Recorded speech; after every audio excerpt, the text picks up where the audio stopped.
The Final Solution, by Liam Dale. Introduction. And did those feet in ancient time walk upon England's mountains green? And was the Holy Lamb of God on England's pleasant pastures seen? And did the countenance divine shine forth upon our clouded hills? And was Jerusalem builded here among these dark satanic mills? Bring me my bow of burning gold, bring me my arrows of desire. Bring me my spear, O clouds unfold, bring me my chariots of fire. I will not cease from mental fight, nor shall my sword sleep in my hand, till we have built Jerusalem, in England's green and pleasant land. William Blake, 1757, 1827. Beyond 1984. The history of our future extinction. It was a bright cold day in April, and the clocks were striking 13. George Orwell, 1984. Published in 1948. It was a dark cold night in October, and the clocks were striking midnight on humanity. Liam Dale, The Final Solution. Beyond 1984, published in 2024. Chapter 1. Pieces. It was no more than a tiny mound of bare soil, perhaps 3 feet long and 2 feet wide. And did those feet in ancient time? At the head of the mound was a tiny vase of daffodils. Walk upon England's mountains green. Visions of happier times flashed before his eyes.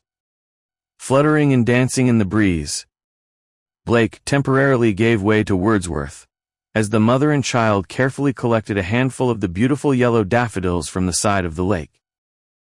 The color faded into gray, and the two most precious people in the world slowly disappeared into no more than a memory, with neither shape nor form. And was the Holy Lamb of God. General Rupert Parry's mind would not let go of the tune. On England's pleasant pastures seen. Damn. Why did he have to pick that bloody tune, that infernal hymn? So what if his great-great-uncle had written it?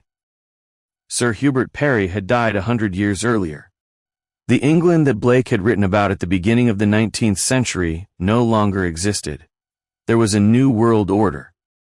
Sir Hubert had taken Blake's poem and composed the tune in 1916 as a morale booster to the troops as they set about their task of dutifully dying in their hundreds of thousands under the incompetent leadership of well-bred men, more interested in the contents of their drinks cabinet than in human suffering. The troops no longer needed a morale booster. They needed leadership. Not the gung-ho, up-and-at-'em chaps type of leadership, but a moral leadership, a moral compass, a sense that what they were about to do was worthwhile. They had become little more than policemen patrolling the streets of Britain with little purpose, forever playing the dangerous game of piggy in the middle. Only this time there were no laughing children, only the ugly pervasive specter of racial and religious hatred. Her head was on crooked. General Parry closed his eyes and shuddered. And was Jerusalem builded here?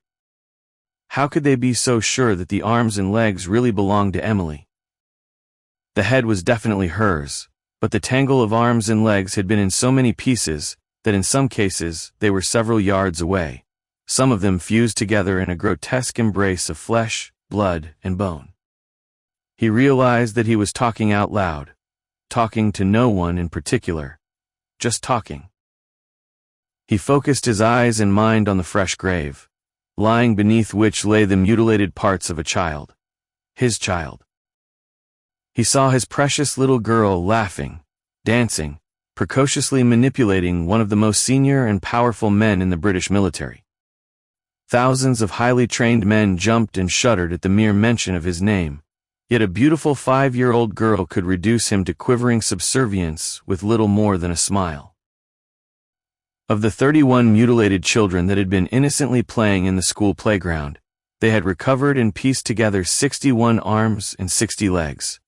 Thankfully, all the heads and torsos were present and correct in true military fashion. There wasn't much remaining of the burqa-clad woman who had wandered into the secure playground unobserved, but as in all suicide bombings, the head shoots skywards and escapes most of the blast relatively unscathed. Identification had been easy, and DNA confirmed both the police and the military's early assessment. The Order of Saladin had struck again. Their ruthless cruelty knew no bounds. The greater the atrocity, the more they gloried in its execution and its effect on the lives and minds of the acquiescent native population. To kill the infidel was a duty for all Muslims. This was not radical Islam. Radical Islam does not exist. This was Islam in its purest form, and living in its natural grotesque habitat. A malevolent curse of unbridled hatred. A 7th-century desert ideology transported forward 1,400 years and foisted onto an unsuspecting and unprepared world. For centuries, the Islamic beast had been caged in its Middle Eastern cesspit. Now, the cage door had been opened wide, and the unrelenting flood of immigration had scattered its poisonous seeds throughout the Western world. The Prophet had killed infidels, and he was the perfect man. A perfect man who assassinated his detractors. A perfect man whose profession was slave trading. A perfect man who would have rejoiced in the death of a child. There could be no such thing as a moderate Muslim. The Holy Quran quite clearly and unambiguously stated, "Kill the infidel wherever you find him." There was no longer any differentiating between children and adults. Christian children were still infidels, and the shock factor was 1,000 times greater than the scattering of a few adult body parts. All schools now had armed guards barring entry to anyone other than teachers and parents, so how had the security at such an exclusive private school been so easily breached? It was common knowledge that many suicide bombers were now women and children, so a woman dressed in a bulky burqa should have set off every alarm bell in the land. The armed school guard had disappeared immediately after the explosion, the general opinion being that he had become radicalized and was a willing accomplice to the atrocity. Had he become radicalized, or was he simply doing the bidding of his prophet and his God? Full Sharia law for the entire country. This was the demand of the Order of Saladin, accompanied by the promise of thousands of more casualties until the time of its implementation. The British government was wavering, powerless to act and frozen with fear, each MP terrified of speaking out against Islam. They had witnessed the death of several parliamentary colleagues, often accompanied by the death of their family members. There was just something so grotesque about a beheading, and to imagine the pain and terror as the knife slowly carved its way through the neck of the still conscious victim ensured that the bravest of men took the path of submission and acquiescence. The Muslims had lied.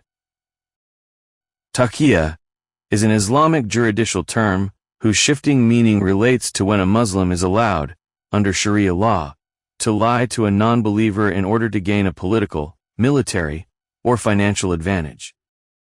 Taqiyya has been a feature of Islamic life for 1,400 years and was condoned and utilized by the Prophet on many occasions, particularly in times of warfare. Even the left-wing radicals within the governments of the Western world now saw the folly of their failed multicultural experiment. They had opened the cage door, and now the beast was devouring everyone in sight, regardless of past political favors. The British soldiers kept their rifles close by day and night, waiting for action, waiting for leadership. They wondered what the powers were waiting for. This was a civil war, but at the moment, only one side was fighting it. The soldiers were being abused and vilified whenever they ventured out onto the streets in support of the hopelessly outnumbered police. Why were their weapons stuffed full of blank ammunition? The Muslims weren't equipped with blanks. Their bullets were real, and their explosives equally so. The legacy of Bloody Sunday, on the battle-scarred streets of Northern Ireland, still loomed large in the parliamentary psyche. There could be no more instances of soldiers behaving like soldiers on the streets of Britain. To kill a Muslim would be deemed racist by the increasingly left-wing press and media. An army rifle is of little use when the enemy is aware of its ineffectiveness, and blank ammunition scared no one. Her head was definitely on crooked. Parry's inner mind flashed back to his final sighting of his little girl as she lay in the tiny coffin. The undertaker had tried his best, but reassembling the body parts had been like working on a jigsaw puzzle. Among those dark satanic mills. He again hummed the tune, the words running through his mind. He closed his eyes. A 19th-century vision of his native Manchester flashed before him. He visualized the factory chimneys belching out carbon monoxide and sulfurous, emphysema-laden black poison. Both his father and his grandfather had vividly described the rivers Irwell and Upper Mersey running as black as hell itself, with smog so bad that at times even their own feet were obscured by the swirling cauldron of filth. Blake's satanic mills created visions of a time long past. His journey through life had been somewhat different. It had taken 10 years for Rupert Parry and his wife to make the child, and less than a second for Saladin to destroy her, at the same time adding Parry's wife to his list of successes. Sally had collapsed on hearing the news of their daughter's death, a blood vessel in her brain exploding. She was now in a vegetative state, a body without a mind, and with no chance of recovery. Parry hated the term used by the doctor. Sally was not a vegetable. A cabbage was a vegetable. Sally was still a human being. Her human soul still lived on. He could feel it stirring deep inside his own being. Her mortal soul had moved on. Tomorrow, with the flick of a switch, her human soul would also move on, and be reunited with both her mortal soul and that of their daughter. He didn't really believe in that rubbish, of course. He was a soldier, and had separated many mortal souls from their physical presence, but somehow it helped to alleviate the pain. It had always been so easy being an atheist when applying it to oneself, but to imagine a world of nothingness as the future for a loved one was different. Emily and Sally could never be confined to nothingness. They were too precious, too loving, too valuable. They had to be together. There had to be a grand design. If not, what the hell was life itself all about? Today his daughter's funeral, and tomorrow the grand switching off ceremony of his wife's life support system. He physically shuddered. Life was just one great bundle of laughs. He tried to smile at his own absurdity, but his smiling muscles rebuked him and refused to play along. Jerusalem, as the combined work of Blake and Parry was now universally called, would have been his wife's choice for their little girl. He knew that it had always been her favorite hymn, yet the tribute barely fitted the script. There was no Jerusalem around these parts. This was the road to hell of Chris Rea, the highway to hell of AC/DC, and General Rupert Parry had completed the journey. In England's green and pleasant land. He silently completed the hymn. It was time to move on, but to where? He knew that he could no longer be an effective general. Self-doubt would permeate every decision that he made. There was an inner anger brewing, an all-consuming rage that screamed out for revenge. It was still under control, but slowly, insidiously, the pressure was beginning to build as the contrived rationality began to evaporate. It was an anger that so powerful a man dare not unleash upon an unsuspecting world. When the pressure valve eventually gave way, who knows where the fallout might settle? Thousands of highly trained soldiers would obey any order that he chose to deliver. His only military superior, General Julian Purchase, was in reality in charge of no more than a severely depleted military. Years of socialism had emasculated the Navy, Army, and Air Force. Resources had been redirected towards ideological socialist ventures, wasteful exercises that provided little more than non-productive employment and extra votes for left-wing radicalism. A bloated public sector accompanied by unlimited immigration continued to fuel and accelerate the socialist fervor, and together with an unquenchable appetite for the failed and disgraced concept of multiculturalism, ensured that welfare dependency became the norm, with the guarantee that socialist votes would always trump any return to common sense and self-reliance. Prime Minister Palin's slightly right-of-center coalition was in its death throes. Too many of his allies had met untimely deaths. Fear pervaded Parliament, and to openly align with him produced an atmosphere of open resentment bordering derision. This was accompanied by disguised toxic threats from the openly left-wing press. This was no longer a democracy. The dice were loaded, and Blake's green and pleasant land was destined to turn into a nightmarish landscape of dark satanic mills. The Holy Lamb of God was deserting the British people. General Parry averted his eyes from his daughter's grave as his mobile phone rang. "Okay, Guy, see you at the cemetery gates in 5 minutes." His voice quavered as he spoke. He didn't want to see anyone today, and certainly not General Guy Strong. Strong was his closest friend in the world, and had been for over 20 years. They had been at Sandhurst together, each man's promotion being part of their race to reach the top. So far, he was in the lead, but Strong was snapping at his heels. He didn't want Guy, of all people, seeing him like this. He no longer felt like the Bear. His long-standing nickname went out of earshot. The 6'6" Rupert the Bear was now reduced to a mere human being. His aura and his overwhelming personality seemed to have been buried along with the broken and dismembered parts of his daughter. He suddenly realized that he was stooping like a broken old man. He straightened himself and took a deep breath before speaking quietly yet audibly. "Fuck you, Saladin." He spat out the words. "You will die very slowly. You will die by my hand alone. That I swear on my daughter's grave." General Rupert Parry was back in commission as he strode purposefully towards the cemetery gates. Chapter 2. The Question. General Guy Strong held Parry's hand in a vice-like grip, a pained yet genuine smile creasing his face. He hadn't even waited by the cemetery gates, but had walked 100 yards inside. He knew that his lifelong friend was hurting so badly that he himself could feel his pain. There was a bond that no amount of personal tragedy could ever come between or dislodge. Like Parry, Strong was a larger-than-life character. Not quite so tall, nevertheless, he radiated an immense presence. Together their destinies had walked hand in hand with their careers. As raw officer recruits at the Royal Military Academy Sandhurst, a tentative friendship had turned into a supremacy battle that had never diminished and had never been truly settled. Even in the boxing ring, there was to be no top dog.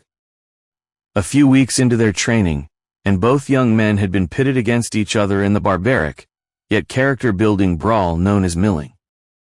Both men had to stand toe-to-toe in the boxing ring, and slug it out like two drunks in a council estate pub car park.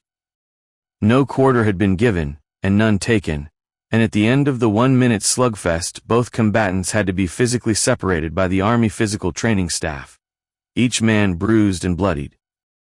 The Army's wisdom had done its job, and an unbreakable bond had been established. On passing out as second lieutenants, each man had received a posting to Aldershot, Parry with 2 para, and Strong with 3 para. Within 18 months they were together again at Hereford, doing their SAS training. Their competitive rivalry had once again kicked in, each man proving himself to be even better than the best of the best that the other military regiments had to offer.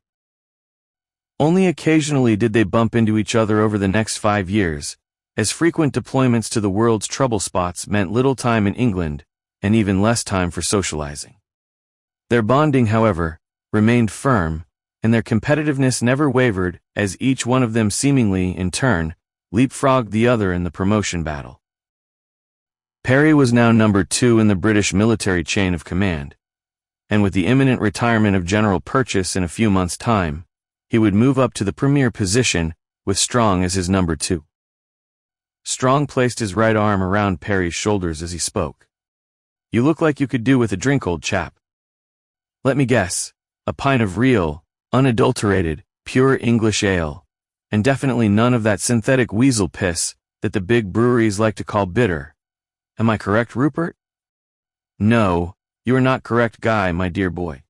I need to drink several pints of real English ale, and as I am not driving, I am going to do just that.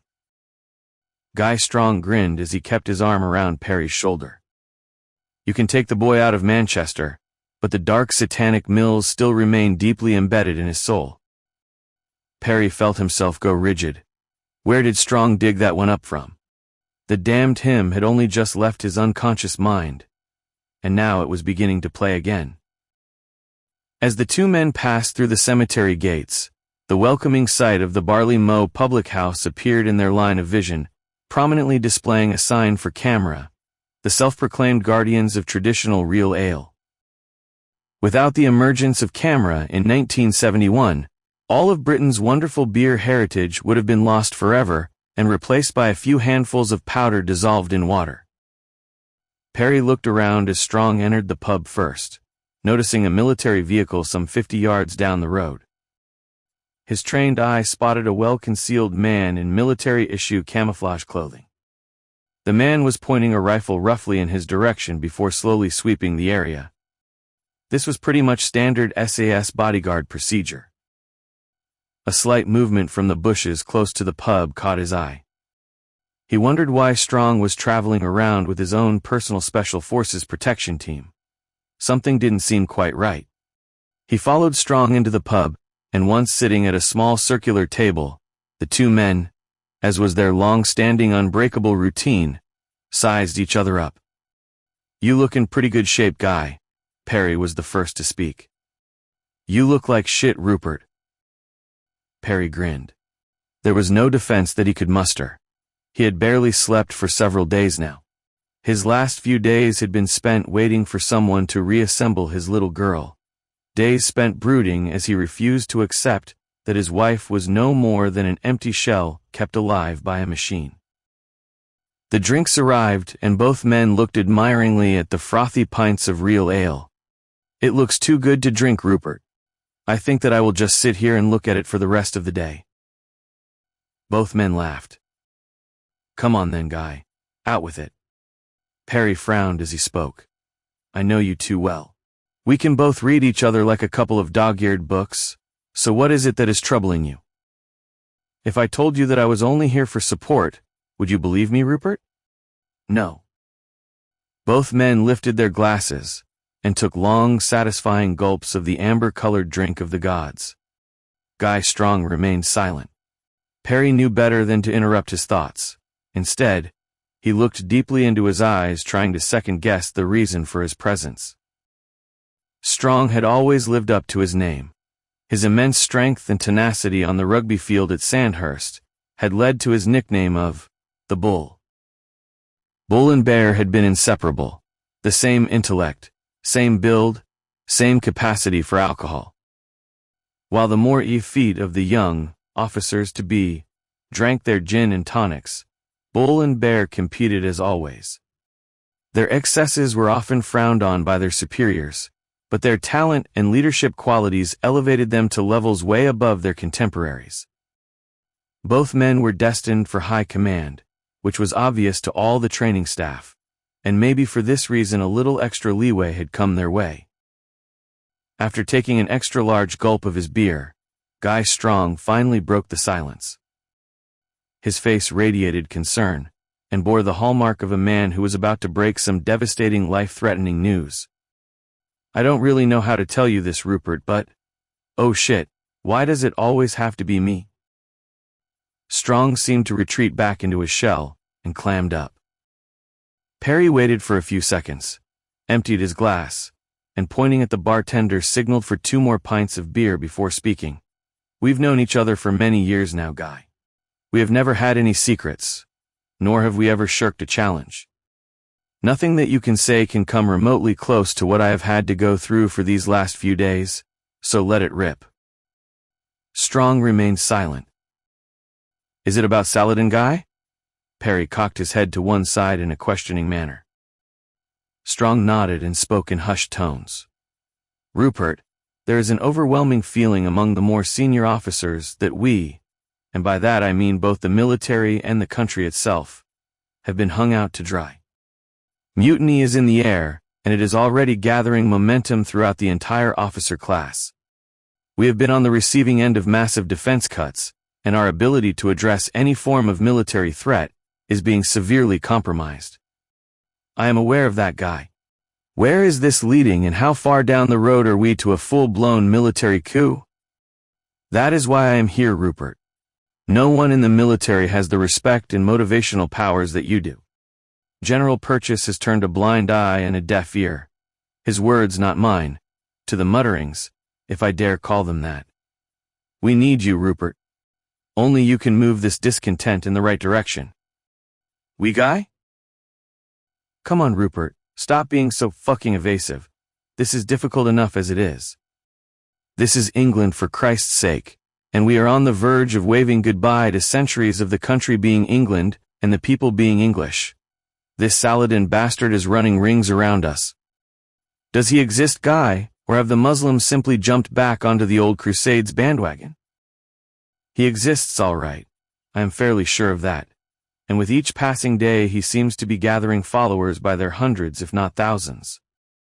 The government will not budge on this matter, and if we don't take a stand now, it will be too late. The Muslims will overpower the military by sheer numbers alone, and the left-wing bastards in power seem to welcome this.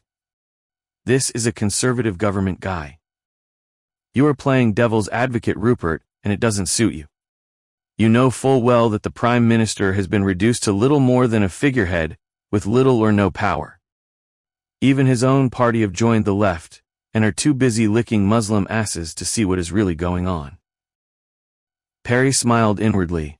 He had always been able to tease a response from Guy Strong whenever he had wanted to, especially over the question of politics. He suddenly felt a little guilty as he could see that Guy was struggling with the job that his fellow officers had tasked him with. How many people are currently on board, Guy? Strong suddenly sat to attention. Everyone, sir. We are waiting for your approval and your orders. A staff car is parked just down the road. Yes, I noticed it, and your entourage. You will have to wait until tomorrow, though. I need to say goodbye to Sally. Have the car pick me up at the hospital at 10 tomorrow, and arrange for the 5 most senior men from each of the services to meet at Sandhurst at 3. Contact the 5 most senior police officers in the country and request their urgent presence. I want blanket security. If any of the press gets wind of it, they must be detained and removed. A military coup is one thing, but the identity of Saladin and his henchmen is still a priority. He must not be allowed to go to ground. I made a promise to Emily, and I intend keeping it. My sincere condolences on your loss, Rupert. This meeting wasn't only about business. I am here on behalf of the entire military. Thank you, Guy. That means a lot to me. General Guy Strong left the quintessential English pub, slightly inebriated, and extremely pleased with his day's work, a couple of hours and several pints of traditional English real ale later. The SAS team did not accompany him. There was no longer a competition between General Rupert Parry and himself. What was needed was a man of such forceful presence and vision that centuries of English law and tradition could be retained, nourished, and in many cases reinstated, without the world being aware of the monumental changes that were needed. Guy Strong knew that he was not that man. Only one man had the God-given ability to hold together such an alliance. That man was now on board, and like a wounded animal, he was the most dangerous of beasts, accompanied by a motivation that far exceeded the job specification for such an appointment. Parry made his own way home, the dark satanic mills of his boyhood accompanying him, and in many ways enveloping him. Tomorrow, close on 20 years of his life would end abruptly. He had pondered suicide. Why not? He had accomplished everything that he had ever set out to achieve in life, plus a hell of a lot more. He was now 43 and had probably gone past the halfway mark. There was nothing left to achieve. He had done it all. Within the next few months, he would be the head of the entire UK military. So where else? Without ambition, where would he find the motivation to go on? He could no longer watch Emily grow into a young woman, attend her graduation, her wedding, the birth of her children, his grandchildren. His time-honored vision of old-age contentment had also evaporated. Evenings spent sitting in front of a log fire, perhaps even smoking a pipe, with Sally fussing after his every need had disappeared with the activation of a simple detonator. Saladin had destroyed his visual picture postcard future, his near-utopian vision of how a perfect life should wind down. He could almost touch it, yet it was now little more than a fantasy, a dream turned nightmare. As he made his way to the taxi rank, he tried to picture Saladin.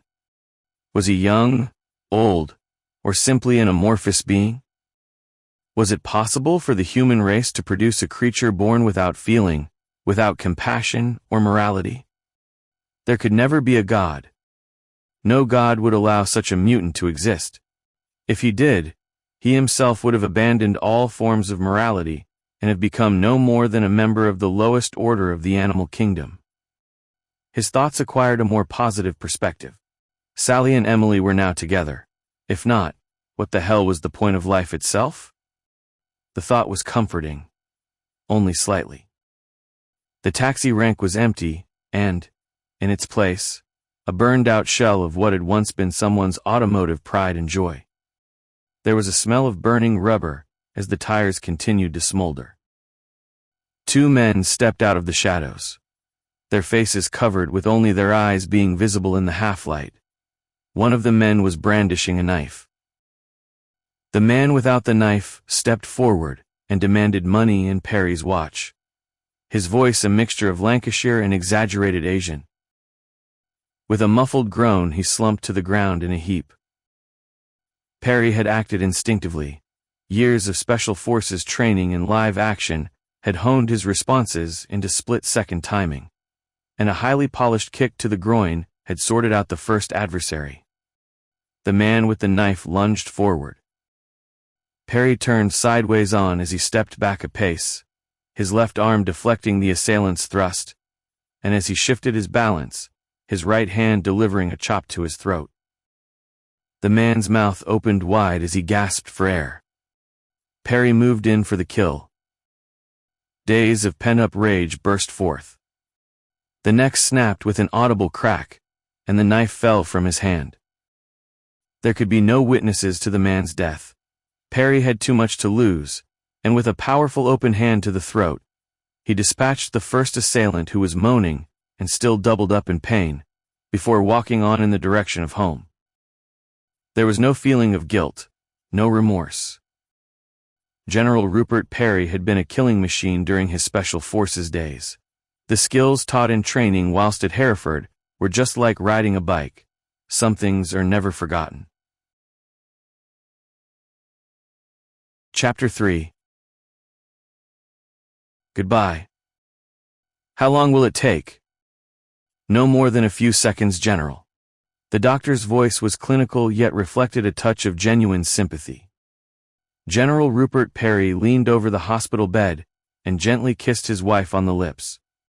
"Look after Emily for me, my darling," he whispered almost silently into her ear before nodding slowly and painfully at the doctor. He walked out of the room without a backward glance. Once out of the room, he paused and began to tremble as he heard the heart monitor change from a series of bleeps to a continuous monotone. In the heat of battle, he had heard the screams of dying, mortally wounded men, yet nothing could have prepared him for the long, continuous, excruciating sound that signaled the death of his wife. The tears still would not come. Not even the news of his daughter's death had brought forth one single tear. He knew that sometime in the future the dam would burst, and the reservoir would engulf everyone and everything in its path. Saladin would not drown. Saladin would die slowly. Saladin would die by his hand, and his hand alone. The staff car was waiting outside as General Parry, ramrod straight, crossed the car park. The young corporal sprang to attention and saluted, his left hand holding the limo door open in the stiffening breeze. Parry returned the salute and climbed into the back seat. The journey to Sandhurst took a little under 5 hours, the sight barrier being lifted as the car was still some 50 yards away. The young trainee subaltern snapped a smart salute and looked straight ahead as the car entered the hallowed ground, a camp whose training regime had become the blueprint for every officer training establishment the world over. The whole place was buzzing.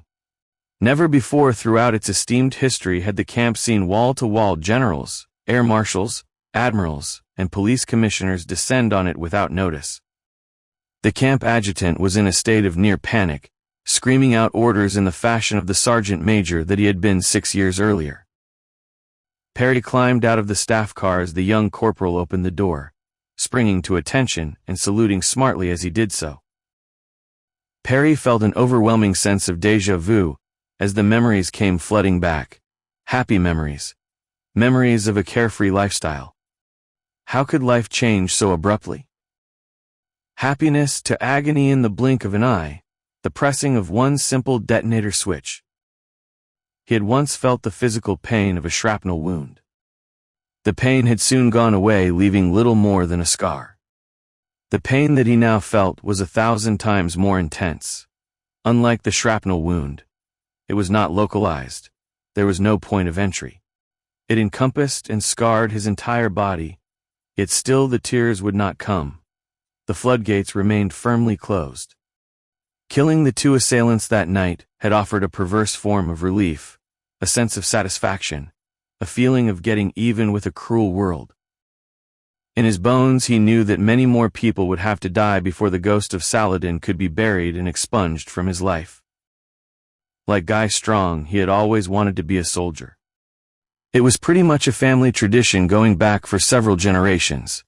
The chain broken only by his father, who had incurred much displeasure from his own father by taking a different form of the country's shilling and joining the diplomatic corps. Parry had always craved action, and again, like Strong, had volunteered for deployment in every theater of war that the British military had become embroiled in. There was a new war to be fought. A war that was currently being fought by one side only. Today's meeting would establish if there was still enough spirit left in the British people and enough military resources not yet decommissioned to fight that war. Chapter 4. Affirmative Action. The meeting, initially conducted in an almost apprehensive atmosphere, lasted for a little over 2 hours. The whole room sat uncomfortably unaware of how General Rupert Parry would react. Parry was immensely powerful and would soon be in overall charge of the nation's defense forces. Perhaps he had gathered together what many people may well view as a team of conspirators. Traitors even? Could this be a repeat of history? History going back to way beyond even the ancient Greeks? Didn't both Hitler and Stalin begin their purges in this manner? General Guy Strong had no such doubts. He had known Parry for too long. He knew that Parry would lead, Parry would direct, but would never betray his fellow officers, no matter what military service they represented, as long as their loyalty was to the people of the country that they served. The room itself was barely big enough to accommodate the 20 senior officers present, tables and chairs from the officers' mess having been brought in and arranged to form a near circle, with every man in the room able to focus on whoever was speaking.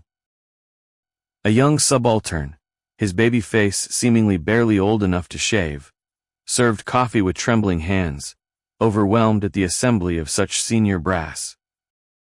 General Strong made the necessary introductions, and Parry began to speak, his very presence filling the room. Strong looked on in admiration. There was no longer any form of competition between the two men. In many ways, he had always known this, but being blessed with an indomitable spirit can occasionally manifest itself as a self-inflicting curse. Parry had always been surrounded by that indescribable aura that few people possess.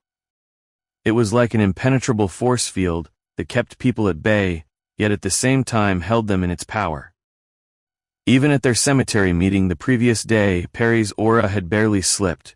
The force field was perhaps not so obvious, yet now, one day later, the latent, overwhelming power of seeming invincibility had returned. No one interrupted until Parry had ended his opening comments and presentation. The general feeling that pervaded the room was one of apprehension, everyone being aware of where the country was heading. How would history remember them if they got it wrong? Visions of Guy Fawkes crossed more than one mind. Were they really going to end centuries of tradition and stability? There will be no discussions about this meeting to anyone, is that clear? Parry's voice dominated the room. I will speak to the Prime Minister ASP. Strong broke in. Sir, there is a general election coming up, and the polls are pretty much in agreement that the socialist will easily take over power once they have formed an alliance with the Muslim members. Once in power, the country will be doomed, and will certainly be heading in the same direction as France. God forbid. Yes, I'm aware of that, Guy, so we will have to move pretty sharpish, especially if we are to bring the rest of Europe on board. Eyes opened wide, mouths even wider. The rest of Europe, sir? Oh yes, Guy. What do you think is going to happen when the people in France, Sweden, or Germany see the sort of purges that we may well be implementing? This will spread like wildfire, and it will spread exponentially. Nowhere in Western Europe will escape. Much of Europe is now controlled by the Muslim mullahs, and the countries are pretty much on the verge of civil war. Sir James Green, Britain's most senior policeman, nodded as he spoke. General Parry is right, Guy.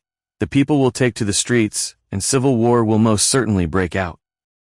All of Europe is now like a powder keg because of these Islamic terrorist attacks, and will rapidly descend into a Lebanon scenario. Our actions will almost certainly light the touch paper, and Europe's cities will make Beirut look like a walk in the park. This cannot be contained by the police, who will be completely overwhelmed, and the military will have to become involved. I believe that if there is early military action, the civil war aspect may possibly be controlled. If not, Europe will destroy itself from within. Guy Strong looked skywards and rolled his eyes as Parry spoke forcibly. We already have troops on the streets, Guy, not just in this country, but throughout Western Europe. The Eastern European countries have been expelling Muslims for the last few years now, and are virtually terrorist-free. These displaced people are dangerously resentful, and are all in the West waiting to make their move. This Saladin fellow appears to be uniting them under one banner. We cannot afford to act alone. If we are not united, we will be looking at World War III, and before we know it, the Muslim missiles now in the Middle East will be heading in our direction. You mean the missiles that we sold them, sir? General Daniel Broome smiled as he spoke. There was nervous laughter throughout the room.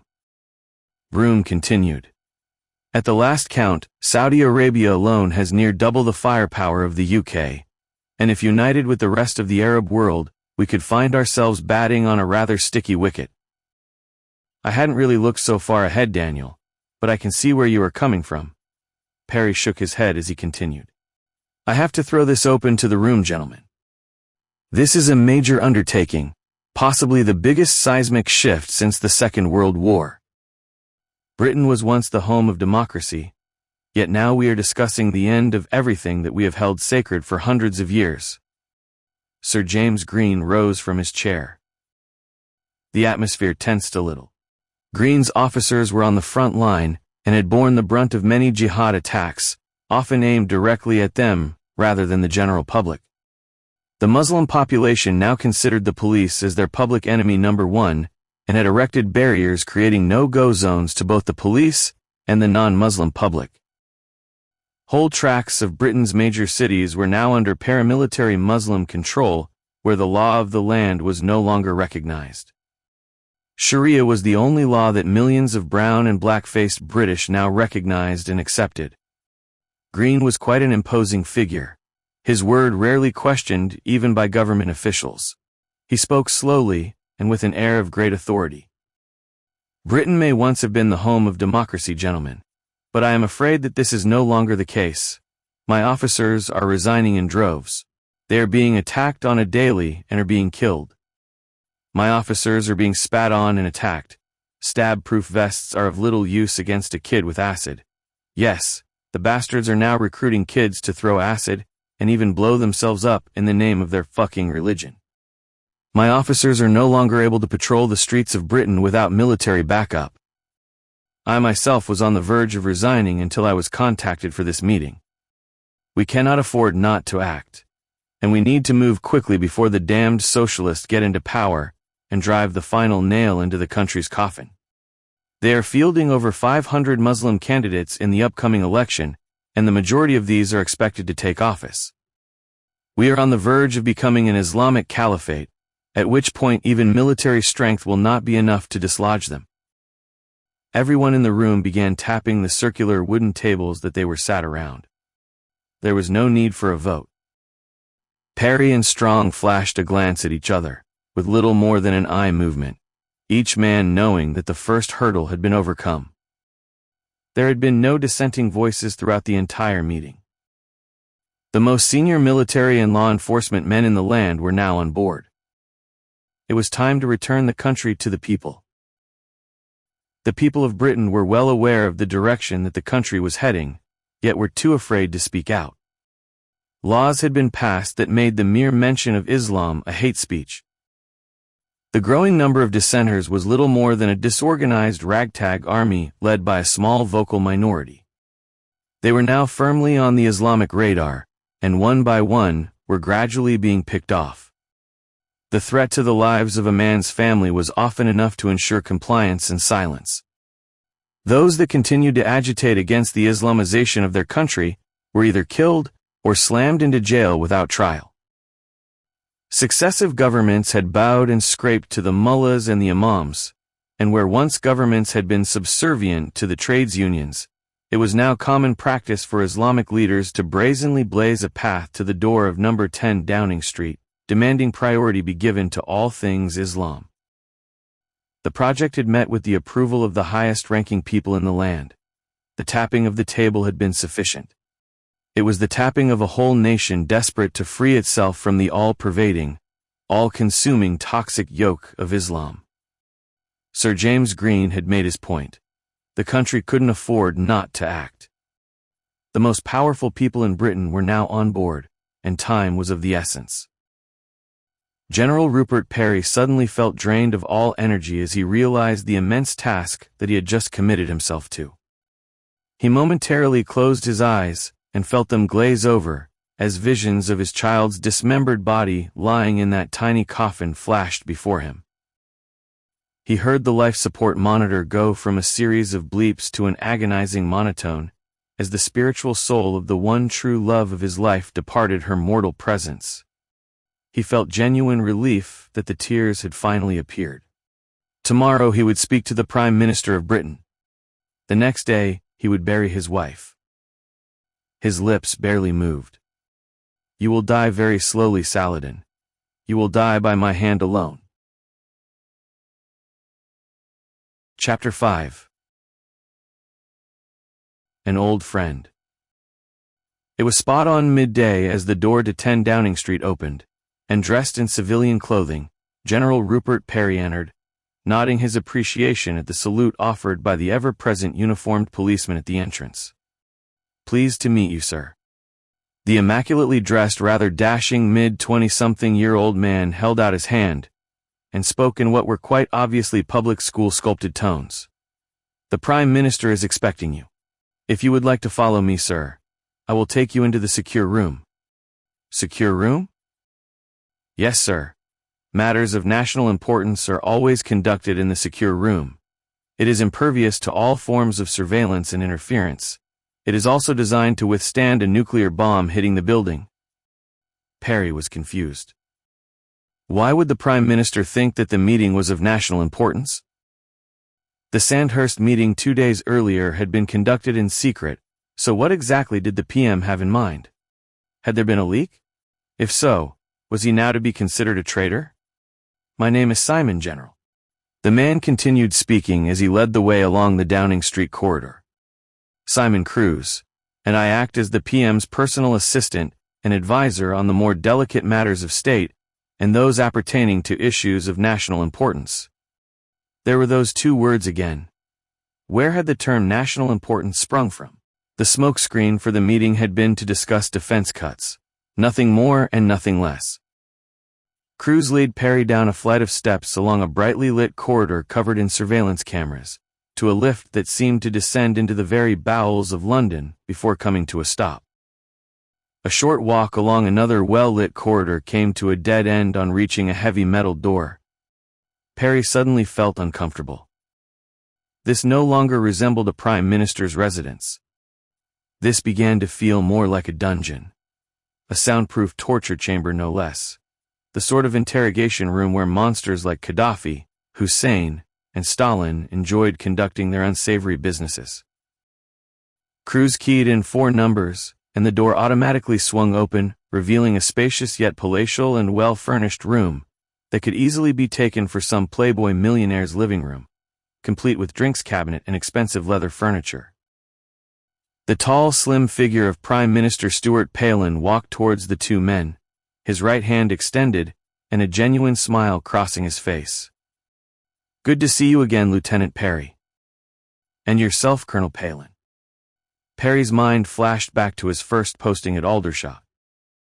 Colonel Palin had been his commanding officer, and had run the barracks with an iron fist, instilling fear into everyone that crossed his path. Parry suddenly remembered a rumor that did the rounds shortly after he had left the parachute regiment. Word was that Palin had succumbed to a seizure, some form of mental breakdown, and had been quietly moved over to a desk job before being discharged. The army never washes its dirty linen in public, so the rumor remained just that. Despite now being number 2 in the entire British military hierarchy, Parry still felt a slight nervous tingling in Palin's presence. He remembered that throughout his distinguished military career, the presence of Palin had been the only time when he had felt genuine fear. No, not really fear. More of a nervous apprehension. Perhaps trepidation, he concluded. Palin was now in his 60s. He had developed a slight stoop, yet had maintained a full head of hair. Much speculation had featured in the press over his hair. Why was it still almost black? Did he dye it, or was he simply lucky? A second figure rose from one of the large leather armchairs, and turned to face Parry. "What the hell?" Parry gasped. "Good morning, Rupert." "Fucking hell, Guy. What the hell is going on?" "3 whiskeys, please, Simon." Palin's face once again broke into a grin. "Sorry for all the cloak and dagger stuff, Rupert, but I really had to be sure that you would be on board. Guy and I have been working on this for a number of weeks now. I have to point out that I was the instigator and not Guy. I really didn't have any option. My parliamentary majority is down to 1, and with old Kendall on his virtual deathbed, I am now pretty much powerless. I could possibly hold on for a few more weeks, but as you are no doubt aware, I lost 4 of my cabinet in the car bombing a couple of months ago, and 2 more of my MPs have suffered mysterious deaths quite recently." Guy Strong continued where the Prime Minister left off. "We are due an election in a few weeks, Rupert, and there may well be up to 500 Muslims or left-wingers elected, maybe even many more, and you know where that will lead." Parry nodded. "We have already spoken about that guy. This Saladin monster has been priming the press with so much shit recently that the British public is beginning to believe him, Rupert. Either that, or they have simply had enough of terrorism and will vote for anyone who promises them a quiet life." Palin shook his head and continued. "Those fucking idiotic lefties and socialists are stupid enough to believe that once Britain becomes a Muslim caliphate, they will have a power-sharing role. Amazingly, they have already forgotten that having helped Khomeini to power, he had the lot of them executed within 1 week of taking office." Cruz handed the 3 men a large glass of whiskey each, and moved more into the background. "Let's sit down, gents, and discuss the future of our country, if not the world itself." Palin shook his head and let out a long, noisy sigh. "Should we really bother, or should we simply accept the inevitable, and spend the rest of our lives retired on some remote desert island, surrounded by brazen native hussies feeding us grapes?" There were smiles all round as Palin continued. "It seems that all of Western Europe has a death wish, and has been sleepwalking quite willingly to its own demise, and stacking its funeral pyre for many years now. Why should we even worry about saving a civilization that refuses to save itself?" Parry and Strong sat in silence, both men suddenly thinking along the same lines. Why indeed? Palin looked directly at Parry as he spoke, the lines on his forehead deepening as his eyes narrowed. "Are you 100% sure that you are up for this, Rupert? Many people are going to die. It is also possible that whole countries could go to war once we start the ball rolling. I know that, sir. Parry still saw Palin as his superior officer. Such was the power that he had once wielded in his army days. We will have riots in the streets. Not just Muslims, I have to point out, but also those damned idiotic, left-wing, multicultural fools who want to change the world. France and Belgium are already Muslim caliphates, so it is quite possible that they could be more than a little pissed off at our actions, and maybe even launch some kind of military strike in support of our own grown jungle bunnies. We don't know if their military will support the Muslims or the rest of the French people. Without the support of their military, we will become not just an island nation, but an isolated pariah nation, possibly even losing control of the North Sea, which would be disastrous for our status as a trading nation. Parry remained silent. He was trying to concentrate on what the Prime Minister was saying, but that damned tune was once again swirling around in his head. In England's green and pleasant land. The sight of his child stitched back together limb by someone or other, was flashing up in almost subliminal images. Her head was definitely on crooked. Guy Strong could see that Parry was wrestling with his demons. Perhaps he and Palin had moved a little too quickly. Violent emotional turmoil could lead to equally violent consequences if a wrong decision were made. Parry wiped a single tear from his right eye, realizing that to hide it would be futile. Palin and Strong remained silent. Parry stroked his chin and looked down at his feet as he spoke. Please give me a minute or two to think, gentlemen. The three men sat in silence, each one deep in his own thoughts. Cruz seated in the background. Parry's thoughts drifted to the crematorium. Tears had still eluded him as his wife's coffin had moved towards the open doors and the fires of hell. He saw the mound of earth that covered his precious daughter. He saw the daffodils, and once again, unconsciously and silently, he hummed the tune written by his blood relative all those years before. He thought of the men in the trenches dying in their thousands, and for what? Sir Rupert Parry had written the music in order to inspire them as they walked blindly to their death. Why? Their sacrifice had all been in vain. We hadn't moved on at all. The human race was still hell-bent on self-destruction, only now it wasn't just for political or territorial gain. It was for a fictitious 7th century God. A God that condoned pain and suffering. A God that glorified in destruction. And for what? What kind of a God would sanction the killing of little girls? What kind of a God wanted world domination? Centuries ago, people gave human sacrifices to their gods. And now in the 21st century, we were once again sacrificing little girls to a God. His little girl. Fuck you, Allah, and fuck you, Saladin. You will die slowly, very slowly, and by my hand alone. He silently mouthed the words as his anger began to rise. He lifted his head and shifted his gaze onto the two men seated in front of him. He suddenly felt a warming sense of relief. The weight that had been pressing down on his shoulders lifted. He sat up straight. His life once again had meaning. He had work to do. Work that he had been born to do. Chapter 6. Royal Consent. Before we make any move, I feel that we need to have the country behind us, and that means royal consent. We all swore our allegiance to the crown, and that is what makes the British military so special. So, what will be the view from the palace? Have you any feel for this, Stuart? Stuart Palin smiled. Oh yes, Rupert, I have a very strong feel for it indeed. As you are no doubt aware, the British Prime Minister traditionally meets with the monarch on a monthly basis, all discussions being held in private. I cannot talk about what we discuss, but I can say that the mood is very much in favor of what we are proposing. And what exactly are we proposing? A military takeover of the country, and the dissolution of Parliament. And where do you fit into all of this, Stuart? This sort of situation invariably leads to the creation of a dictatorship. Every damn dictator in history has always utilized the military to take power, and to cover their backs once in power. The formula is tried and tested. Once in power, the highest paid people in the land become the generals and police commissioners, which ensures that a second coup is unlikely to happen. Prime Minister Stuart Palin smiled. You are of course right, Rupert, but with Guy and you looking over my shoulder, I think it's fair to say that such an event is rather unlikely to ever happen. I was in fact being a little facetious, Stuart. Yes, I am aware of that. Don't forget that Guy and I know you almost as well as you know yourself.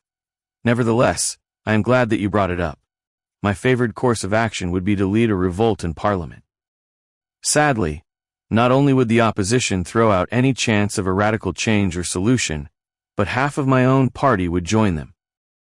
They are shit scared of losing their seats at the next election, and even more concerned of being blown up by the Muslims. So far, their fear tactics have been near 100% successful.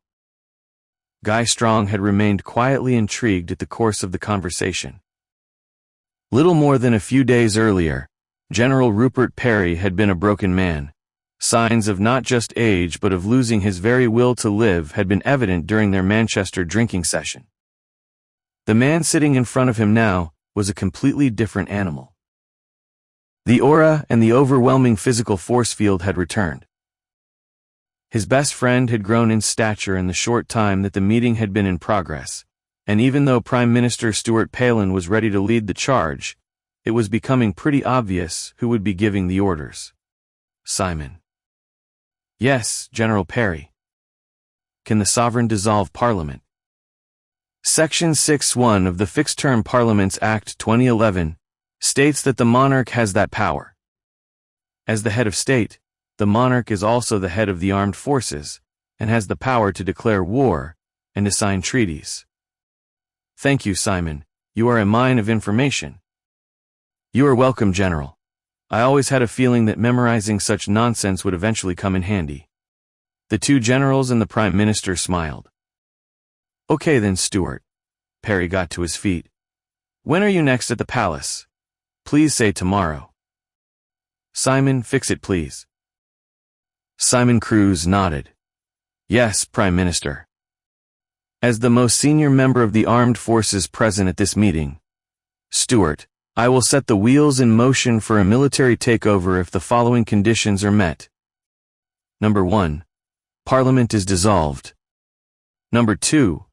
War is declared on Saladin. Number 3. I have the power to sign international treaties with foreign military personnel.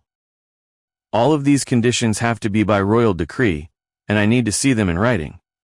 That's a tall order, Rupert. I am aware of that, Guy, but all of those 3 conditions need to be met, or you and I will be breaking our oath to the crown. Why the need to sign international treaties? We cannot go it alone. Our armed forces will not only have to fight a war on the streets of Britain, but we may also well find ourselves up against any number of Muslim-controlled foreign powers. You and I, Guy, have to arrange a meeting with the top military brass of most of the other European nations. Once it kicks off here, it will spread like wildfire, so we have to coordinate the timing and the modus operandi, or Europe will become one giant battlefield once again. Prime Minister Stuart Palin nodded. If we don't do anything, Britain will still become a giant battlefield, and after the explosion, when the dust finally settles, we will be a Muslim caliphate. We have to leave things on hold now, Stuart, and until you have got royal approval, we keep quiet.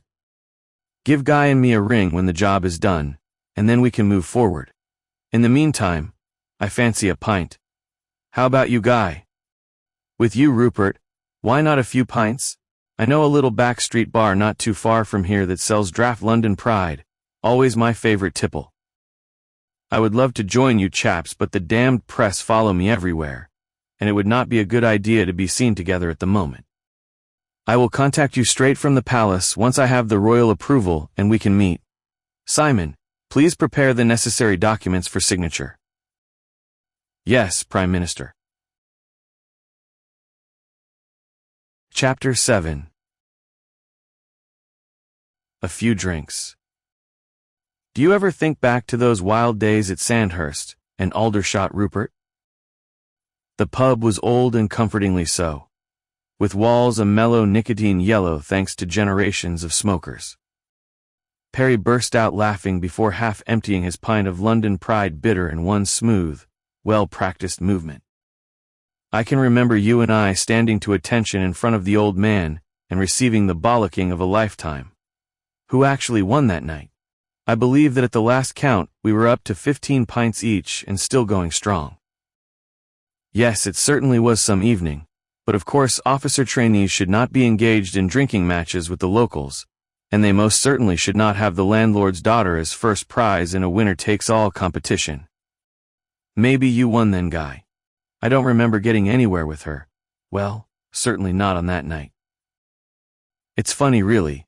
In fact, it's quite ironic how many men we have disciplined and fined over the years for doing exactly what we did when we were young men. Parry burst out laughing. He stopped suddenly, his mood and demeanor turning serious, his eyes narrowing in concentration. Don't turn your head, Guy, but we have company. He looks Asian. I spotted him following us as we walked here. Keeps glancing in our direction and checking his watch. Just popping to the toilet, Rupert. Guy Strong took a large drink and emptied his glass, a look of obvious approval crossing his face as his eyes closed and his lips pouted in appreciation of the art of the traditional English brew mastery. He opened his eyes, and turning his head slightly to one side, signaled to the pub landlord for 2 more beers before rising from his seat and casually walking towards the toilet. Looking straight ahead, he observed the Asian man in his peripheral vision, and noticing a bulge in his well-tailored suit jacket, the man turning away so as not to catch Strong's attention. He returned a couple of minutes later and studied the man who now had his back to him as he walked by before rejoining Parry. He's armed, Rupert. Strong sat down and took a gulp of beer. How the hell did he know that we were coming here today? He couldn't possibly have recognized us in our civvies. Strong shrugged his shoulders, keeping an eye on the man through a reflection in the mirror behind the bar. Was that your handiwork back in Manchester the other night, Rupert? Parry nodded. Guy Strong burst out laughing. It was such a beautiful, clean job that it could only have come from the SAS textbook. Some things you never forget. There is, however, something I have to tell you, Rupert. Both men were linked to a local Islamic terrorist group that has its roots firmly in Saladin's organization. There is a distinct possibility that the death of your daughter and the attack on yourself could have been linked. Don't say that, Guy. They died painlessly. Perhaps I should have kept them alive and worked on them a little. Guy Strong smiled and chuckled quietly to himself. You mean the bacon buddy and pork chop routine that we used in Afghanistan? You could kick those damned Taliban fighters from pillar to post, and they wouldn't utter so much as a peep. But the moment they set eyes on any part of a pig's anatomy, they went apeshit and would tell you anything. They would even sell their own family down the river to avoid being smeared in pig's blood. The part that always amused me the most was that the blood was little more than Heinz ketchup, yet they were terrified of going near to it. Parry smiled.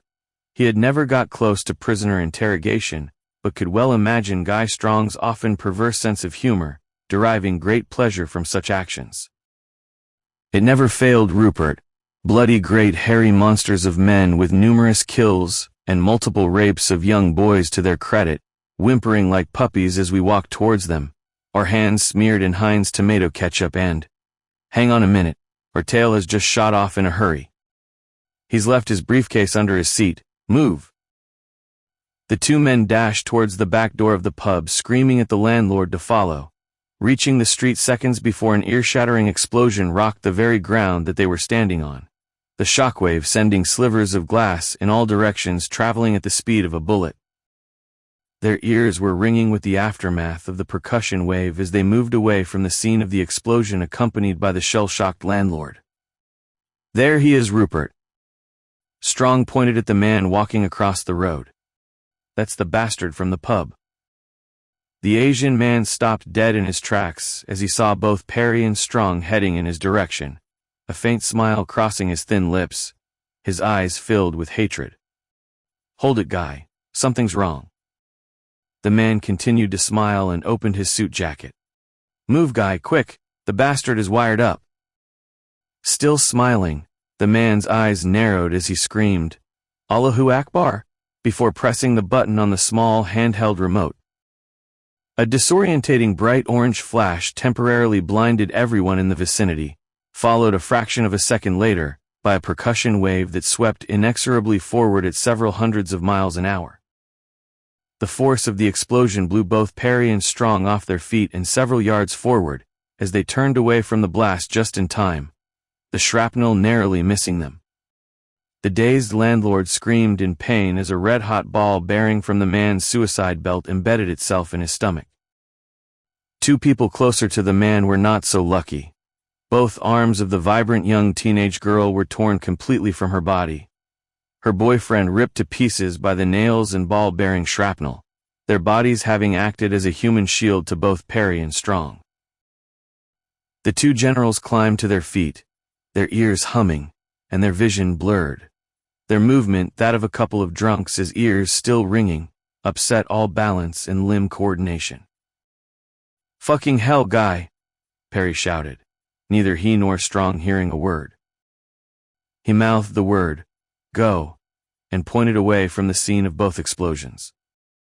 Strong nodded, and both men set off at a canter, leaving the three mutilated bodies and the still screaming landlord behind, carefully avoiding the head of the suicide bomber. They had encountered many suicide bombings in Afghanistan, and almost without exception, the upward force of the explosion separates the head from the body and deposits it many yards away from the multiple bits and pieces left of the shattered torso. The two men stopped some 100 yards down the road on reaching the main street and headed for a busy pub, which people were now rapidly evacuating. There was no real sign of panic. London bombings were no longer rare events, and people were becoming used to them. As a Muslim London mayor had remarked a few years earlier, "They are just part and parcel of living in a big city and are to be expected." Maybe he was right. Guy Fawkes had started the ball rolling, Hitler had been a little more successful, and the IRA had done their fair share of damage to the great city in the 1970s and 80s. It was now the turn of the Muslims. Death and destruction were recognized and justified in the name of jihad, and had been for 1,400 years. An estimated 200 million people had been killed by the jokingly referred to religion of peace since its inception in the 7th century, and soon millions more would be added to the roll call. Saladin and his disciples were not extremists. They simply followed their holy Quran to the letter.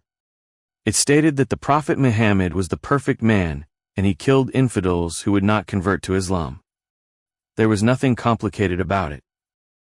It really was that simple, and to do so was a guaranteed trip to Allah's paradise, where, having been bestowed with the status of martyr, 72 lily-white virgins awaited their pleasure. Christian women and children were infidels, and the women would produce infidel offspring, making them not only the easiest of targets, but also the ones that invariably create the greatest outrage and fear when gruesomely mutilated by explosives. Parry and Strong sat at a small table by the window looking out towards the road, each man slowly regaining his hearing. That was no accident nor coincidence, Guy. Rupert Parry stuck a finger in each of his ears and shook his head after speaking. "Yes, I'm aware of that. Somewhere down the line there has been a leak. We were targeted, but how? No one other than the people present at the Sandhurst meeting was even aware that the military was involved, and the room was checked out on my specific instructions only hours before we arrived. This Saladin fellow seems to have eyes and ears everywhere." An ambulance shot by its path, cleared by 2 police cars, lights flashing and sirens blaring. No one bothered looking. This was now happening several times a day, not just in London but in every major cities across the UK. Slowly and insidiously, the will of the people to resist was being eroded. There was no fight back, no Churchillian spirit of defiance, just a mere acceptance, a subdued acquiescence, a factual resignation that to lose the country was inevitable. No, the country was already lost, as had been France, Belgium, and Holland, with the rest of Western Europe heading in the same catastrophic direction. Eastern Europe was holding out. All Muslims had been expelled from the former Soviet bloc countries, which were now becoming ever more isolated and on the brink of war with the Muslim-controlled western half of the continent. Saudi Arabia, Iran, and a handful of Middle Eastern countries and Gulf states were sending mercenaries, planes, rockets, and even tanks in preparation for the assault on these non-believer countries.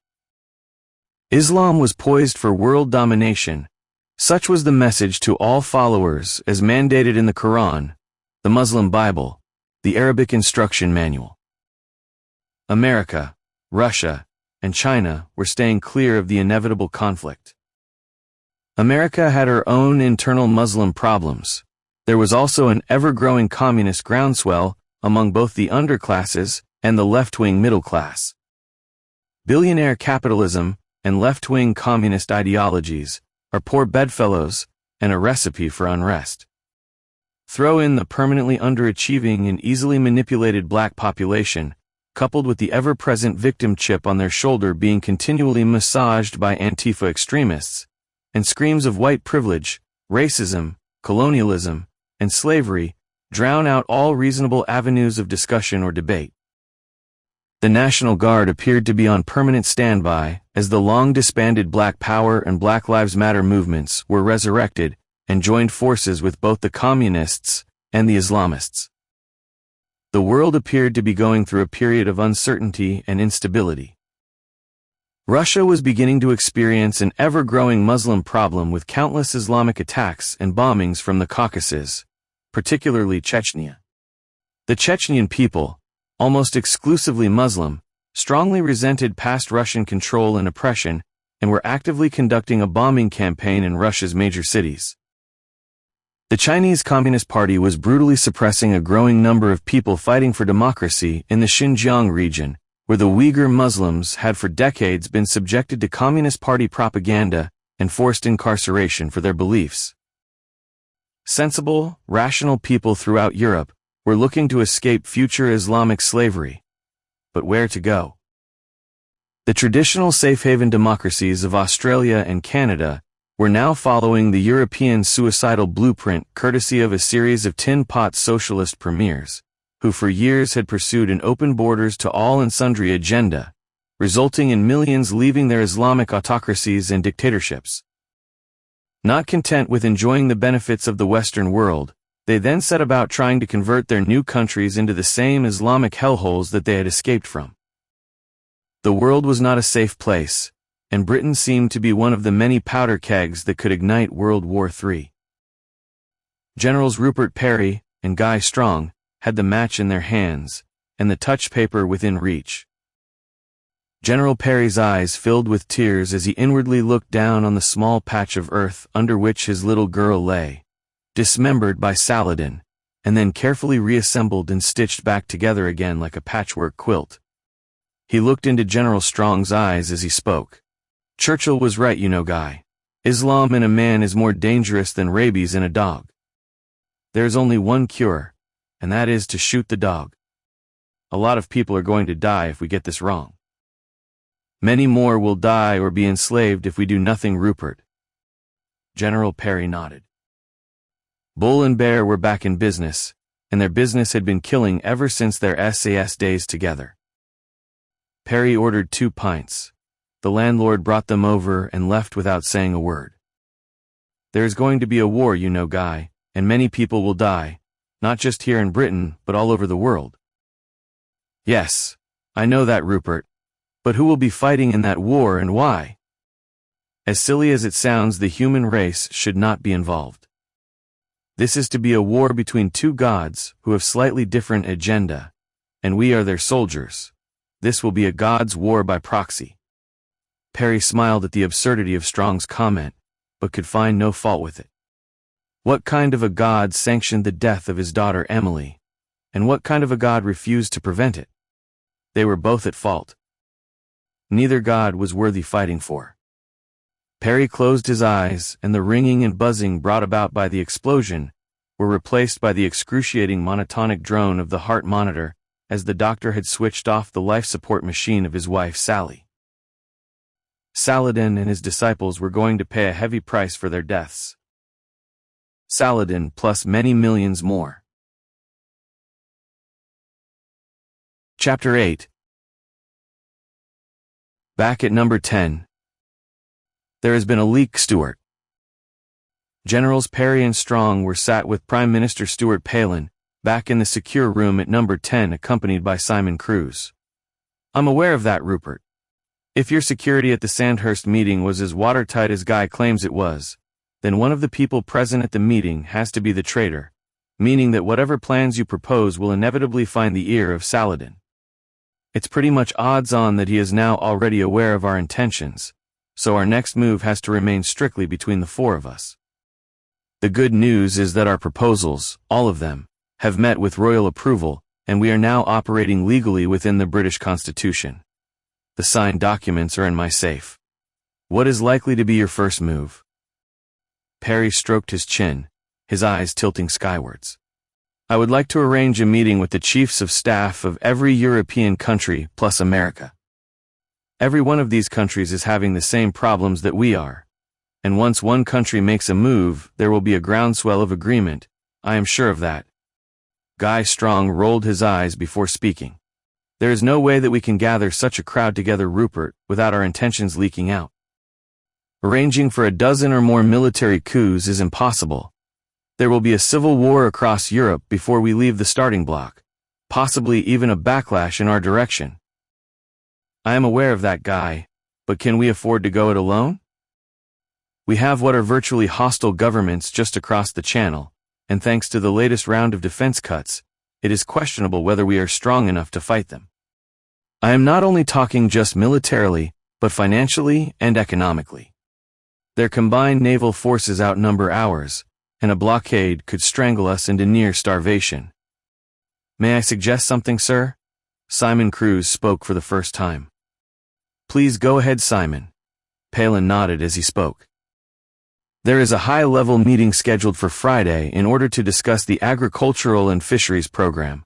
Not that we really want anything to do with it. What if we ask each of the countries to bring along their defense chiefs for a separate meeting to discuss, mutual cooperation in combating China's claim to the seas around the smaller Pacific countries? Strong interrupted. Brilliant, thank you, Simon. And well interrupted, Guy, your starter for 10. Palin burst out laughing. We will need to be careful how we phrase the invitation, though. How do you mean, Simon? Well, sir, it is likely that our Foreign Office and defense establishments, also their European equivalents, have already been infiltrated by Muslims and Islamists, so we need to be able to contact the right people for the meeting directly. Can you do that, Simon? Palin looked at Cruz questioningly. Oh yes, sir. You bet I can. Private secretaries to powerful men have their own organization which is tighter knit and more secretive than the Masons. But please don't tell anyone. With a little networking, I should be able to contact all chiefs of staff directly in your name, sir. If you ever get tired of working in this dingy little cottage known as number 10 Downing Street, Simon, and fancy working for a proper boss, give me a ring. Keep your hands to yourself, Rupert. I would be lost without Simon. The three men burst out laughing. Simon Cruz blushed slightly and felt good. Finally, he was part of the team, and not just a walking memory bank whose main purpose in life was to ensure that whatever the PM said in the House of Commons, or to the press and media, could be backed up by facts. Guy, can you arrange for the main conference room at Sandhurst to be available for Friday? And with your permission, Stuart, I would like Simon and his Freemason friends to deliver the defense chiefs of staff and sort out all the necessary arrangements for them. We will definitely go with the China angle, and for the time being keep Russia in the dark. In the meantime, Stuart, I will send half a dozen men from the regiment as background cover for yourself. I know that you have your own security, but I will be a lot happier if you would stay alive for the time being. I have been to too many funerals lately. I didn't want to mention Sally and Emily at the first meeting, Rupert, but I'm sure you know what I wanted to say. Yes, Stuart, thank you. We are doing the right thing not just for my own personal revenge, but for the country. Guy Strong had a whimsical look on his face as he spoke. More like the world, Rupert. I don't think that any of us are really aware of how big this thing is likely to become. It could make World Wars I and II look like a couple of sideshows. He's right, Rupert. The British Prime Minister looked directly at General Rupert Parry. There can be no compromising with Islam. We have all tried it, and look where it has got us. Any form of appeasement is considered to be a sign of weakness. This blight on our world needs to be removed and destroyed completely. There can be no half measures. Who do you think is likely to come on board with us? I know most of the relevant political leaders of the Western world, but have had little dealings with the top military brass. If I may interrupt, sir, why not ask perhaps the most important one of all? Who do you mean, Simon? General Lenin is in town at the moment, and is booked in for a meeting with the Defense Secretary tomorrow morning. Simon looked directly at Parry and pursed his lips as he paused.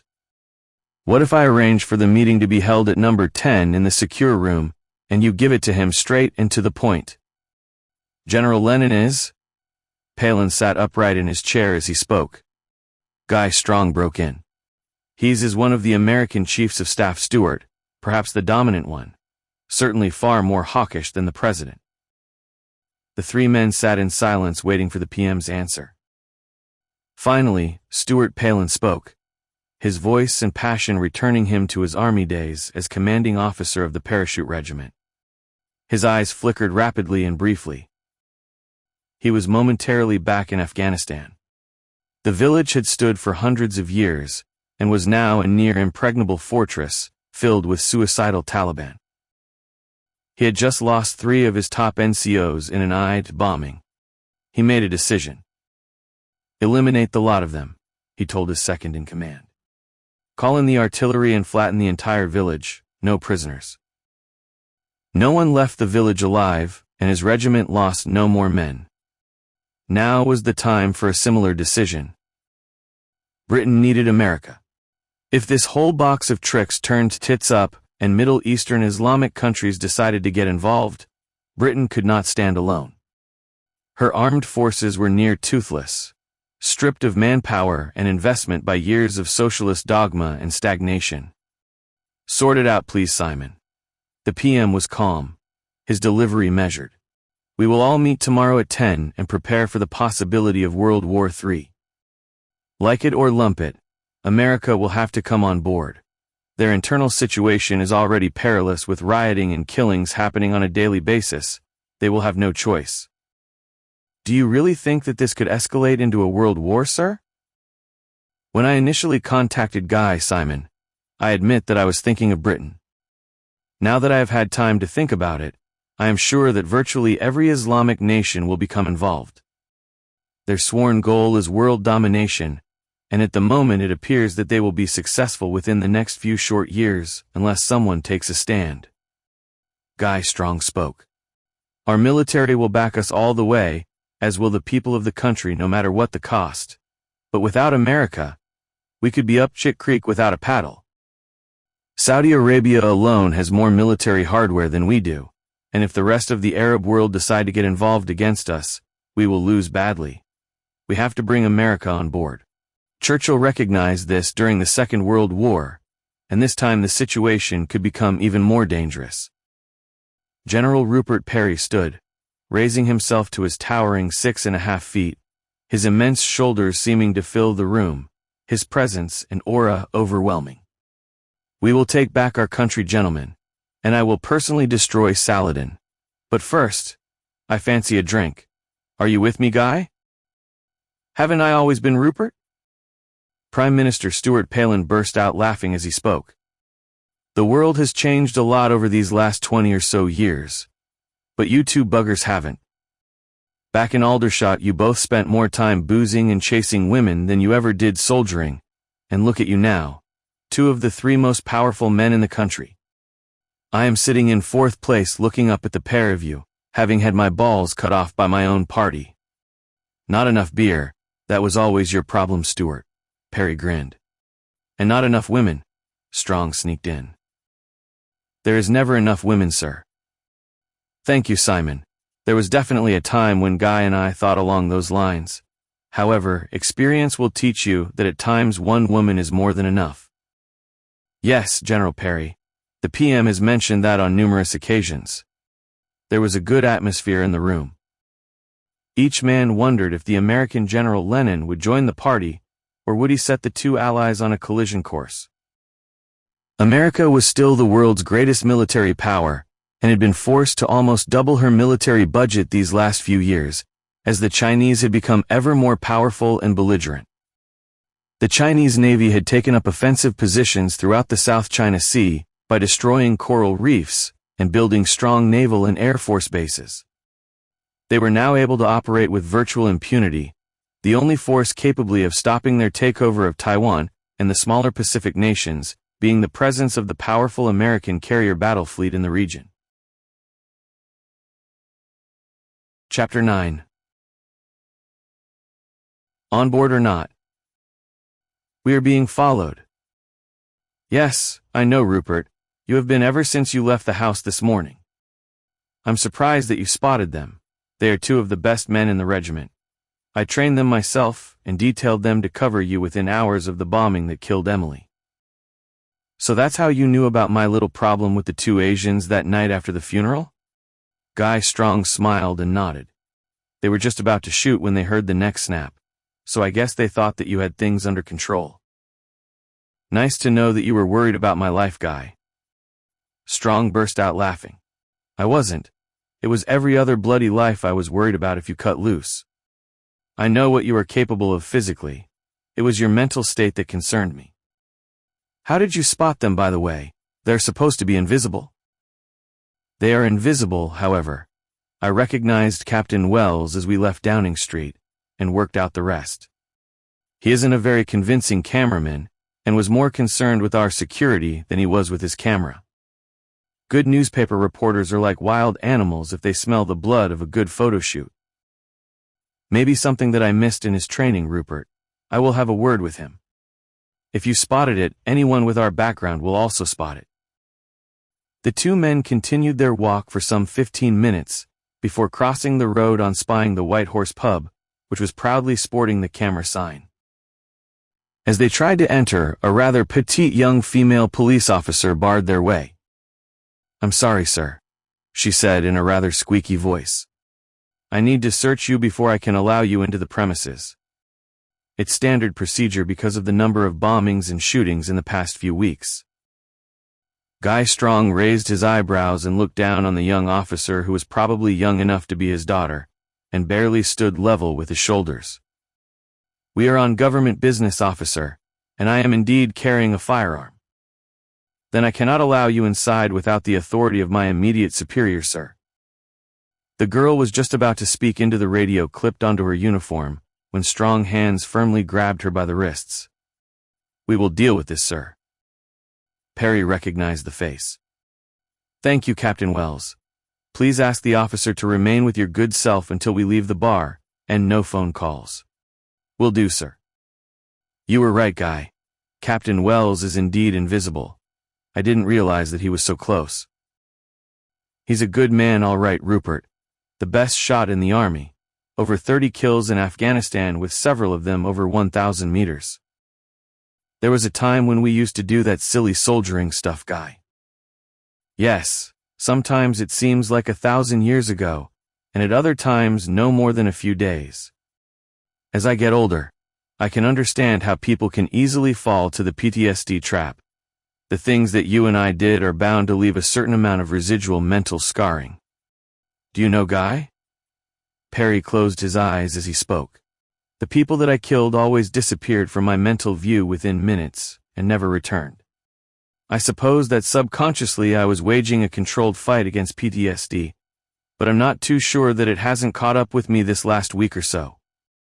I cannot shake off the image of my little girl lying in that damned coffin, all neatly reassembled and stitched back together. Her head appeared to be on crooked. I know that it's fucking stupid to dwell on it, but I couldn't bear the thought of her being buried with her head on crooked. Parry's thoughts were interrupted by the landlord. Are you two going to sit here all afternoon talking, or would you actually like a drink or two? His tone was jokingly friendly. Guy Strong looked at the array of real ales before speaking. We will have 2 pints of whichever beer you drink, and take it from there. The landlord headed for the bar sporting a big grin. Guy Strong was glad of the distraction and changed the subject. How do you think that we should approach this General Lenin fellow, Rupert? I reckon that we sit him down and tell him exactly what we intend to do and judge his reaction. What do we know about him?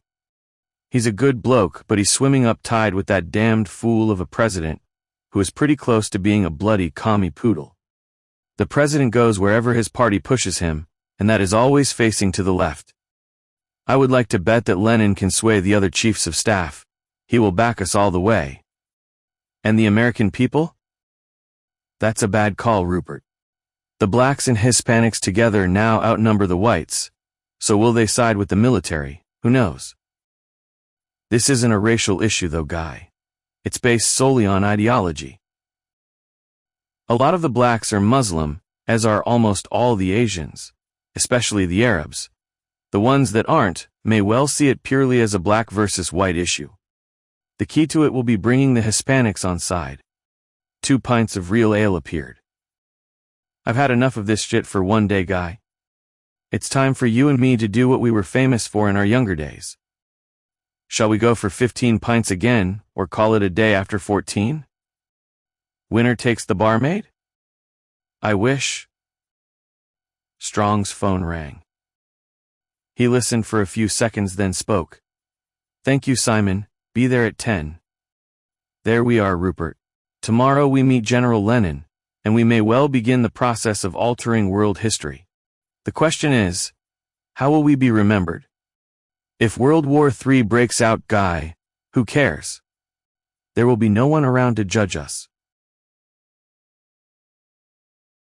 Chapter 10. Incognito. The policeman in front of the Downing Street door recognized both men as they approached the famed door and opened it for them, saluting as he did so. Thank you, officer. But kill the salute next time. We are supposed to be anonymous. Sorry, General Strong. I worked with you in the regiment and old habits die hard, sir. Strong looked closely at the officer before speaking. Sergeant Riley, well, blow me down. How long has it been? Close to 15 years now, sir, I would bet. What the hell are you doing as a copper? I thought that you went over to the Middle East to do security work for one of the oil companies when you left us. Long story, sir. Things didn't quite work out with the wife, and I didn't take it too well.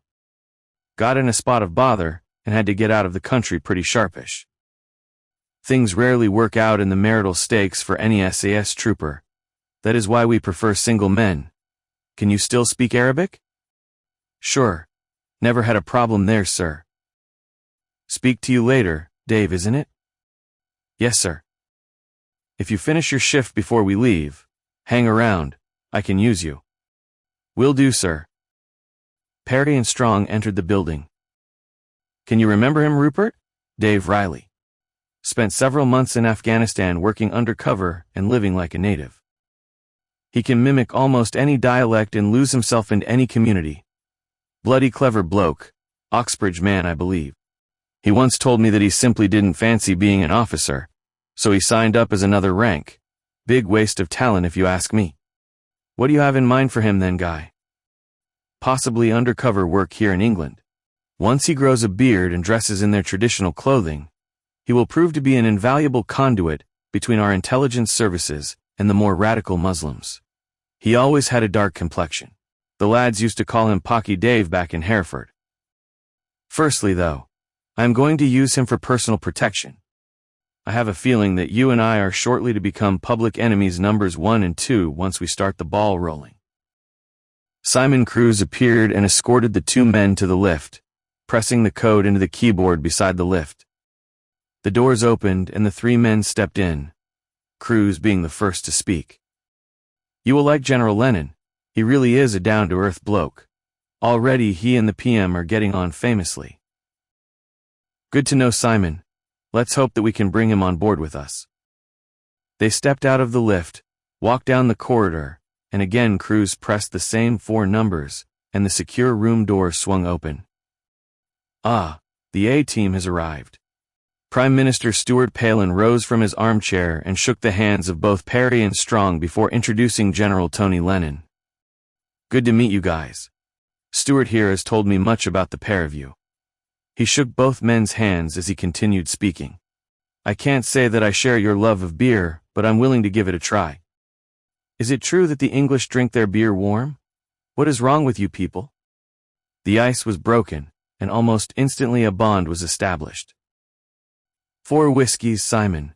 Pour yourself one and join us, please. Palin smiled. One of the perks of the job, Tony. Only the finest malt whiskey is allowed through the door, and most certainly at taxpayers' expense. I'm a bourbon man myself, but never refuse a fine Scottish malt. Simon brought over the silver tray and handed everyone a glass containing a double measure before slightly rearranging the chairs so that each man could face directly towards anyone speaking. Aren't you having one yourself, Simon? The Prime Minister looked surprised. You would have to pay a king's ransom for a bottle of this nectar. I'm not a whiskey man, sir. More of a gin and tonic social drinker only. Allow me to update you both on what Tony and I have discussed so far. Palin took a sip of whiskey before continuing, his eyes flickering between both Parry and Strong. He quite shrewdly guessed the reason for the meeting, and although he approves of a military coup in principle, he has deep reservations. You are not alone there, Tony, but can you see any alternative? Parry looked directly at General Lennon. This Saladin fellow has been running rings around us for a couple of years now, and the country is torn between civil war or total surrender to Islam. With the election due in a few weeks, I'm sure Stuart will be able to advise you of where the polls stand at the moment. Strong interjected. Pursuing a democratic path will definitely lead to an Islamic stranglehold over the country, which will rapidly progress to a full-blown caliphate. History is littered with cases of Islamic appeasement, and other than Spain, no country has ever returned to its Christian roots. Ironically, Spain is now once again ready to fall under Islamic control. Does no one ever bother with history nowadays? After remaining silent as Parry, Strong, and Palin all spoke, General Tony Lennon opened up, his voice deep and powerful with a slight Texas drawl. Gentlemen, I understand exactly where you are coming from, and have to agree that there is only one possible course of action. There are, however, many possible operational problems, all of them having unpredictable outcomes. After screwing up badly in both Iraq and Afghanistan, I am of course talking politics and not military here. The more sensible of us have come to realize that no matter how successful the operation, you will eventually lose the war if you leave a power vacuum. Before you even consider guns, it is important that you adopt a Sun Tzu strategy. We Americans never did, and it is also essential that you have clearly defined objectives. What do you know of this Saladin fellow?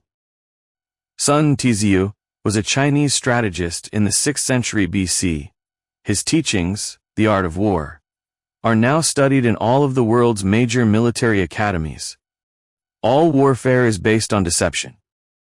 The supreme art of war is to subdue the enemy without fighting. Know thyself, know thy enemy. Strategy without tactics is the slowest route to victory. The opportunity of defeating the enemy is provided by the enemy himself. Opportunities multiply as they are seized. There is no instance of a nation benefiting from prolonged warfare. The supreme importance in war is to attack the enemy's strategy. He will win who knows when to fight and when not to fight. Absolutely bugger all, Tony. Parry shook his head as he spoke. We don't even know if he exists, or if it is just a crusader name used to unite the Muslims. Well, that screws the Sun Tzu strategy. Know thine enemy is the first hurdle you will have to overcome. Back in the States, we have a fairly good handle on the main terrorists. In fact, most of them have been eliminated by various means. If you do manage to get your hands on a few of them, fly them to Guantanamo, and I will give you the name of Saladin, if he does indeed exist. We are British, Tony. What you are suggesting is quite unthinkable. Palin burst out laughing. The rest of the room followed. Have you thought out a long-term plan, Rupert? No. All of our energies have been concentrated on the initial military takeover so far, Tony. Yes, there is the problem. After Vietnam came Afghanistan, followed by the Second War with Iraq, and at no time did we have a plan as to how the country should be run, nor did we have an exit strategy. The history of one war had barely been written, and we were committing exactly the same mistakes over again, not just once, but twice. Sun Tzu certainly knew what he was talking about, that's for sure. Palin chuckled. Without a clear objective and an end game, there can never be a complete victory other than total genocide. So, gentlemen. General Lenin's clapped his hands together as his voice reached a near crescendo. What exactly is the end game? Are you to expel all Muslims from the country, demolish their mosques, ban the entire ideology from Britain, or will you simply restore law and order for a couple of years? If you fail to cut out the Islamic cancer, it will simply regrow until it eventually destroys you. The room went silent. No one had yet thought along those lines. The solution to the Muslim problem was far more difficult than was originally thought. The old Soviet-controlled Eastern Bloc countries had nipped the problem in the bud many years earlier by eliminating all Islamic immigration and making life so difficult for the ones already there that they often moved on to Sweden, where they were initially welcomed with open arms. These early displaced Muslim immigrants built up their following and their forces, and with the aid of the feminist movement, backed by a left-wing government, now ran Sweden as an Islamic caliphate. I have to say, gentlemen, General Lenin continued, a serious expression crossing his face, unless you can come up with a clear plan and a settled objective, I am reluctant to even discuss today's meeting with my fellow chiefs of staff. However, I am closing no doors on you. Militarily, we will remain neutral in the short term, as our president was born without balls and is little more than a puppet to anyone with either a dark complexion or left-wing commie views. If other nations do decide to get involved militarily and align against you, then I will make my move, which will be rapid and effective. America will follow pretty much the same route that yourselves are planning to take. But firstly, it will do no harm to our cause if America simply sits back and observes, as that way we will see the pitfalls to avoid. Palin turned towards Simon Cruz. Have you any thoughts on the subject, Simon? Well, sir, I am familiar with the Art of War as written by Sun Tzu. He stated that the supreme importance in war is to attack the enemy's strategy. If we are to accept that the enemy is Islam itself, and not just a random selection of extremists, we have to look at their strategy, and that entails studying the concept of jihad, of which there are 4 main elements. Not bad for a non-military man, Simon. Please go on. As always, Palin was impressed but not surprised at Cruz's knowledge. Cruz continued. There is jihad by the sword, which is achieved by violence in the form of shootings and bombings, maybe even crashing the odd airplane into tall buildings, the objective being to scare and demoralize the non-Muslims into submission. Jihad by immigration and overbreeding, and with the native British birth rate having dropped to a little over 1 child per family, within the next 2 or 3 generations, the Muslims will be in a majority in the country, as many of them have several wives and multiple children. Jihad by education and money. You only have to look at the number of madrasas that have replaced Christian schools and the non-stop building of mosques, all funded by rich Middle Eastern money. And finally, jihad by political infiltration. Every major town or city in the country now has Muslim mayors and Muslim-controlled councils, and if the general election goes ahead in the next few weeks, we will have a Muslim-controlled parliament who will then be in control of the armed forces. That's an awfully big cancer that you Brits have to remove, gentlemen. Oh my God, why didn't we listen to Enoch Powell all those years ago? Palin's facial expression screamed pain. The controversial and widely reported speech was made by British Member of Parliament Enoch Powell on April 20, 1968, to a meeting of the Conservative Political Centre in Birmingham, United Kingdom. It became known as the Rivers of Blood speech, although Powell always referred to it as the Birmingham speech. Powell warned of the dangers of mass immigration and of how sometime in the future, the black man would have the whip hand over the white man. People initially thought that Powell was referring to the black Caribbean people who were inhabiting his Wolverhampton constituency in ever-increasing numbers. In later years, people realized that being a classical scholar, Powell was in fact drawing on references to over 100 years of Islamic and Christian hatred and conflict. It was a bloody conservative prime minister that sacked him, Stuart. Don't forget that. I know that guy. Palin slowly shook his head from side to side, his lips tightly pressed together in obvious frustration and anger. What a fucking disastrous decision that has turned out to be. The Rivers of Blood speech has proved to be prophetic after all. There is no way that this is going to end well. Lenin chuckled. Well, Stuart, you Brits didn't just screw up your own country with your immigration policy. You did a fair bit of damage to the States with your slave trade. With every passing day, your former cotton-picking employees become ever more powerful and disruptive, and before long, America is certain to explode into a major civil war. It is becoming blindingly obvious that all of our sophisticated planes, rockets, tanks, and submarines are of little use when the war is in our own backyard and the enemy is our next-door neighbor. And something else, gentlemen. What's that, Simon? Our enemy will not be wearing a uniform. He will be looking forward to dying for Allah as a martyr. 72 virgins await him in paradise. Don't just use the word he, Simon. My little girl was killed by a woman suicide bomber. That bastard Saladin is even using children to atomize themselves, and their parents are proud of it. Prime Minister Stuart Palin stood up from the comfort of the armchair and headed for the drinks cabinet as he spoke. The cancer has to be removed, gentlemen. No half measures. Islam must be wiped off the map of Europe and caged back where it began. Back in the Islamic shithole of the Middle East. Back to where it first climbed out of the primeval slime. 4 men nodded in agreement. They were perhaps a little shocked at the obvious hatred that was leaving the lips of the Prime Minister. Nevertheless, there was a certain amount of truth in the words.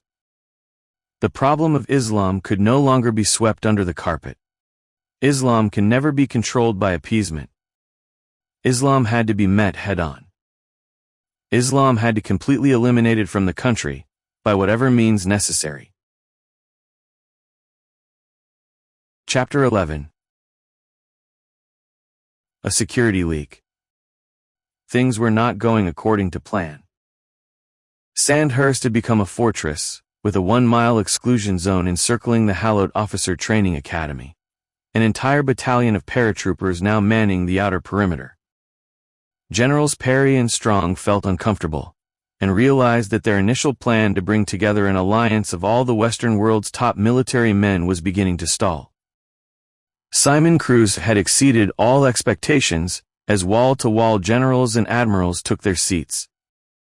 General Lenin looked on without speaking, and armed Pocky Dave Riley alongside him, happy to once again be gainfully employed in his new role as personal bodyguard to Strong. Parry's initial presentation appeared to be met with approval, as he explained the exponential growth of Islamic extremism within Britain, and of how each successive attack was becoming ever more daring and increasingly more sophisticated. The resistance, even resentment, began to surface with the first mention of the possibility of a military coup, and was mainly confined to the European countries that had already fallen under Islamic rule and Sharia law. Parry hadn't openly stated Britain's planned course of action, the implication of European cooperation in restoring law and order by military force being mildly subliminal.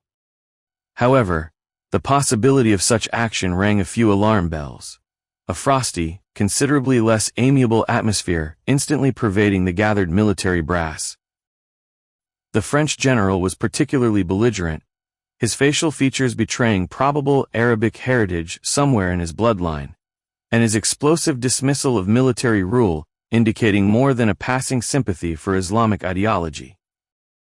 After decades of Islamic terrorism in France, the takeover had been relatively seamless, with the new Muslim prime minister commanding a large majority. As if by the simple pressing of a button, all terrorism had ceased overnight and become a distant memory.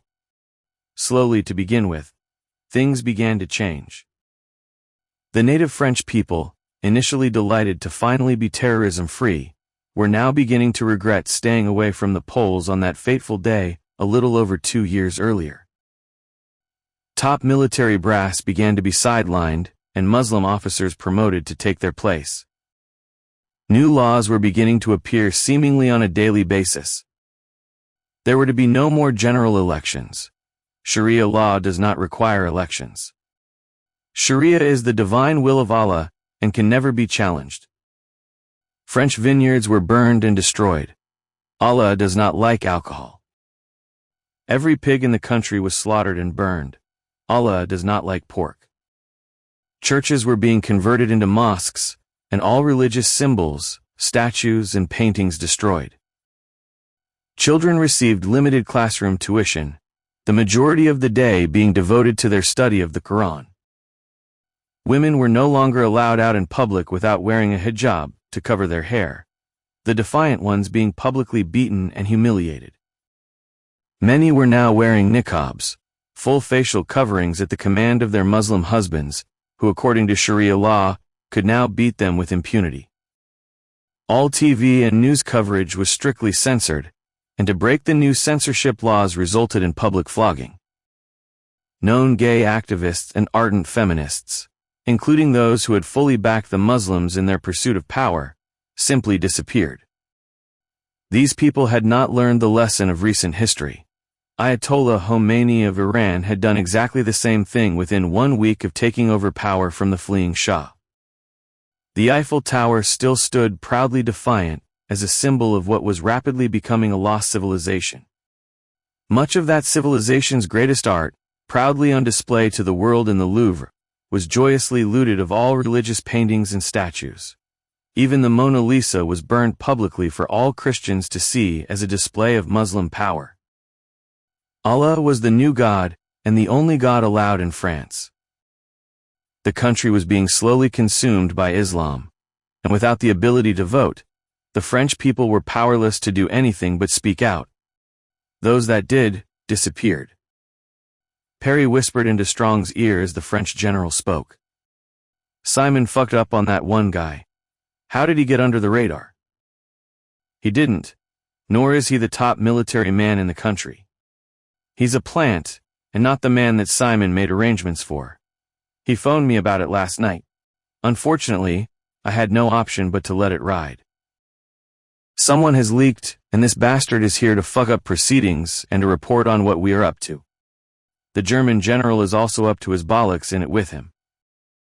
The meeting was suddenly interrupted by the sound of gunfire no more than 50 yards away.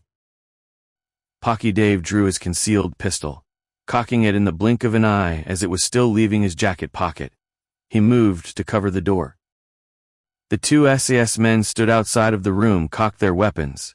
The 3 men from the regiment on guard outside the building did likewise, and took up defensive positions before opening fire. 2 young officer trainees dropped to the ground. They were no match for the professionals of the SAS regiment. Their dying words were Allahu Akbar. Their suicide mission seemed to have worked against them, as the men gathered in the room were suddenly brought back to earth with a reality jolt.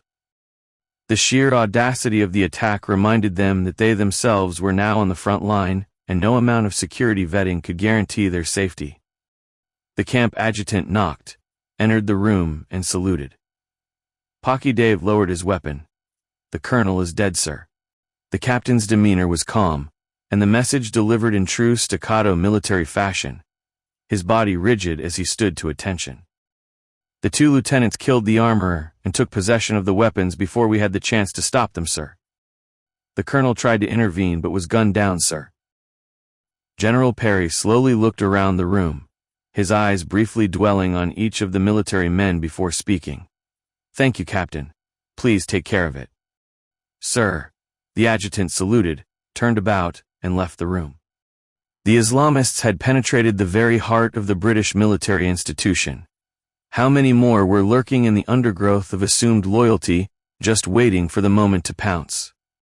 "Captain Riley." "Sir." "Take a bit of time out and check on the security of this building." General Strong wore a thoughtful expression as he spoke. "Anything in particular, sir?" "No, nothing that I can put my finger on. I just have a funny feeling that something is wrong. You always had the ability to smell a rat. Pocky Dave Riley grinned. That's why I am still alive, sir. Chapter 12. Pocky Dave. Dave Riley had taken Arabic studies at Cambridge University under the Army Scholarship Scheme, and on receiving a first-class honors degree, was guaranteed a place at Sandhurst as an Army officer. To everyone's amazement, he turned down the offer, preferring to work his way through the ranks, and was reluctantly drafted into the Intelligence Corps. After 2 years of sitting behind a desk, he was restless for action and applied to join the SAS, where he sailed through the selection course, his first posting being Afghanistan, the hotbed of Islamic resistance. After working as a sniper for a unit tasked with infiltrating behind the Taliban front line and eliminating the more senior commanders along the Pakistan border, he volunteered for undercover work. His dark complexion, beard, and mastery of the native Arabic tongue ensured that he had little problem in losing himself among the local tribesmen, and was soon involved in gathering valuable information on Taliban movement and plans. The SAS, Special Air Service Regiment, was formed in 1941 during the Second World War by David Stirling, a young Scots Guard officer, in order to infiltrate behind enemy lines and cause major disruption to Rommel's Afrika Korps. The regiment is recognized as the finest grouping of soldiers, and its model is copied throughout all the armies of the world. The 22 SAS Regiment is organized into 4 squadrons, each squadron consisting of 4 16-man troops. The main tasks of the regiment are intelligence gathering, sabotage, and assassination. The Royal Marine Commandos have the Army equivalent to the SAS, known as the SBS, Special Boat Squadron. A chance meeting with an old Cambridge University friend whilst on leave back in his native Essex home village opened up a whole new world for him. SAS men have always been in great demand the world over, and when offered a tax-free salary of 5 times his military pay, he bought himself out of the army and moved to Saudi Arabia as personal bodyguard to one of the most senior oil company executives in the Middle East. Elaine was his dream girl, a beautiful natural blonde, and the daughter of an American diplomat who was present at one of the oil company's monthly functions. A whirlwind romance led to marriage within a matter of months.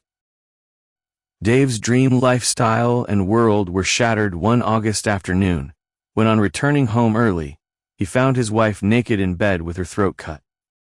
She had been raped multiple times, and despite her screams, no one had come to her assistance.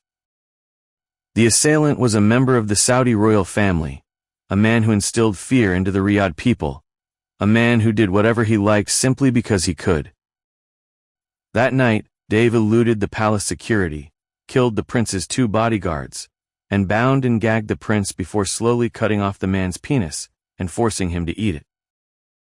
That was why Pocky Dave was now back in England, being as unobtrusive as possible, and always on the lookout for the Saudi assassins that were constantly trying to hunt him down.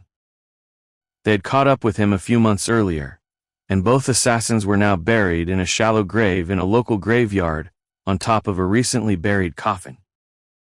Dave Riley, alias Pocky Dave, was now back in commission, back in the game as personal bodyguard to a man he admired and highly respected. The pay wasn't too bad either. General Guy Strong had made a 1-minute phone call, and former Sergeant Dave Riley was now Captain Riley. Chapter 13. Security gone tits up. At 2 o'clock, the meeting broke for lunch and sandwiches were served. 3 noticeable groupings formed. The officers of the recently Islamic converted countries were sitting and talking in hushed tones among themselves at one side of the room, and the officers representing countries still managing to ward off total Islamic control sat at the other side of the room. Parry, Strong, and Lennon formed the 3rd grouping with Captain Dave Riley joining them. In the States, we call this a dog's dinner. General Tony Lennon shook his head slowly from side to side as he spoke. This meeting is not a good idea. The French, Germans, Swedish, Dutch, and Belgians are all obviously opposed to any form of a military takeover, even though you didn't explicitly mention it. They have already figured out your plan, and I can guarantee that you will receive no assistance from the lot of them. You will, however, receive much resistance. Yes, he's right, Rupert.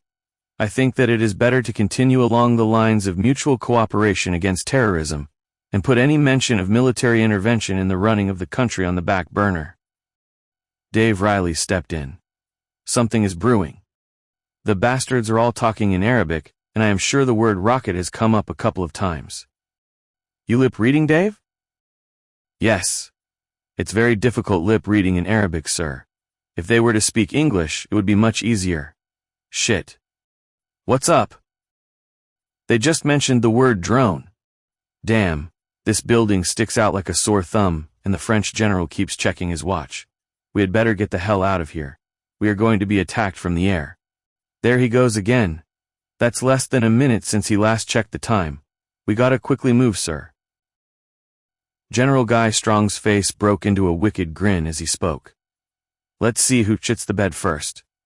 With that, he walked over to the non-Islamic aligned grouping and asked them to leave the building for a couple of minutes with him. Together with Parry, Lennon, and Riley, they left the room and headed for the main exit. Commanding the SAS men stood outside to follow. The missile hit just at the point where the entire party had just crossed the road and walked behind a concrete and brick building. The ground shook as an ear-splitting explosion sent bricks, mortar, and body parts flying in all directions. Good timing, Major Riley, and well spotted. Parry wiped his by now slightly sweating brow. Captain, sir. I am a general in the British Army, and if I say that you are a major, then a major you fucking well are. Is that clear? Perfectly, sir. Perhaps owing to the release and tension at so close an escape, Strong burst out laughing. The way you are moving up in the world, Dave, within a couple of months you will probably outrank both Rupert and me. General Tony Lennon joined in the laughter. If he were under my command, gentlemen, he would now be at least a full colonel, not a lowly major. My wife will either thank you or curse you for saving my life, Major. I thank you. The camp was now in a state of turmoil. Fire tenders were busy spraying water on the burning building, and the smell of explosives filled the air. I love the smell of napalm in the morning. Major Dave Riley could not resist quoting the immortal words of Robert Duvall from the film Apocalypse Now, as he breathed in deeply through his nose. The adjutant who had earlier reported on the death of the camp colonel dashed over. He saluted, and once again stood rigidly to attention. Before he had time to speak, Strong got home first. Send 2 unmarked vehicles immediately, Captain, and make sure that you can trust the drivers. Better make that 3. Sir. Isn't Colonel Blackstone the 2IC? Yes, sir. Tell him to take control of the regiment on my orders. Sir. Where are we going, General Strong? Mario Mellini, the Italian general, asked. Parry and Riley already knew where General Guy Strong always went at moments like this. The 3 vehicles pulled up outside the tiny village pub, a few miles outside of Camberley, Berkshire, and 5 SAS troopers took up defensive positions around the building. Welcome to my office, gentlemen. Strong ushered the group inside and nodded to Riley, flicking his eyes in the direction of the bar. Major Dave Riley walked over to the landlord and had a quiet few words before returning to Strong. Sorted, sir. The couple in the corner are just leaving and the pub is now under lockdown. The landlord is an ex-squatty, so no problems there. Good. So let's rearrange the tables and chairs and have a meeting. Once the drinks have been ordered, of course. Parry smiled. He had noticed the camera sign outside the building and had a feeling that Strong had known exactly where the mini convoy had been heading. Damned warm English beer, I presume, gentlemen? Just sit back and enjoy the experience, Tony. Once you have acquired the taste, you will be spending much more time in the UK. I promise you that. Guy may not be much of a soldier, but he sure knows his beer. The whole group burst out laughing. There would be plenty of time to discuss business once the more serious task of sorting the beer had been accomplished. General Strong's phone rang, and he walked over to the other side of the room for privacy, returning a couple of minutes later. The shit has well and truly hit the fan, gentlemen. Simon has just informed me that the Iranian ambassador has just been to see the British Prime Minister and informed him that any military coup in the UK that interferes with the rights of the Islamic community will be adjudged to be an act of war against the whole of the Islamic world. As of today, no British ships will be allowed passage through the Straits of Hormuz. Did Palin give a response? Parry asked. You know Stuart Guy? He told him to fuck off. Not in so many words, but his message was obvious. That is the best news I have had in weeks, gentlemen. Lenin had a big beaming smile on his face. Now, I will be in a position to move with my own chiefs of staff. Iran is currently in bed with China, and as you are no doubt aware, the two countries are public enemies numbers 1 and 2 to the American people. I think that we will start the ball rolling with an Iranian attack on one of our warships in the Gulf, at which point I will send in a carrier battle group. A false flag, sir? A Gulf of Tonkin moment? Lenin smiled at Riley's audacity. Wow, Tony. One step at a time. We haven't even started the ball rolling here in Britain yet. I am aware of that, Rupert, but there is an awful lot of planning to do. This thing will not stop at Iran. You surely know that. The entire Gulf will want to play, and Israel will have to act. What about the barbecued guys back at Sandhurst? Their countries are far more likely to align with the Muslims than with you. Mario Mellini, the Italian general, interrupted. Not the native French people. Like my people back in Italy, the mood is rapidly approaching civil war. The politicians no longer represent the people.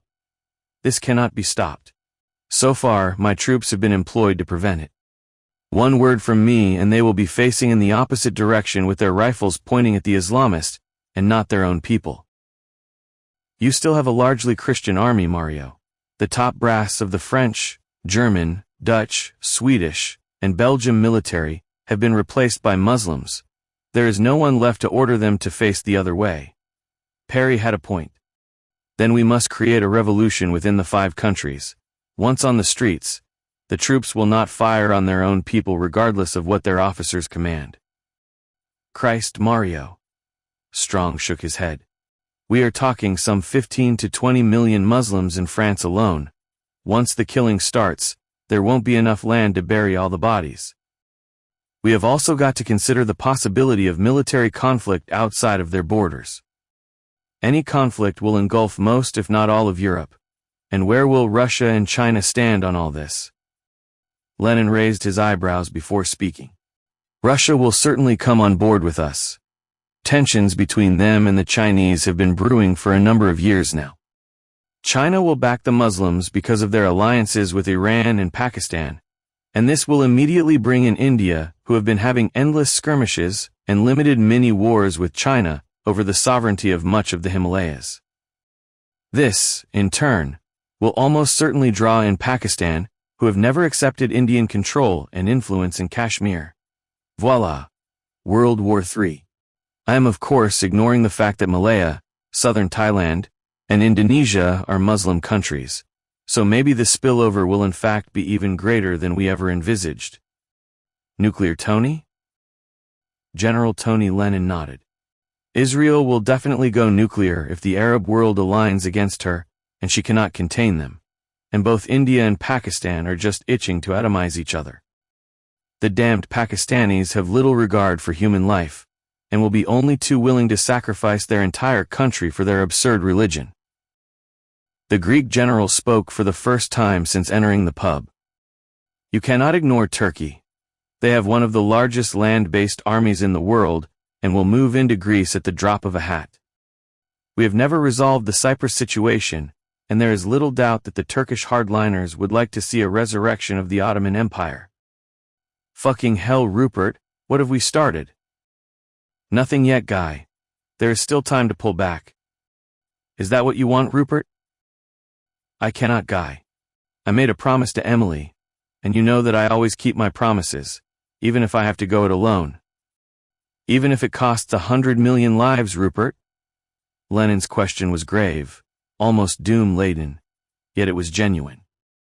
He needed to know if there was any possibility of cold feet. The Americans had initially questioned Churchill's resolve in the early stages of World War II, at the time when Britain had stood alone against Hitler's war machine. On Churchill's orders, the Royal Navy's near destruction of the French naval fleet, in order to prevent it from falling into Nazi hands, convinced them. General Rupert Parry nodded. Whatever the cost, Tony. Do we really have a choice?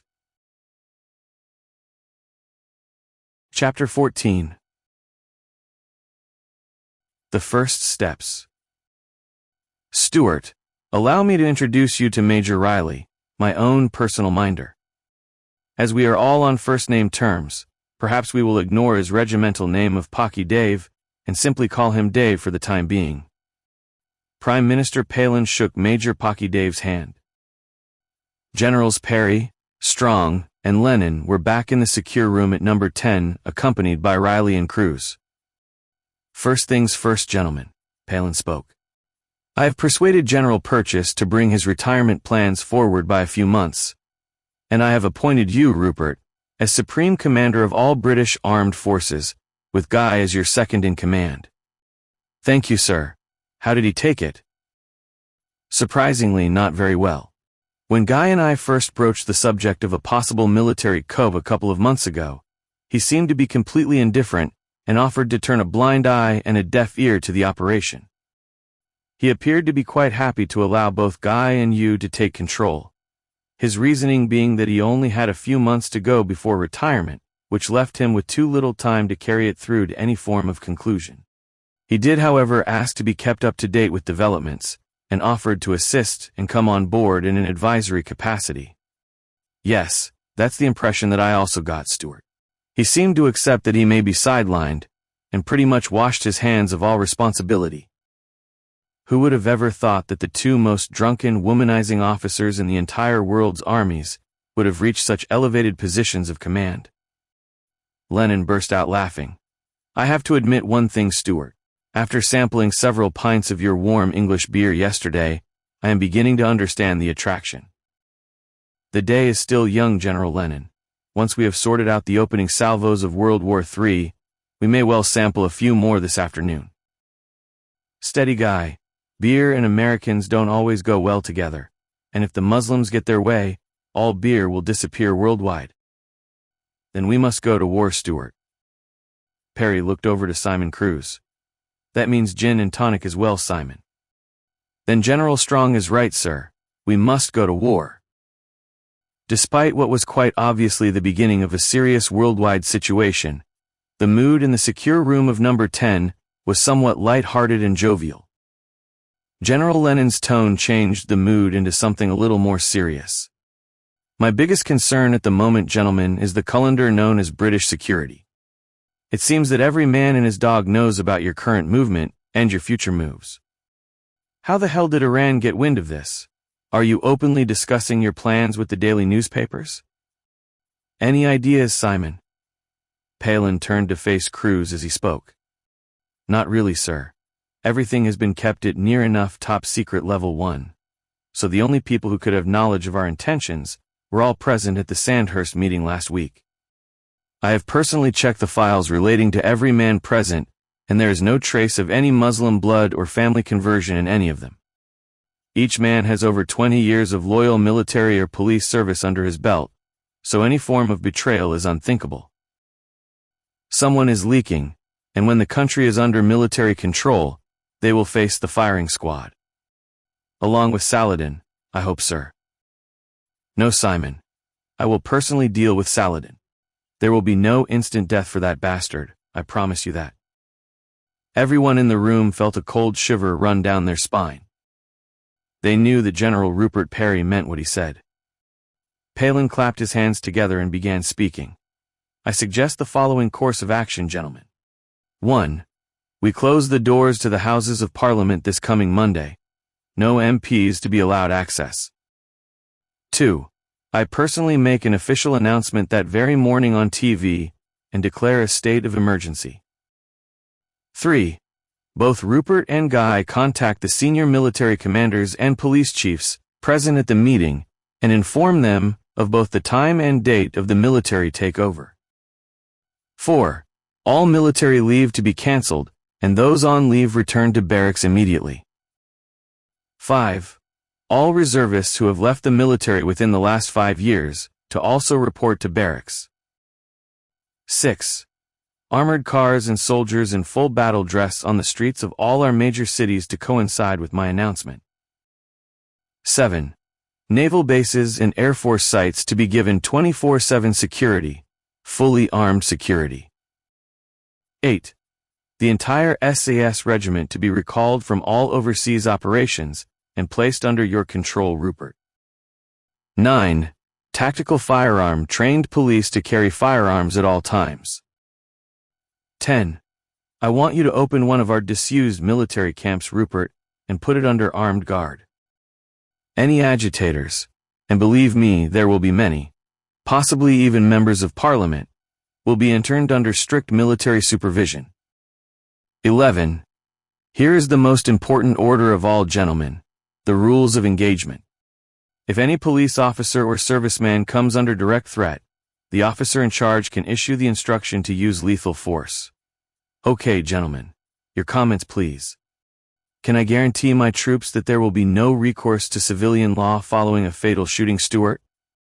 Military law only, Rupert. I will need a total curfew at night if things escalate, Stuart. There are too many firearms in the wrong hands at the moment. Give me the word then, Guy, and it will happen. During my broadcast, I will confirm that anyone carrying weapons will be shot on sight. Looters, sir? Shot on sight, Simon. This I will also mention. Once we have established full military control of the country, we can then begin to clear up the no-go areas of the big cities.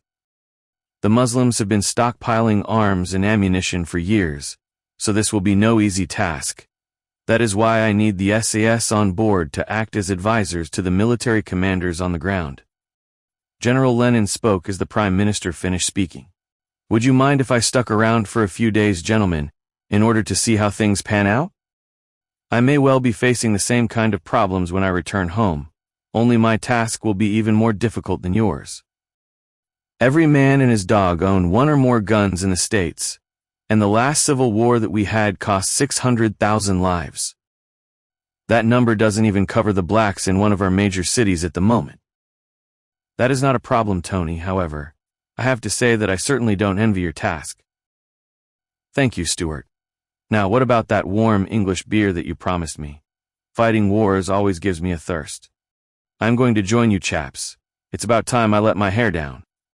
Yes, Prime Minister, Simon Cruz said jokingly. Major Riley. Sir. Make sure that Captain Wells and his men have the Prime Minister covered when we leave the building, and go and get rid of any reporters or cameramen. Forcibly, sir. If necessary. May I add something that you seem to have overlooked, sir? Please do, Dave. What's troubling you? When I worked undercover in Afghanistan, it wasn't the Taliban that we were most wary of. It was the Afghan troops under our command. On too many occasions they were feeding the Taliban information about our movements, and occasionally cut loose themselves, turning their weapons on both the British and American soldiers. Yes, I can confirm that. The bastards knew that they would die, and wanted to. General Lenin cut in. Riley continued. I feel the first obstacle that we have to overcome is the number of Muslim servicemen that are currently serving. You have to get into the heads of these people in order to realize that in almost 100% of cases, they will put their loyalty to Allah before Britain. You saw what happened at Sandhurst with the 2 subalterns who had supposedly been through a rigorous vetting process. I have lived among and worked with these people, and I would never trust a single one of them no matter how long they have been in the country, especially if they were born here. They are the ones who are the most likely to have become radicalized. We have had this problem with our forces as well, gentlemen. General Lenin frowned and slowly nodded. On one occasion, a major, yes, a bloody major with 20 years' service under his belt, cut loose with an automatic rifle and killed a dozen of his own men. These were Marines with whom he had served with distinction under enemy fire. Something just seems to explode in their brain, and they go off the rails. Dave is right. You cannot trust a single one of them, and all orders will be ignored if they are in any way contrary to their religious beliefs. How many Muslims do we have currently serving Rupert? I never factored this into the equation. Palin looked worried as he spoke. I can answer that question with one phone call, sir. However, I do know that it is many thousands. If you wish, I can list, name, and locate everyone that we know of. The main problem is that many of them did not tell the truth when they enlisted. Why not Simon? It appears that many were forced into joining by their religious leaders, the imams, presumably to create a sixth column, maybe even to prepare for their own military takeover. The bastards don't need a military takeover, Simon. If we allow the general election to take place, that will give them all the power that they need. Palin spat out the words. Indeed it will, sir. Let's go for that drink, Strong suddenly blurted out. Any more of this and I am going to go off the rails. Dave, leave now and sort out the security. We will be up in 5 minutes. I would rather we be out of town. There are fewer bombings in the countryside, and the beer is usually kept better. So Simon, can you please sort out the transport? Cruz opened the door, and Riley left the room. General Rupert Parry could not help bursting out in laughter. His mind moved back in time, back many, many years, to when both he and Guy Strong were young men. Guy Strong hadn't changed one iota. His love of beer, and his capacity for lots of beer, had always been a feature of his life wherever he had been posted in the world. His postings to the Muslim countries could easily have been torturous, but somehow, he had always managed to find a supply, occasionally at the point of a gun if necessary. People who challenged Strong to beer-drinking duels always came off second best with only one exception. Lieutenant Rupert Parry had been that exception, and after approaching the magical figure of 20 pints, the MPs had escorted both of the young subalterns back to camp, and as always, neither man had gained supremacy nor bragging rights. Badly hungover, both Parry and Strong had been on the receiving end of one almighty bollocking from Colonel Palin, the commanding officer of the parachute regiment. Parry's mind flashed back to that moment. Palin had been ruthless, and had almost reduced both men to trembling wrecks. Palin still commanded respect, but his self-confidence appeared to have been smashed by a succession of overwhelming defeats in Parliament. He was a prime minister without power or authority, his resentment clear for all to see. Chapter 15. The main problem. It was a nice quiet country pub owned by an old military friend of Strong, with the obligatory camera sign proudly displayed by the door. The decor was traditional old-world English, with writing memorabilia adorning the walls, and numerous faded pictures and photographs of fox hunting scenes alongside them. Even though it was a pleasantly warm day, there was a blazing log fire burning in the smoke-stained Inglenook fireplace. General Lennon looked around before nodding his approval. Going back to the Muslim problem in the armed forces, he stopped for a few seconds before continuing. This is going to be your biggest obstacle. As was mentioned back in London, these Muslims cannot be trusted. I know that we have brought it up before, but Churchill was dead right when he said that Islam in a man is more dangerous than rabies in a dog.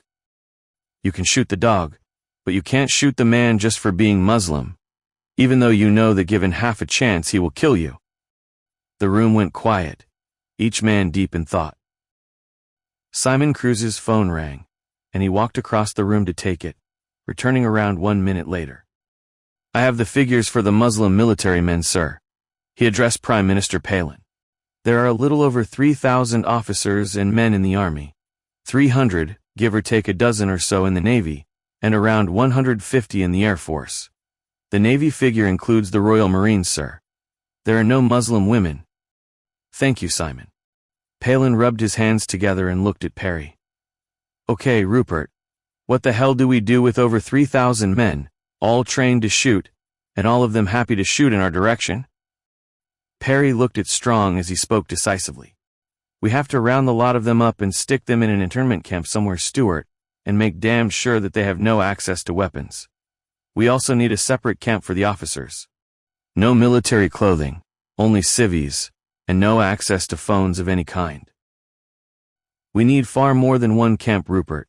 I would suggest maybe 6 camps of 500 men. That way if mutiny breaks out we will be able to contain it.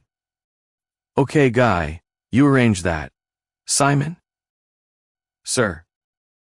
Guy will need the list that you promised of every Muslim in the military, their names, and their current location.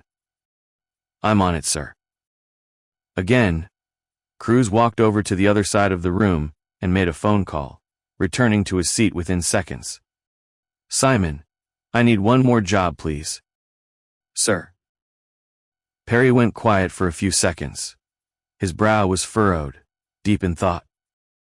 Arrange for everyone present at our first Sandhurst meeting to drop everything and meet us at the Worthy Down camp, Winchester at 10 in the morning. If they are overseas, send a military flight to bring them back. No exceptions. Top secret, you understand. Speak to them personally, no assistance, and have them all travel with security. Guy, can you sort the camp security and place a 3-mile cordon around the camp and bring in missile defense systems? I don't want any more fucking drone attacks. Major Riley, sort the SAS security, at least a dozen men, and place them under your command. Speak directly to the camp commander at Hereford, and tell him that they are my direct orders. Sir. And Stuart. Yes, Rupert. I believe that it is your round, and time for us all to take a break. In days gone by, now would be the time for Guy and me to get serious. General Lennon looked at Parry, his head tilted questioningly. This is where the competition between us always begins. How many today, Guy?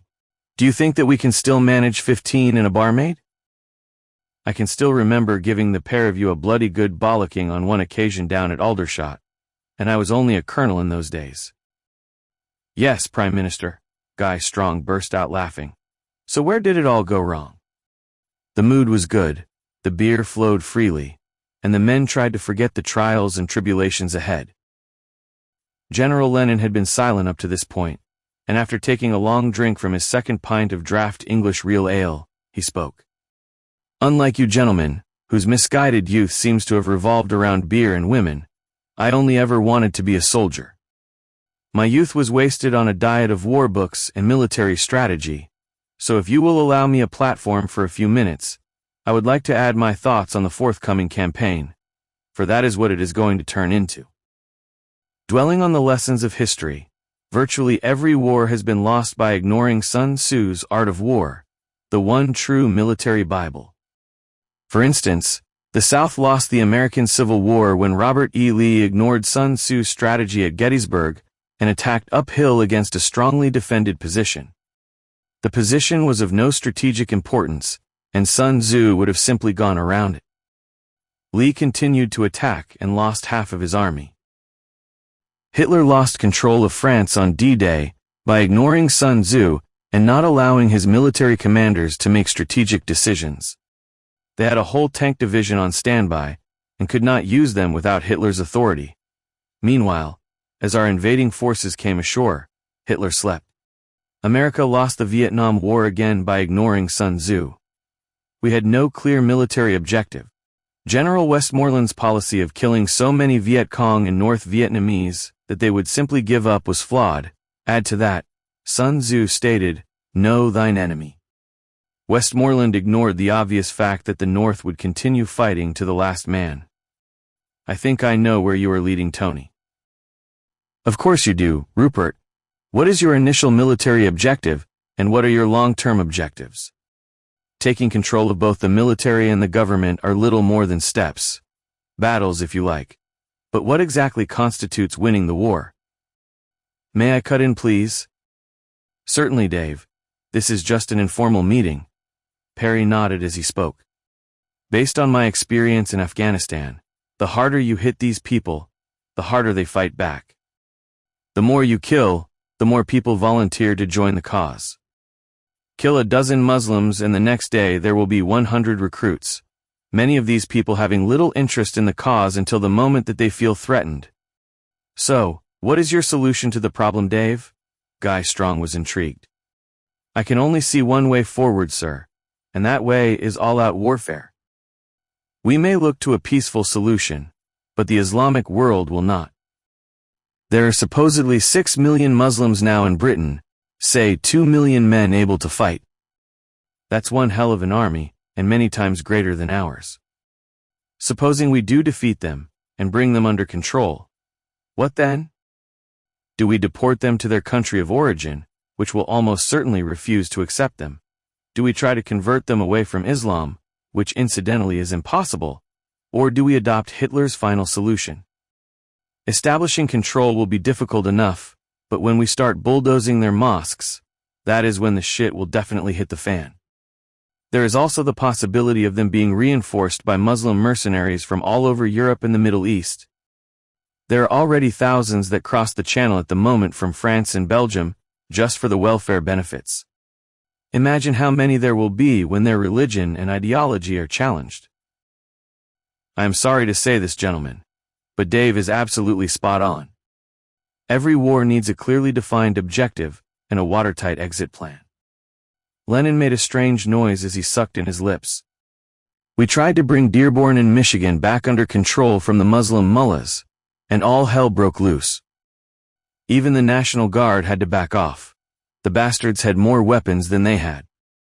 Dearborn is no longer part of America. It belongs to Allah.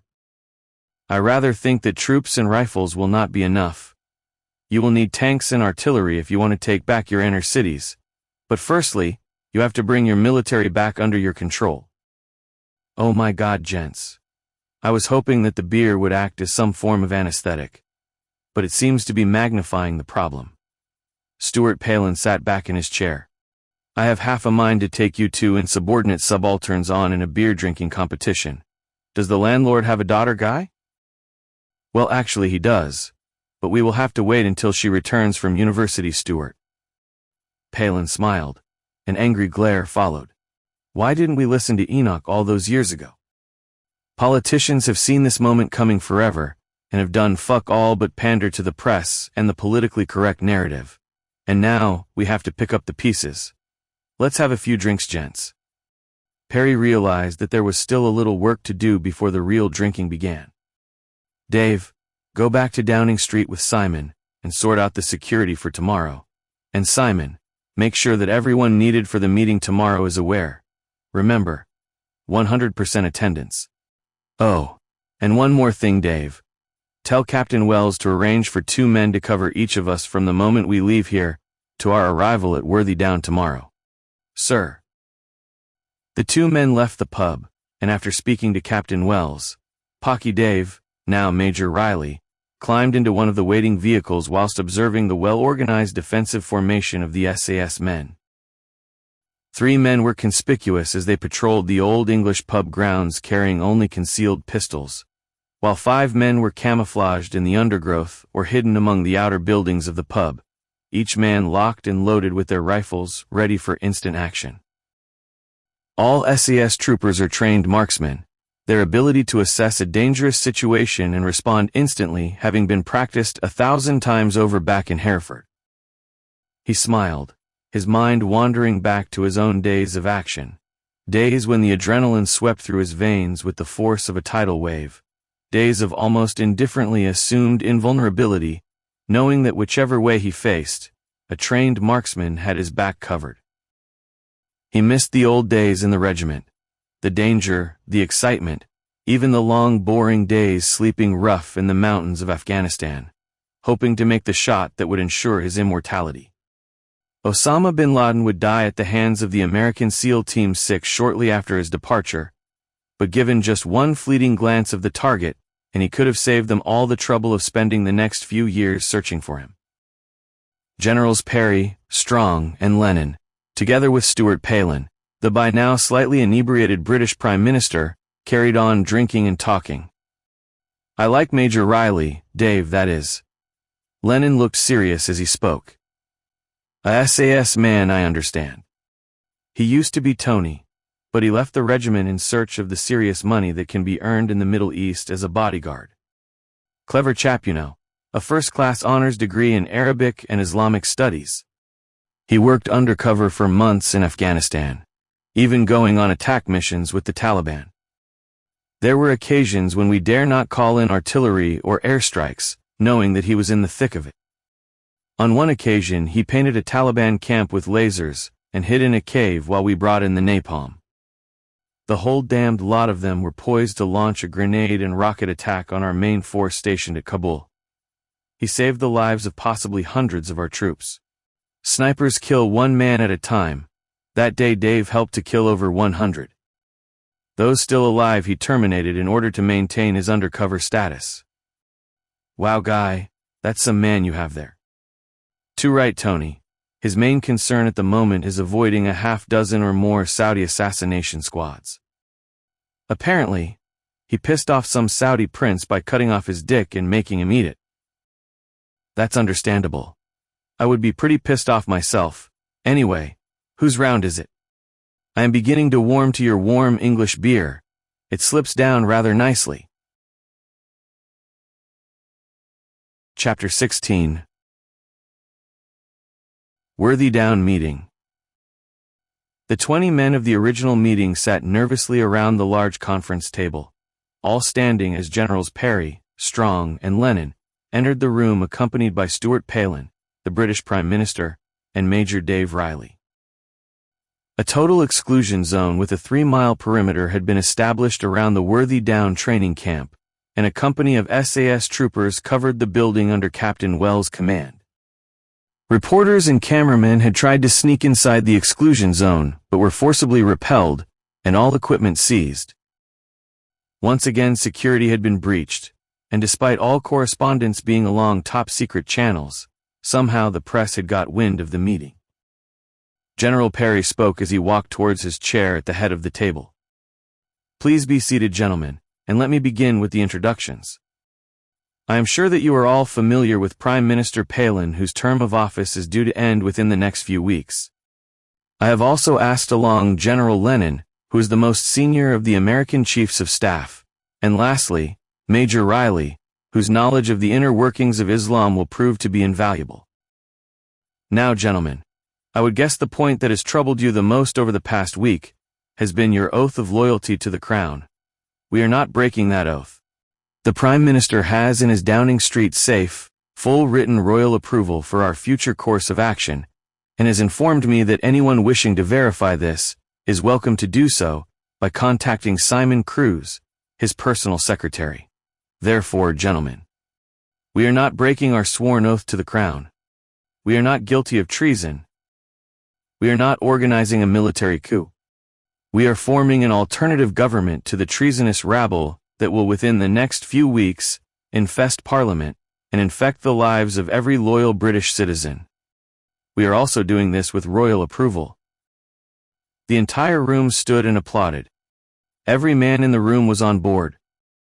Sir James Green, the police commissioner, was the first of the applauding gathering to speak. Everyone sat down as the applause died away. Prime Minister, General Parry, General Strong, General Lennon, without discussing details of our previous meeting among my more senior colleagues, I have been dropping a few subtle hints over the last few days, pretty much testing the water if you like. These are my observations. Number 1. Almost to a man, every senior officer under my command is seeking early retirement. Number 2. Almost to a man, every senior officer no longer has faith in the establishment. Number 3. Almost to a man, every senior officer lives in fear of their life. Too many of their colleagues have been either shot or blown up over the last few years, and in almost every case, the Home Office has replaced them with Muslim officers. This is why I am apprehensive about our possible course of action. None of my Muslim officers will take this lying down if they see a future erosion of their gathering power. In addition, the bloody Home Office have instigated a system where it is damned near impossible for me to recruit a white copper anymore. Not that any white men would consider applying. It is no coincidence that only frontline white officers are dying, and never Muslim officers. Prime Minister Palin stepped in. Thank you, Sir James. I am fully aware of where you are coming from, and I have to shoulder the burden of responsibility. In my defense, Whenever I have gone up against the Home Office, not only have I had to contend with the opposition party, but half of my own party have voted against me. My hands are tied, and I am virtually gagged when in Parliament, believe me. I am a Prime Minister without power, a bulldog without teeth, and a rather ineffective bark that worries no one. The men in the room smiled to a man. They didn't need Palin to tell them this. They had seen what had been going on for a number of years, and many of them were more than willing to take early retirement from a job that bore little resemblance to the one that they had signed up for all those years earlier. Sir James. Strong spoke in a low, serious tone. We were discussing this very topic a few short hours ago. We in the military are faced with pretty much the same problem as the police force. This has not come about by accident, nor have we been blind to the insidious rise of Islam within our armed forces. Like yourselves, we have been manipulated by powers in Westminster, to the point where we are now barely an effective fighting force on the world stage.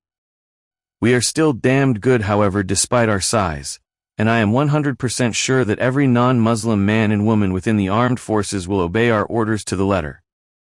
We have already made the decision to recall reservists, and to detain and isolate all Muslims of whatever rank and position. Will you need military assistance to do the same within the country's police forces? Green nodded slowly and deliberately. Yes, General. In the inner-city areas, Muslim police officers outnumber white ones by close on 2 to 1, so removing them without your assistance would be impossible, especially if they manage to get their hands on tactical weapons. Thank you, Sir James. General Parry looked slowly around the room before continuing to speak. Once we have isolated the Muslim military, our plan is to move throughout the country in strategic military formation and secure towns and villages as we go. Major Muslim concentrations, such as in the northern and midland cities, we can bypass if we come across too much resistance.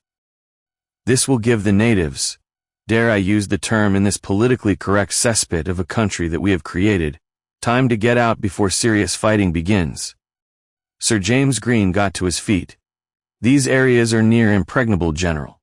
Only my Muslim officers are allowed into the inner cities. They seem to have acquired every type of weapon conceivable. They have pretty much a well-organized militia, and none of them are afraid to die. In fact, they want to die fighting for their crazy religious beliefs. Then we will use tanks and artillery, Sir James, and we will help them to achieve their ambition to be with Allah. Remember, this is a military war fought without political interference. We will effectively become the law until the area is under control, and then it will be passed over to your control in order to maintain law and order. For the first time in history, I rather think that Britain needs a fully armed police force. A big smile creased Sir James Green's face as he spoke. When are we ready to go, General? I am ready now, and I can guarantee that every man and woman under my command will welcome the opportunity to defend themselves. Okay, gentlemen, here is our first course of action.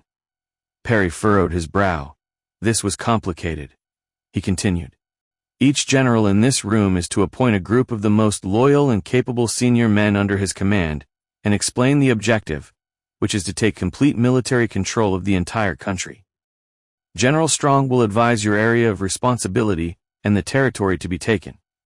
Air Force and naval officers are to secure all airfields and naval establishments and supply as many personnel as they can spare to work with the Army under the command of General Strong. You will all have total control of your command, with no need to obtain further permission from General Strong or myself. You will complete your orders using whatever means necessary.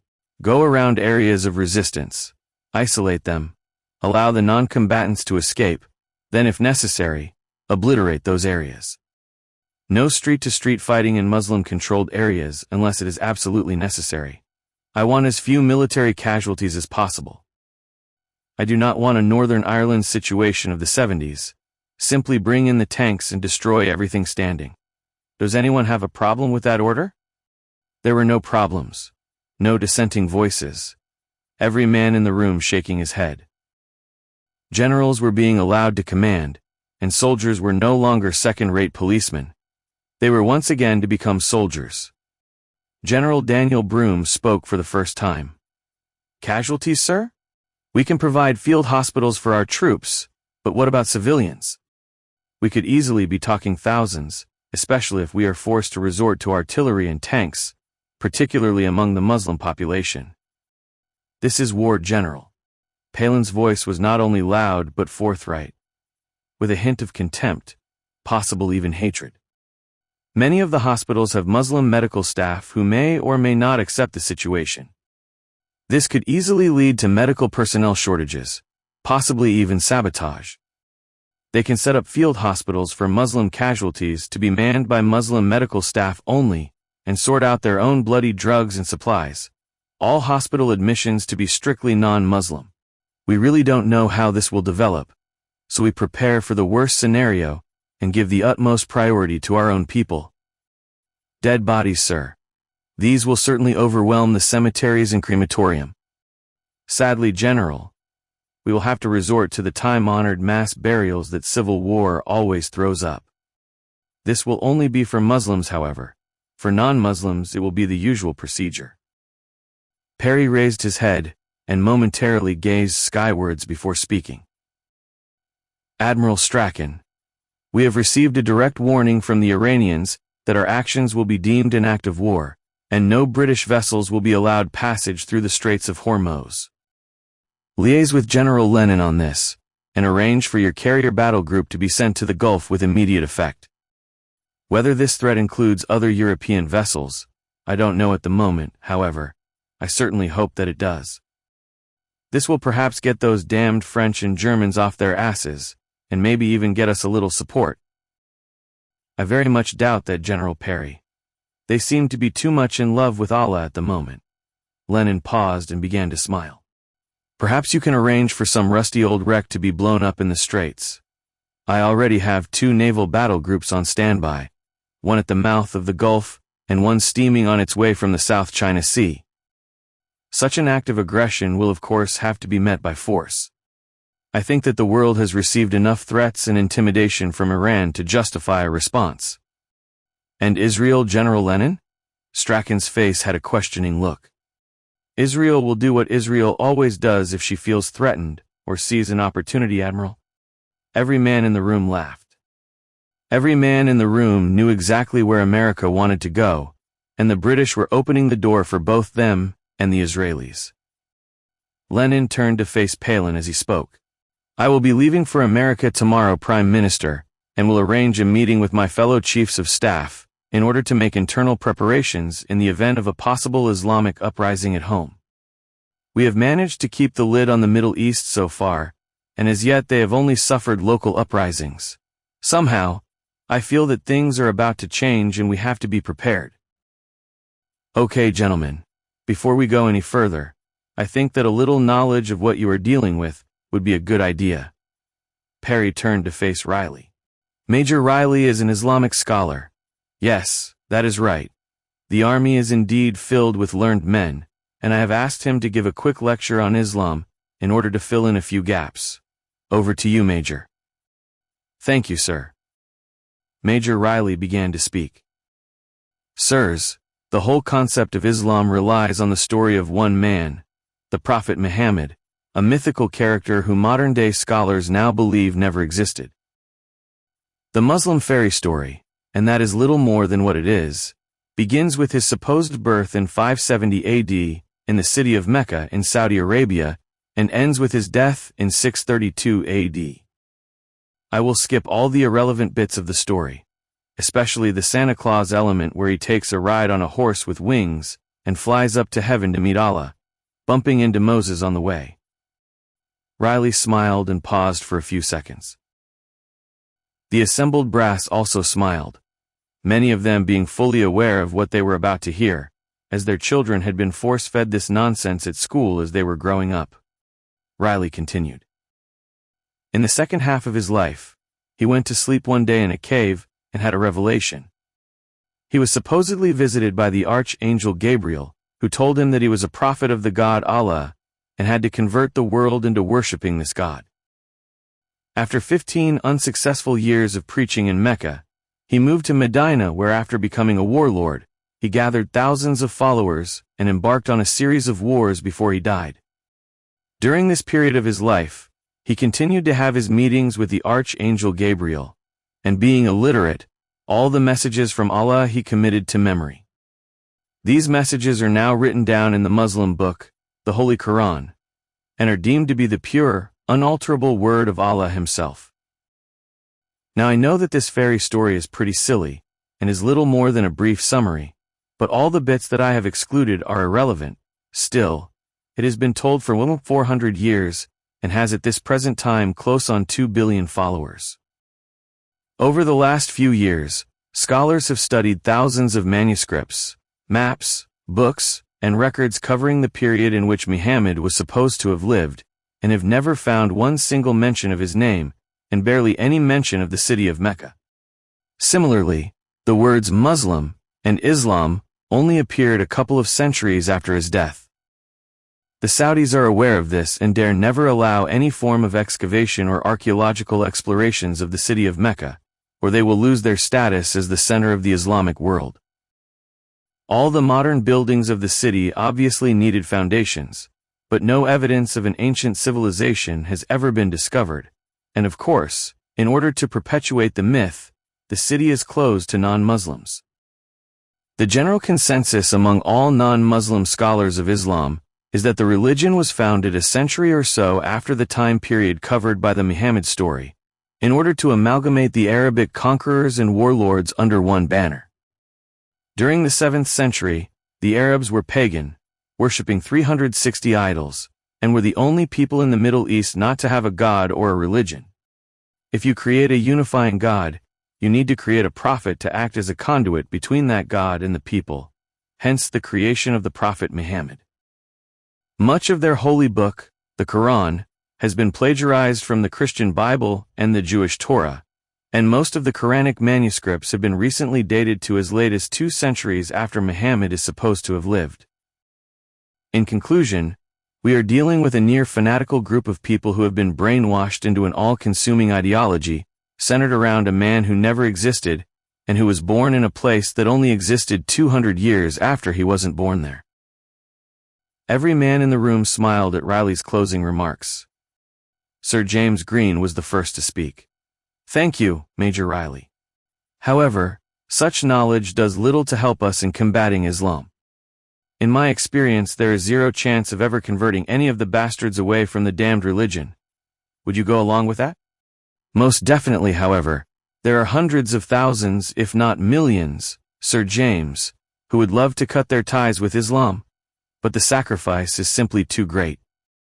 Apostasy would mean probable death in Britain, and certain death in an Islamic country. At the very least, it would most certainly lead to total isolation from both their family and community. I have met supposedly Islamic followers who have been atheists, and like nothing better than a few beers and a pork chop, but have to go outside of their community for fear of being caught. Sadly, sir, these are the people who are the ones most likely to suffer if they become caught up in the conflict. I fear that it will be near impossible to separate the radicals from the moderates. The radicals will simply take the opportunity to infiltrate and kill whenever and wherever they get the chance. Even the women and children will be used as suicide bombers. And what proportion of the Muslim population are true radicals? Parry asked. As Erdogan, the Prime Minister of Turkey, once said, sir, there is no such thing as extreme or radical Islam. There is only Islam. The implication being that all acts of extremism are acceptable under Islam and must be carried out by all Muslims. The boil needs to be lanced. Palin shook his head violently and pursed his lips. One more thing, Major, Green asked. Why this perpetual need for violence? Therein lies the fundamental problem with Islam, sir. Riley smiled knowingly. Islam is considered to be much more than a religion. It is an all-consuming, all-embracing ideology that controls every part of a follower's life, the main emphasis being on the Prophet Muhammad himself. The Quran states that Muhammad was the perfect man, and followers must model their lives on his life. Sadly, the life that he was supposed to have lived was far from perfect. He was a slave owner and a slave dealer. Opponents were assassinated, and worst of all, if the people that he conquered during his many battles did not submit to Allah, he had them beheaded. The Quran clearly states that followers must kill the infidel wherever they find him. Unfortunately, we are the infidel, and many a suicide bomber believes that he or she is simply doing the will of the Prophet. The situation isn't helped when a low-intelligence individual is told by his friendly neighborhood imam that once he has blown himself to pieces and killed numerous infidels, he will be off on holiday to paradise, where 72 beautiful virgins await his pleasure. And people believe this crap? Oh yes, Sir James. Millions of them believe 100% in this crap. It isn't really a unique concept. The Japanese during the Second World War believed that their emperor was God on earth. And unlike the Arabic people, the Japanese are a smart and highly intelligent race. I would suggest, sir, that you yourself once harbored similar fantasies every Christmas Eve. I most certainly did as a child. Santa was very real. To conclude, sirs, we are dealing with an enemy that cannot be seen. It is an enemy cemented into a person's brain by a cradle-to-grave indoctrination. It is an enemy that will have no conscience, always operating under the belief that whatever act of atrocity he commits, he will have the full approval of his God. Killing infidels will help him to achieve martyrdom, and will spend the rest of eternity sticking his dick into a never-ending supply of virgins. Thank you very much, Major Riley. Parry was laughing along with the rest of the room. I wondered when we were going to get to the punchline. If I may summarize, we are stuffed. Correct, sir. That is the very conclusion I was about to make. You took the words right out of my mouth. One more question, Major. Strong looked Riley straight in the eye. Just how much resistance do you think that the Muslim community will put up? Is there a chance that when confronted by overwhelming force and firepower, they will lose heart and surrender? The room went deathly quiet as Riley answered. I was kind of hoping that no one would ask that question, sir. We can only look back on the lessons of history, and we most certainly must not repeat the mistakes of history. You cannot appease Islam. There has never been a compromise throughout the entire 1,400-year life of the religion, or should I say ideology, when the Muslims have kept their word and stuck to any form of agreement. It is called taqiyya, which means that they are allowed to lie for their God in order to obtain political or military advantage. When the Palestinians entered Lebanon, there was an agreement that the Muslims and Christians would live side by side. The Muslims broke that agreement, and the ensuing civil war destroyed Beirut and much of the country. No one was spared, both sides committing atrocities beyond belief. I fear that Britain will go the same way. The long-term objective of Islam is world domination. Islam and non-Islam have never lived peacefully together and never will. You either eliminate Islam from these shores, or you stack up ever greater problems for future generations. Possibly this one with the way that things are heading at the moment. A chill swept through the room. No one disagreed with Captain Riley, and no one doubted the wisdom of his words. Military officers were familiar with history, much of their early training covering major battles going back over 2 millennia. They were aware of the early 7th century rise of the Arabs and their military barbarism as they worked their way to the shores of the Atlantic in the west and to the border with China in the east. They knew of the 100 million people slaughtered on the Indian subcontinent and the booming slave trade of the Barbary Coast pirates. The Islamic Ottoman Empire may not have equaled that of the British in its size and wealth, but was equally as violent in its conquests as its earlier 7th century predecessor. Chapter 17. The Beginning. Prime Minister Palin was rehearsing his coming speech whilst standing in front of the full-length mirror in his bathroom. This had always been his standard practice on important days, and this speech in particular was to be one of the most important ever made to a British Parliament. His rehearsal was interrupted by the ringing of his phone. Normally of a composed nature, he broke with tradition and practice as he slammed the mobile appliance against the wall before hurling it across the room in a fit of rage. None of the Muslim or radical left-wing MPs had turned up that morning. The armed military guard outside Parliament had politely ordered the bemused MPs that did arrive to go home and to stay home, and at the same time, to take all necessary safety precautions. Prime Minister Palin cancelled his speech to the world's press. He would no longer be informing the people of Britain that the country was now under military control and that democracy would be restored as soon as possible. It was too late. The country was not under military control. Civil war was erupting. Muslim military men had seized the initiative and now controlled many army, navy, and air force establishments. Armories had been raided at first light in a well-timed and coordinated attack. Dead servicemen littered the camps as they had tried to protect the weapons from the Muslims. On the streets, Muslim police armed with non-police issue weapons stood guard at the entrances of Muslim-controlled areas. Palin, Parry, Strong, and Riley were back in the secure room at number 10, all four men in a state of virtual shock. How had the Muslims got wind of the operation? It was a military takeover in name only, and the order to go had not yet been given. Not one single objective had been achieved. The Muslims had struck first, the army's numerical advantage being negated by its lack of weapons. The fucking Muslims control virtually every military armory in the country. Guy Strong exploded. How the hell did this happen? Who the fuck told them of our plans? Palin and Strong looked at Parry. This was unforeseen. Sun Tzu's first rule of warfare had been broken. Know thine enemy. The Muslims had followed that rule, and not the military. The Muslims knew their enemy, their intelligence being far superior to the established military, but where was the intelligence coming from? Someone wanted all-out civil war. Someone wanted millions of casualties. Was this Saladin's ultimate objective? It could only be from one of the 20 military men present at the meeting, but all their means of communication was being monitored. Simon Cruz had worked alongside MI5 and made all the necessary arrangements. The security was watertight. Cruz's phone rang.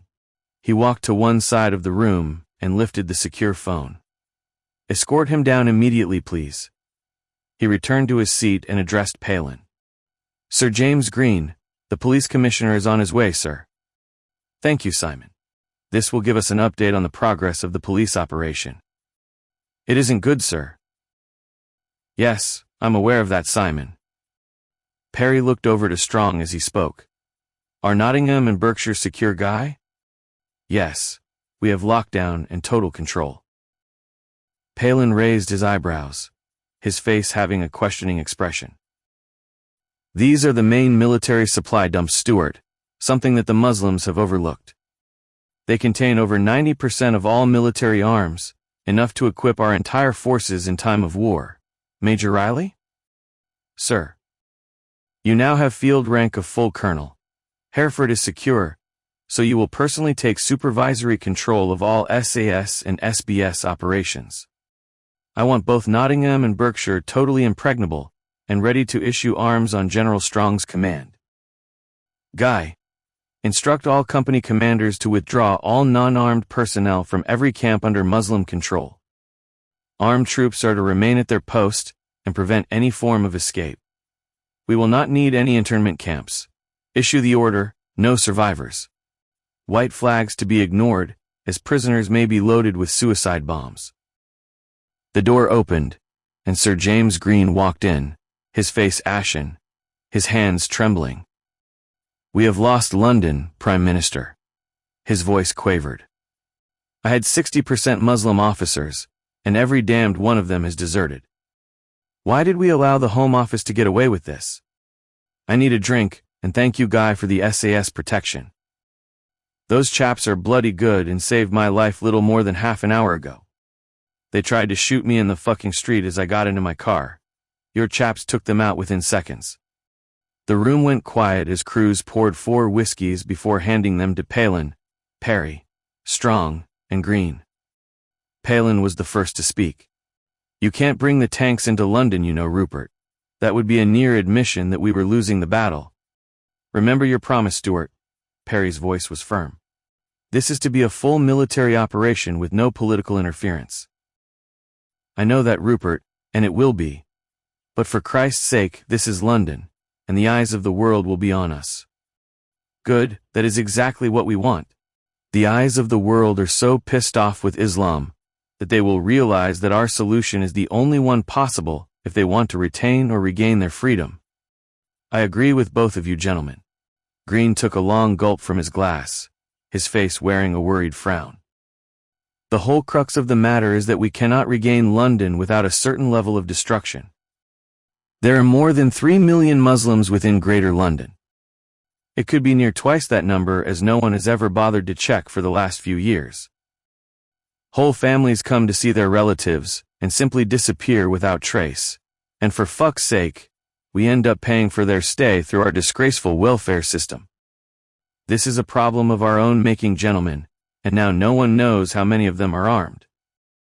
I guarantee that they will be using women and kids as either human shields or suicide bombers. My officers are terrified of even going near to a kid. The bastards have killed more of my men this way than they have ever shot. Palin shook his head as he clapped his hands together in frustration. Okay, full-on war it is, but do try to save at least a few of our famous landmarks, especially number 10, as it appears that I am going to be trapped here for quite some time. Guy, get in touch with your commanders in the field and tell them that military objectives take priority over civilian ones. I want every military establishment back under your control. Parry sat back in his chair for a few seconds before continuing. Arrange to open up Nottingham and Berkshire, and have every able-bodied man of all 3 military forces fully armed, equipped, and in full battle order. Have machine gun crews accompany every operation together with both mortar and RPG backup. Tell them to call up a tank squadron if the situation appears to be getting out of hand. Colonel Riley, you will place SAS men as assault advisors on every operation to regain our military camps. And finally, Simon, would you be kind enough to recharge all our glasses? One thing, Rupert. Yes, Sir James. What about the thousands of police officers under my command? Few of them are armed and are being picked off as we speak, not only here in London, but in every major city in the country. I think that the only course of action is a complete withdrawal from the cities and redeployment in safe areas. Then the city streets will become no-go zones and be under the complete control of armed Muslim militia. Evacuate all non-Muslims to the outer suburbs and commandeer all suitable accommodation, schools, village halls, and the like. Houses with spare rooms to be forced to take in unpaying lodgers. There can be no other way until we take the country back and bring it completely under our control. Cruz's phone again rang, and he once more crossed the room. Good grief, he broke off the conversation. Sir, the palace has come under rocket attack. The guard commander is on the line. Strong raised his eyebrows as he spoke. Tell him to evacuate all members of the royal family and staff, and to relocate them to a suitable location, Balmoral, that is easy enough to defend. Full military protection and get the RAF to fly them out immediately. Sir. Cruz calmly passed on the message before rejoining the party. Prime Minister Palin again clapped his hands together, a somewhat satisfying smile crossing his face. Well, gentlemen, I think that things are beginning to work out very well indeed. Everyone in the room assumed a questioning expression. He continued. This is no longer a military coup. The Muslims have shot themselves in the foot. The military has simply been called up to prevent an armed Islamic uprising from taking power from our democratically elected government. They have moved too soon. One more day, and we may well have been the villains of the peace after the delivery of my speech. Now we are the country's saviors. I think that we deserve another drink if you would be so kind, Simon. The whole world will look on as our valiant forces battle the powers of evil, fighting to preserve one of the world's first and one of its last democracies. Everyone in the room smiled and nodded almost in unison. Prime Minister Stuart Palin was correct. Things were beginning to work out very well indeed, almost as if they had been planned in advance. No one ever questions the number of casualties of the aggressors. Even collateral damage is of little consequence. Now that the moral high ground had been established, the military would be free to conduct an unlimited war, free of all political restraint, regardless of the number of casualties or the amount of destruction needed to achieve its objectives. And to attack the monarch of the country? World support for the military and the establishment was guaranteed by this one action alone. But how had the Muslims acquired the rockets? Was this a false flag operation? A Gulf of Tonkin incident that falsely legitimized the American entry into the Vietnam War? The Gulf of Tonkin incident was an international confrontation that led to the United States engaging more directly in the Vietnam War. It involved a confrontation between ships of North Vietnam and the United States in the waters of the Gulf of Tonkin. The original American report blamed North Vietnam for both incidents, but the Pentagon Papers, the memoirs of Robert McNamara, and the NSA publications from 2005 proved that the U.S. government had lied in order to justify their entry into the war. Unprecedented collateral damage among the Muslim population would be a bonus for every Christian, non-leftist, and non-communist in the country. The collateral damage would be extensive regardless of the level of resistance. Someone had to pay for the death of Parry's wife and child, and pay they would. He would personally make sure of that. His eyes were no longer focused only on Saladin. The entire Muslim population of the UK was now on his radar. Prime Minister Palin read Parry's thoughts and smiled.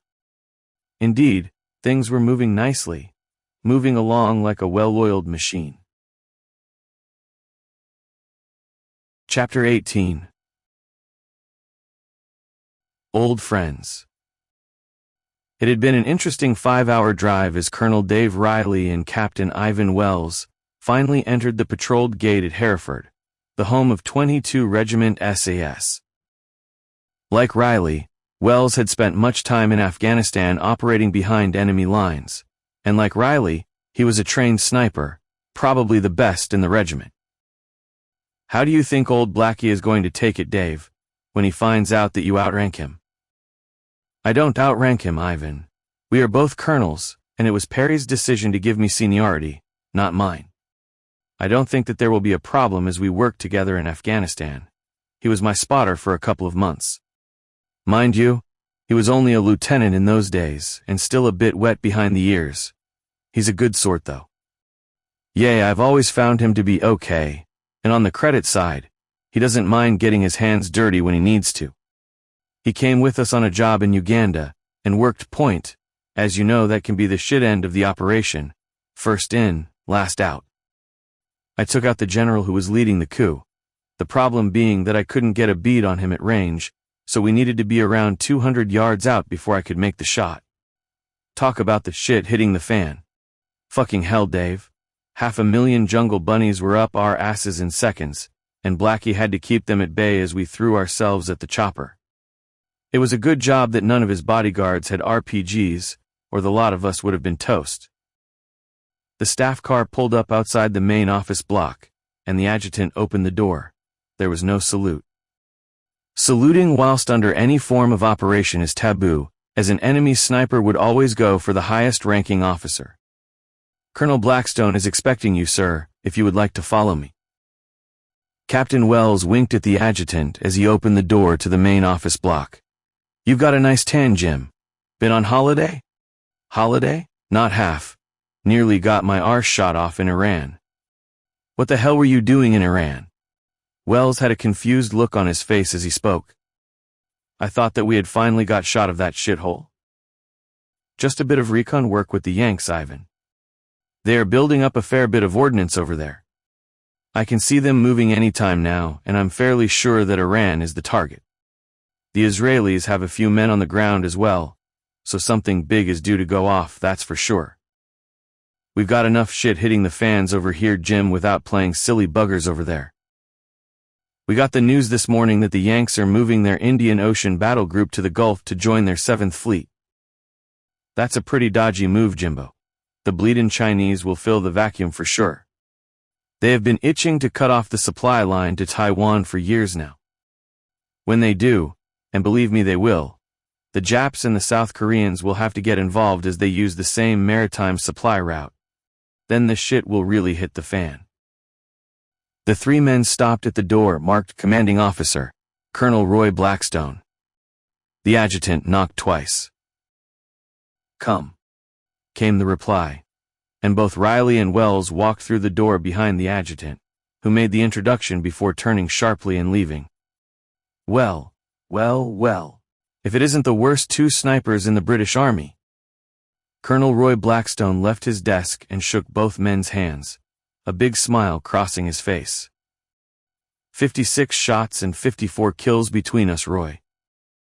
Only because of the quality of your spotters, gentlemen. All three men burst out laughing. So, what have my two worst snipers been up to for the last few years? I heard that you joined the financial elites in Saudi, Dave. Made an absolute fortune. Riley rubbed his hands together. Sergeant's pay plus 5 times the amount tax-free. Captain Wells looked confused. I thought that you left the army, Dave? That is what everyone was supposed to think, mate. Much of the time was spent working intelligence, so I was kept on the payroll. Does the old man know? Riley shook his head as he spoke. General Strong knows Roy. In fact, he knows much more than he is letting on, and in front of Parry, I am forced to play along with the charade. Stuff the party politics. Blackstone clasped his hands together as he spoke. You have seniority over me, Dave, on all SAS and SBS operations. So, where do we start? First, what numbers do you have under your immediate command that are available? You mean the ones that you haven't already stolen from me? Riley grinned and nodded. I have 60 active troopers of all ranks, and these last 2 days, 50 SBS men have arrived. I will need at least a dozen for camp security. No, I need them all. Get in touch with Aldershot and bring in however many pairs that you need and have your men battle ready to move at a minute's notice. Requisition whatever you need from the Berkshire store and make sure that it travels under armed guard. You will direct all operations. My job will be to liaise with the brass and point you in the direction of any hot spots. Is Aldershot clear then, Dave? I heard that it was under heavy attack. We were bloody lucky. As the Muslims made their move, we had half a battalion returning from a live rounds exercise. It was a near massacre as we had RPGs and annihilated their strong points before they could get a decent foothold. We took casualties, but it was a 100% cleanup operation. I expect that the Muslims are now aware that there will be no survivors. Our orders are to eliminate every Muslim military man regardless of rank. Vav. How bad is it, Dave? Do we still have the military capacity to follow it through in a full-on civil war? I hear that reservists are being called up. Both Dave Riley and Ivan Wells smiled and shook their heads. Blackstone looked at Wells. Wells gently stroked his nose before bursting out laughing as he spoke. Sir, it is fucking wonderful. What the hell are you on about, Ivan? Riley, also laughing, broke in. Roy, this is all our Christmases and all our birthdays rolled into one. This is payback time. The old man lost his daughter to a suicide bomber and has given us a free hand to avenge her. There is to be no political interference. The operation is totally military, and already the order has been given to ignore the Geneva Convention. Not one Muslim soldier, sailor, or airman that is deserted will be allowed to live, even under a white flag. Jesus. You are joking. Genghis Khan was the last man to issue such a command. No, Colonel Blackstone, I am not joking. Those are direct orders for you to inform all the troopers and SBS under your command. They come directly from General Parry himself. There are to be no prisoners. Any white flag has to be ignored. And when we move over to the civilian targets, am I to assume that my men will be given full immunity for their actions? I don't know at the moment, Roy, but it is almost 100% certain that they will. Parry has taken the death of his daughter really bad, and appears to be out for revenge on anyone with a beard. I will clear it with Strong and get back to you. We have to concentrate on securing our military establishments first, then we go for the big cities. They won't give up without a fight, you know, Dave. Riley grinned. Yes, I know. Just as Ivan said. Isn't it fucking wonderful? There was a knock on the door and the adjutant entered. Sorry to disturb you, sir, but one of the guards has two rather dark-skinned men on the end of his rifle. Apparently, they were trying to sneak into camp and plant explosives. Riley spoke first. Tell the guard to stand well clear and shoot them both. The adjutant looked questioningly at Colonel Blackstone. Colonel Riley has just given you an order, Captain. Carry out that order immediately. As the adjutant left the room, Colonel Roy Blackstone burst out laughing. You were both right. It feels fucking wonderful. And Dave, please don't tell me that I have to remain here to run things. You command the SAS and the SBS now, Roy. So how could you possibly do that from behind a desk? This is a hands-on job. Let's pop over to the mess and have a drink. Now that is something the Generals Parry and Strong have taught me. Decisions and plans are best made over a drink. Sorry, Captain Wells. You are driving me back to London, so you will have to take it easy. Roy and I have a bit of catching up to do. He will be able to tell you of the near 1-mile kill I made in Helmand Province. A headshot, no less. I've done 3 over 1,000 meters, but never a whole mile. That's because you didn't have me as your spotter, Ivan. Riley smiled and shook his head from side to side as he spoke. Who needs a spotter nowadays? Laser rangefinders have made you lot as useful as Zeppelin makers. As the 3 men sat having a drink in the mess, there was the sound of a distant explosion. A couple of minutes later, the adjutant walked into the mess. Sir, one of the prisoners blew himself up. He was wearing a suicide vest. The guard was uninjured. Thank you, Captain. Double the guard this evening and get on to Aldershot. Tell them I want 20 men first thing in the morning on the authority of General Parry, and inform every man in the regiment who is out on attachment of what has happened. Give them a direct order of no prisoners under any circumstances. Sir. As the adjutant left the mess, Colonel Roy Blackstone turned to Colonel Dave Riley and Captain Ivan Wells and spoke clearly and in a triumphant voice. Gentlemen, it feels good to once again be a soldier and not a politician's poodle. Life has suddenly taken on a whole new meaning. Riley and Wells nodded in agreement, a knowing smile crossing each man's face. Captain Wells raised his glass of orange juice as he spoke. I'll drink to that, gentleman. Or at least I would do if I outranked the pair of you. That you did, Captain, only a few short days ago. And let me guess, if I was still a sergeant I would be driving back, and you would be drinking? How very true, sir. Enjoy your orange juice, Ivan, old son. Hoisted by your own petard. Chapter 19. A new development. General Tony Lennon joined Palin, Parry, Strong, Riley, and Cruz in the secure room of number 10. Good flight, Tony? Yes, not bad, Stuart. Pity you don't still have Concorde, though. 3 hours in the air would be one hell of a sight, better than 8, that's for sure. It was you Americans that killed it. Yes, I know that. Pretty much protection for Boeing, I would guess. So Tony, where do we stand in the Gulf? Have you decided what you will be doing with Iran? Everything is on hold at the moment. We are working with the Israelis, and you know how difficult and bloody evasive they can be. And your fellow chiefs of staff? Again, waiting to see the developments in Europe. We have a weak president who is afraid of his own shadow. However, he will resign if we force his hand. The CIA has enough on him to have him shot, never mind impeached. Palin burst out laughing. If you think that is bad, Tony, you should see what I have on these 2 jokers here. He pointed directly at Parry and Strong. I was their commanding officer when they were babes in arms at Aldershot, and I have enough material to stick the pair of them in front of a firing squad. Would that have anything to do with your warm English beer by any chance? Yes, that plus a procession of barmaids and angry fathers that turned up at the camp. How they ever got any higher than the rank of lieutenant is beyond me. And what are you laughing at, Colonel Riley? Palin looked directly at Lennon as he spoke. This is the man Roy, who cut off the dick of a Saudi prince and forced him to eat it. Quite a team you have assembled here, Prime Minister. Personally, I have led a sheltered life, and often wondered how a tiny little piss-pot country like Britain ever managed to rule half of the world. I think that now I am beginning to understand. Don't forget the civil service, Prime Minister. Thank you, Simon. On a serious note, gentlemen. Lenin's voice regained its lapsed military authority. We have moved our battle fleet from the South China Sea, through the Indian Ocean, and into the Gulf.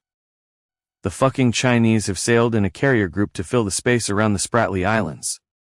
We were expecting this. Those yellow bastards can't wait to take control of the sea lanes.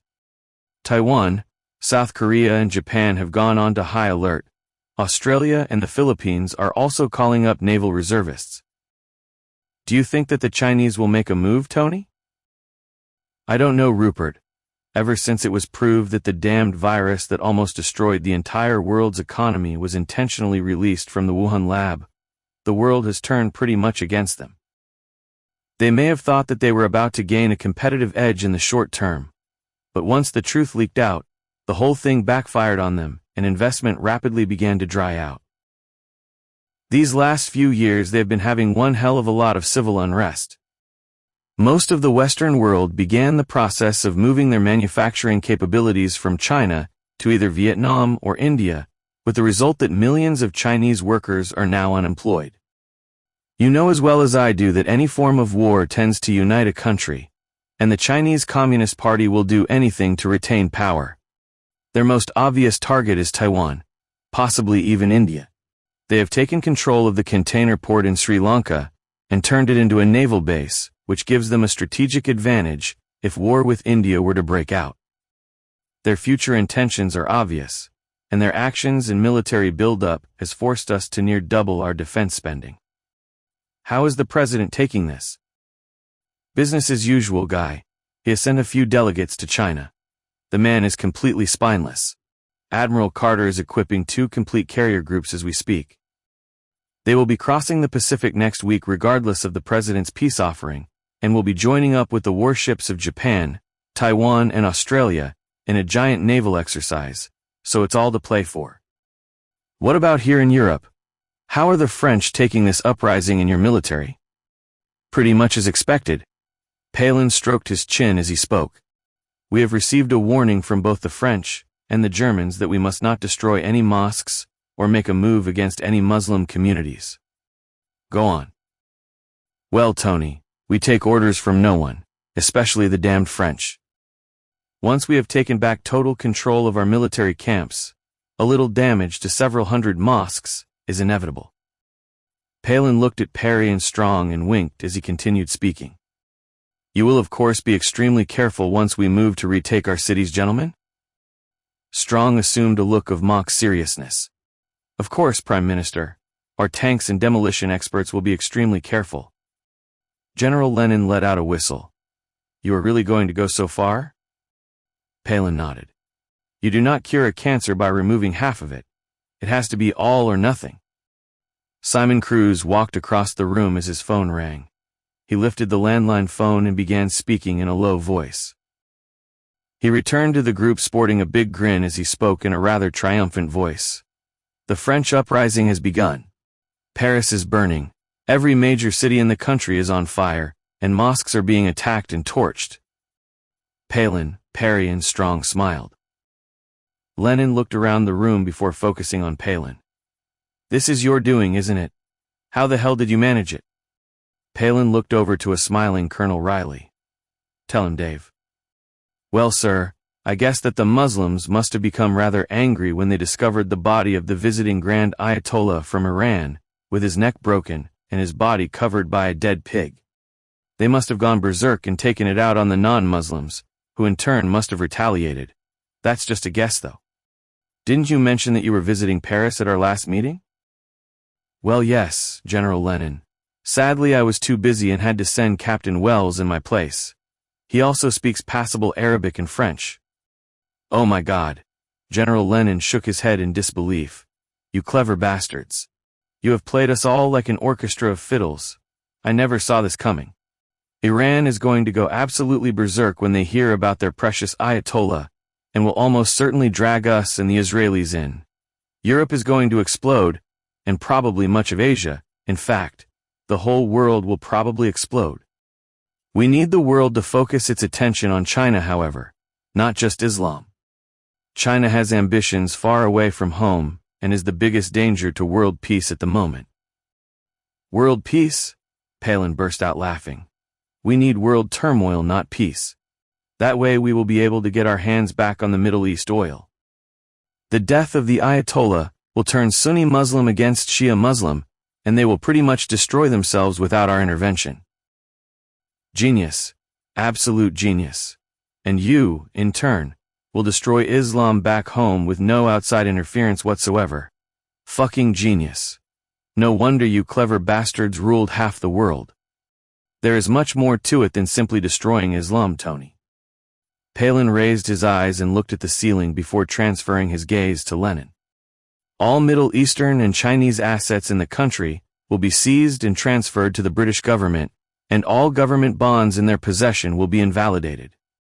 At a stroke, Britain will erase the debt of 40 years of overspending. In fact, we will almost certainly have a few bob left over to rebuild the country after my two careless generals here have completed their demolition work. Lenin shook his head as he spoke, a big grin creasing his face. America will open up the Gulf by destroying the Iranian military and will also prevent any attack by the rest of the Arab world. The rest of the world's navies will prevent any retaliation by the Chinese, and once again, Britain will become the dominant financial power in Europe, after each of the other European countries have finished their own civil wars. You will then have enough financial muscle to rebuild both the country and your military. Am I correct? Palin nodded. Lenin continued. Follow the money, always follow the money. His brow furrowed as he paused for a few seconds. Good grief! London is already the financial center of the world, challenged only by Wall Street. Once all this kicks off, you will have virtual control of the world's banking system, if Wall Street comes on board. Payne nodded. So that's already a done deal then? Again, Palin nodded. Let me take a wild guess at something. The Israelis will be completing a little ménage à trois? Palin nodded. You clever bastards. You fucking devious, clever bastards. Was this your objective from day one? No, Tony. Our only objective was to seize back control of our country. Everything else sort of evolved from there. We have to thank Colonel Riley here for truly kickstarting events. He managed to lose himself in a mosque for a couple of hours, and picked up a bit of gossip on the Grand Ayatollah coming incognito to France. Captain Wells of our SAS then flew over and did the necessary. From there we had to do some serious planning with the bigwigs of the financial world. The Israelis got wind of events, as they always do, and insisted on jumping on board.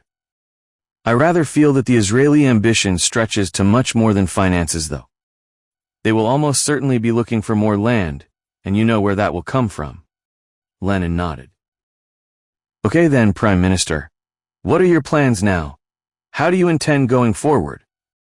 If you want America to come along for the ride, what do we get out of it?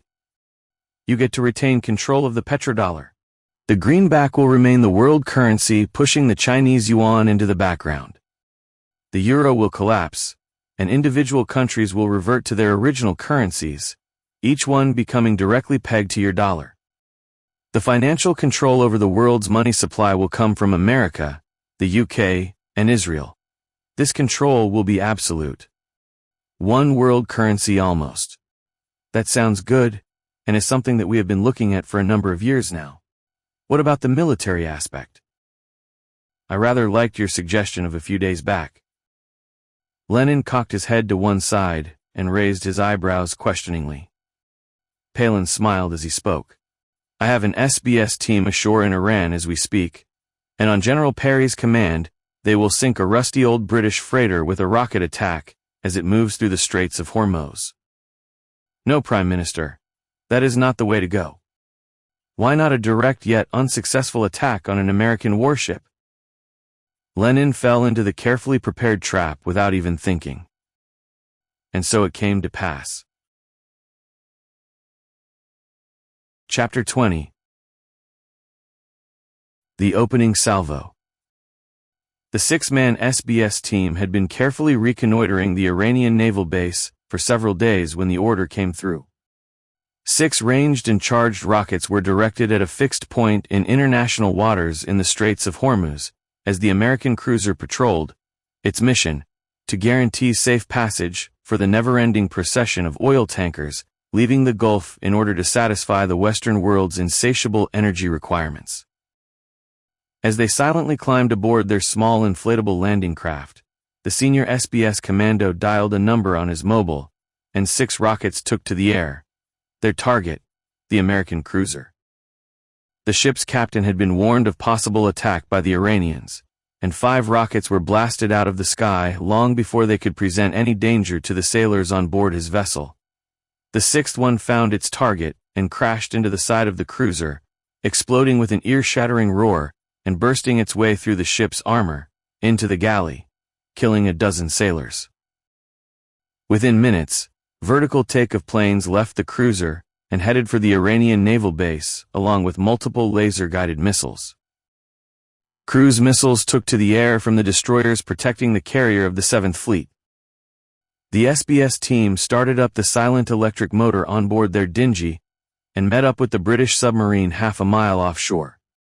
Accompanied by a British destroyer to deflect Iranian aerial sonar, the submarine headed stealthily away from the Hormuz Straits to rejoin the main British battle group stationed some 20 miles out in international waters south of the Gulf. The false flag operation had been a huge success and had accomplished its goal. Tehran exploded both metaphorically and literally as news of the unprovoked American attack on their sovereignty and the Ayatollah's death arrived almost simultaneously. Full-color pictures of the naked, dead Ayatollah covered by a mutilated pig and lavish helpings of blood were flashed across the Muslim world by an anonymous source.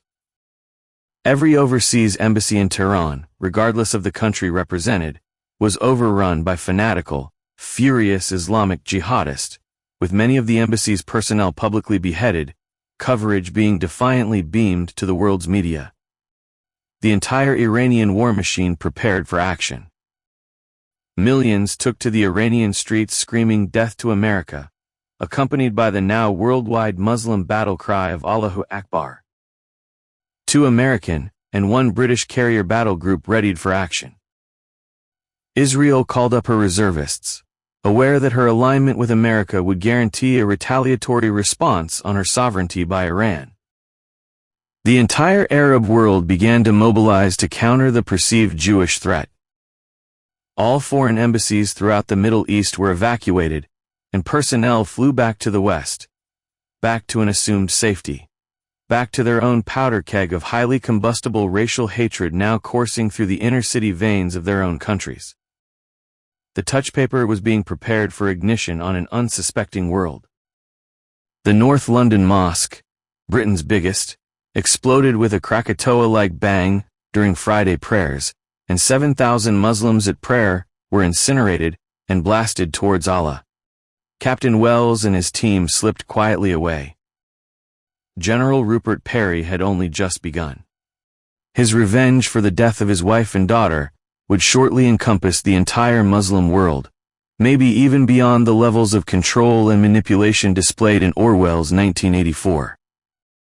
Post-traumatic stress disorder, PTSD, can take many forms and lies dormant for months, often even years before creating a psychotic imbalance in the brain, occasionally leading to mild yet treatable paranoia.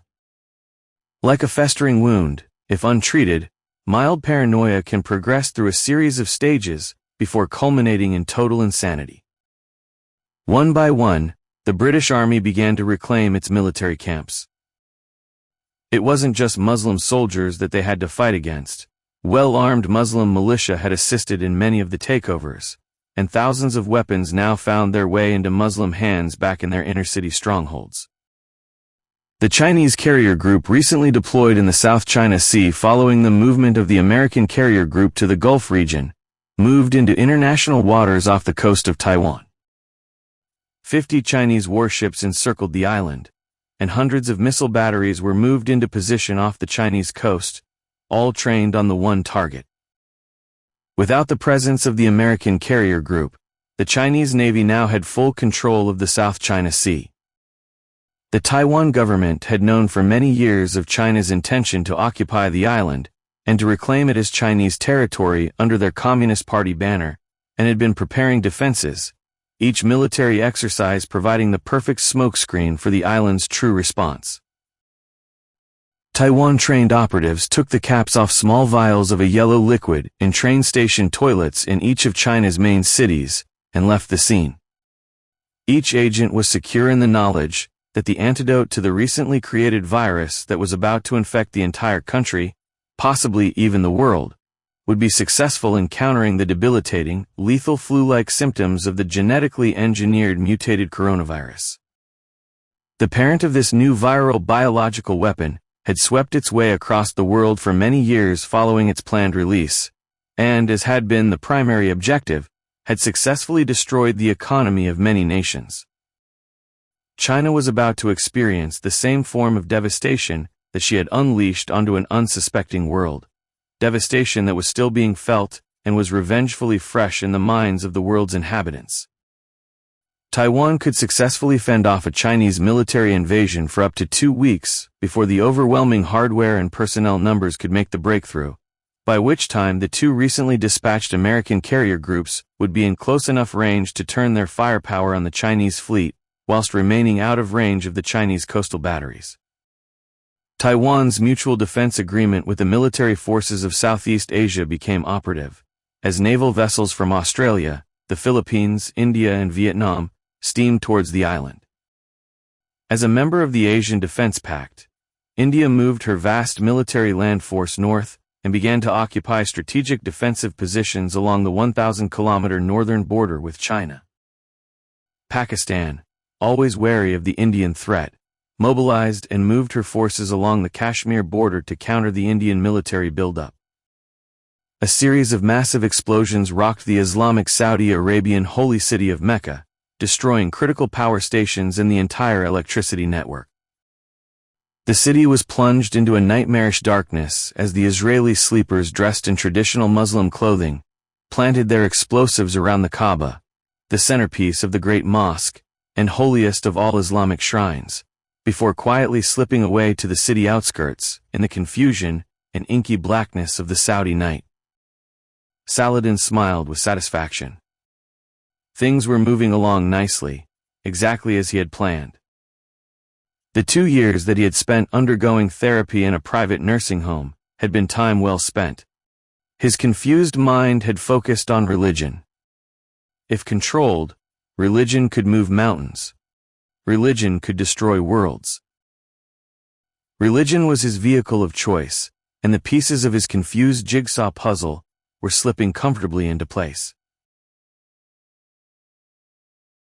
Chapter 21. On the home front. At ground level in the capital, London, things were either good or life-threateningly bad, depending on each individual's perspective and of how events were affecting them personally. The absence of police was leading to a complete breakdown in law and order. Gangs of armed young men roamed the streets, mugging anyone unfortunate enough to be around, walking into banks and building societies at will, and at gunpoint emptying the safe with impunity. White gangs attacked black men. Black gangs attacked white men and each other, the spoils of looting making their way onto random street market stalls and into thousands of London homes. No shop, either large or small, escaped the mobs, and none were now open for business. Food could no longer be bought, food had to be looted, and supplies were running short for those unable to stand their ground among the mayhem. Rubbish began piling up in the streets.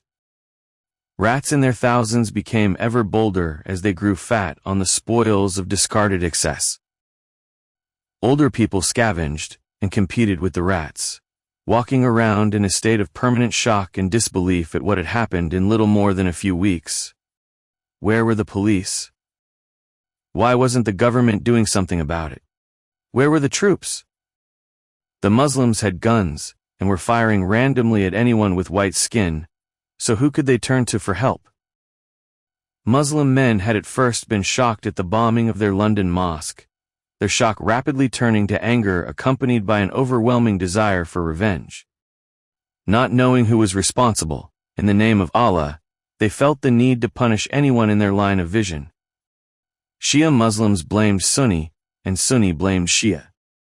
It had been this way for 1,400 years, neither faction ever ceding ground.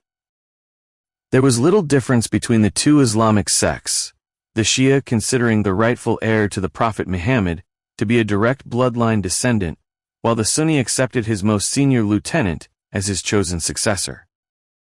After 1,400 years of conflict, the solution was no closer, yet both religious groups accepted the Quran's edict regarding non-believers.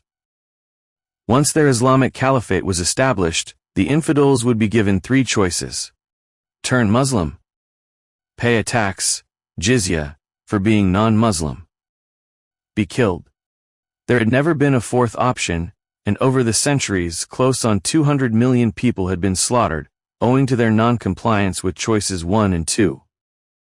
Britain hadn't yet reached this advanced stage, but all over Europe Sharia law was stealthily being introduced, and with each passing day the number of deaths began to mount as the religion-inspired killings accelerated.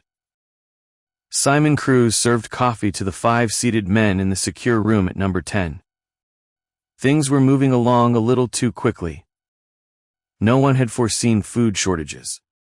The initial gang warfare was beginning to turn tribal, with communities barricading themselves into their own little enclaves. The racial divide into 3 main tribes was becoming apparent, with whites leaving the black areas of the country's cities, and every race rapidly evacuating themselves from high Muslim density areas. Initially, the more moderate Muslims kept a low profile, preferring to wait for the authorities to intervene. That was until the news and graphic pictures of the destruction of the Kaaba in Mecca were beamed into their living rooms. Little more than a pile of rubble remained of the most hallowed site in all of Islam. Shia and Sunni differences were forgotten. This was the work of the infidel, and the infidel would pay. The cry of Allahu Akbar rose from the very bowels of the Islamic world. 2 billion Muslims from every corner of the globe now had one common goal and one common enemy: non-Muslims. Chapter 22.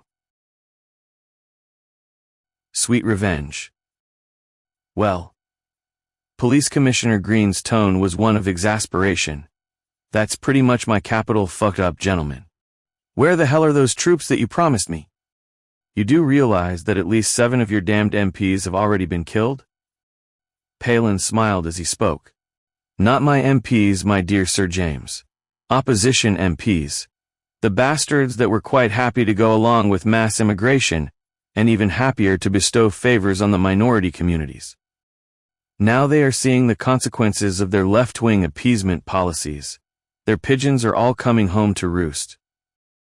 My MPs have all been evacuated to a safe hotel in the country, and are probably enjoying a round or two of golf as we speak. Was it you that splashed the home addresses of more than 200 MPs all over the media? No, of course not. Palin laughed out loud. That was Simon's idea. I simply gave him my approval. The other 5 men in the room joined in the laughter. You bloody Brits only ever play to win. Palin looked directly at Lenin. Not so, General Lenin. Sometimes we play simply for the satisfaction of getting even. As we say, every dog has its day, and the next phase is to publish the addresses of every left-wing activist in the country, particularly those with press and media connections. The people will have a field day hunting them down. We may have banned fox hunting, but for the time being, let the sport of people hunting continue until we have secured all military camps and objectives. Then, and only then, will we turn our attention to the cities. We are almost there now, Stuart. Parry's voice was positive. Only Winchester is still in Muslim hands, the main body of them having met up at the old Green Jackets barracks. The bastards have taken over 20 young recruits as hostages. I am reluctant to engage as the hostages are kids with no military experience. Half of them are literally straight from school. What is the latest update, Colonel Riley? The regiment has the entire area covered, sir, and are waiting for my orders to release the gas. As soon as the wind drops sufficiently, we will slowly open the valves after midnight when most of the camp will be asleep, and engage 30 minutes later.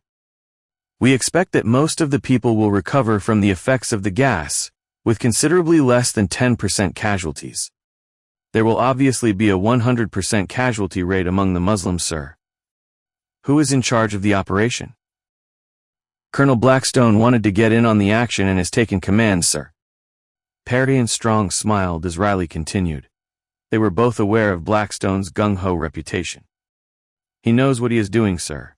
He was my spotter in Afghanistan, and always wanted to be in the thick of the action, often against my better judgment, I have to add. One more point, Colonel Riley. How many of the Muslim military men have surrendered so far countrywide? None, sir. They have fought to the last man on every camp that they had control over. They have been suicidally nuts. One of my men described a near bonsai charge against a machine gun position. They actually want to die. In fact, they can't wait to die. The big worry is that many of them have slipped away with multiple weapons taken from the armories, and are starting to organize resistance among the civilian community in the Muslim ghettos. We will definitely need artillery and armor backup.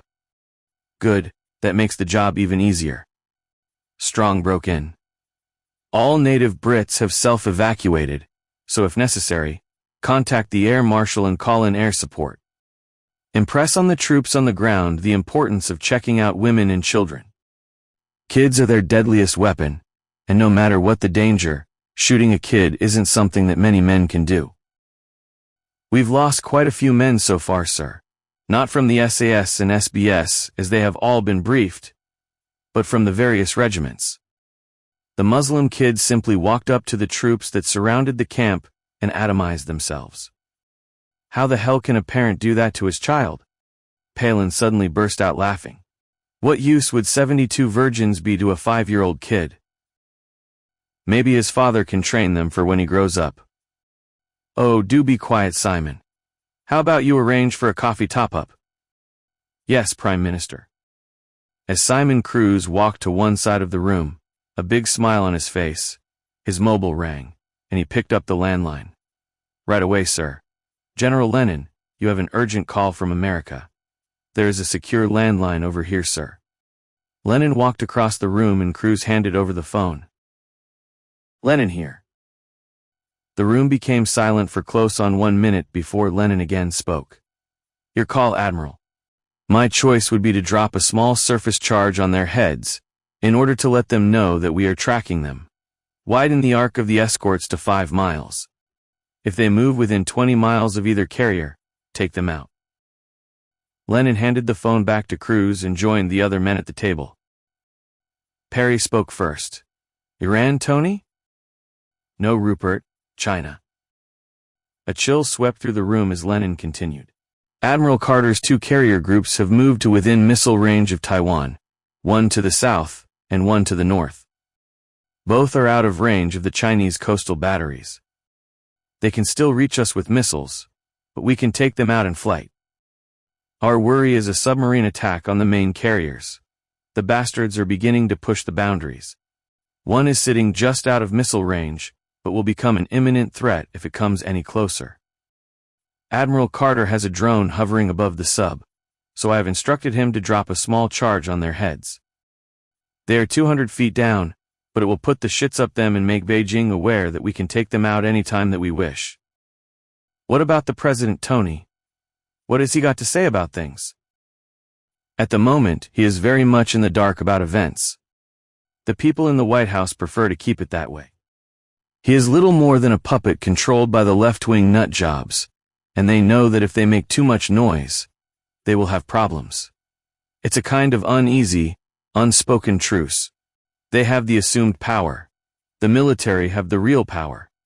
We also have the CIA on our side, and over the last 3 or 4 years, we have given them considerably more rope to metaphorically hang dissenters with. That's where we got it so wrong here in Britain, Tony. In fact, not just Britain, but the whole of Europe, maybe even Australia and Canada. Palin paused for a few seconds before continuing.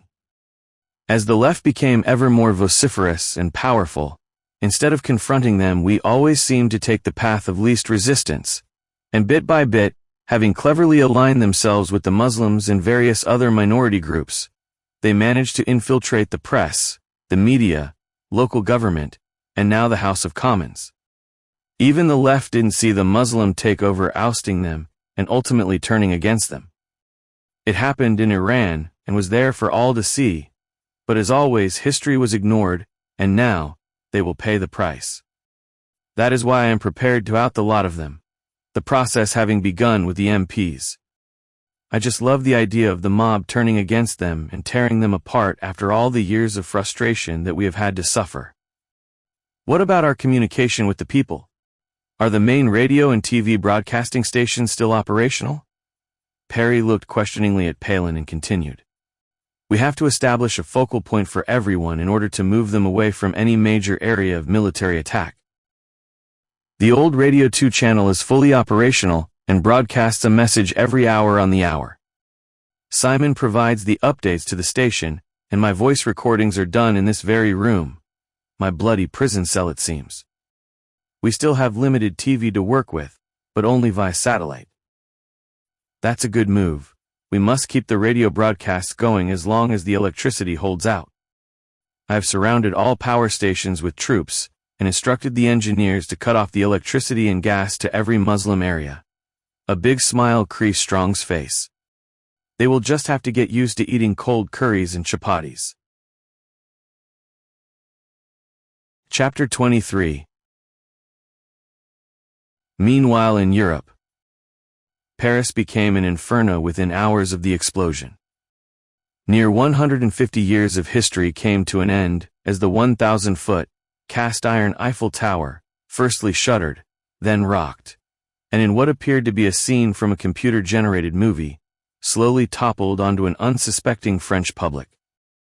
The recently restored Notre Dame Cathedral again turned into an inferno, as militant Muslims sprayed gallons of petrol from a hijacked tanker into the interior before triumphantly setting it on fire. There were to be no infidel statues, monuments, or places of worship in France. Only mosques. There was but one God, and that God was Allah. This was to be the metaphorical straw that broke the back of the French public, the limited rioting and deaths that had accompanied the assassination of the Iranian Ayatollah was to become a full-blown civil war. Both sides, Christian and Muslim, consumed by an unyielding hatred of each other that demanded nothing less than death. Finally, the people awoke from their deep, nightmarish, almost sleep-like compliance at the destruction of their culture and way of life. Weapons were in short supply, and mostly in Muslim hands. Images reminiscent of the French Revolution of the late 18th century took shape. Mobs armed with knives, machetes, and cans of petrol swarmed into the clearly defined Muslim strongholds in an orgy of killing and destruction on a scale never before seen in the country's history. Women and children were slaughtered as unimaginable carnage unfolded, a sight not seen in Europe since the rampages of Genghis Khan 8 centuries earlier. He had plundered and destroyed much of Europe and Asia, killing everyone that offered any form of resistance to his progress. The Muslims fought back with ever-increasing ferocity, their Kalashnikovs and grenades, stockpiled over many years, taking a fearful toll on the relatively unarmed Christians. The Muslim-aligned French parliament called in the troops. Christian troops refused to fire on the Christian mobs. Muslim troops fired on them. Christian troops retaliated by firing on the Muslim troops, who in turn returned fire. France became consumed with not only racial and religious hatred, but also by a fully militarized civil war. All surplus military weaponry was looted by the native French troops and handed over to the ever-increasing bands of Christian militia that had now taken over their own self-acclaimed sectors of the cities. German Muslim troops and armed militia massed at the French border, awaiting the order to go in and assist their French counterparts. The French government moved much of their heavy armor to face the German troops. Germany had invaded France on 2 occasions during the previous century. There was to be no third invasion.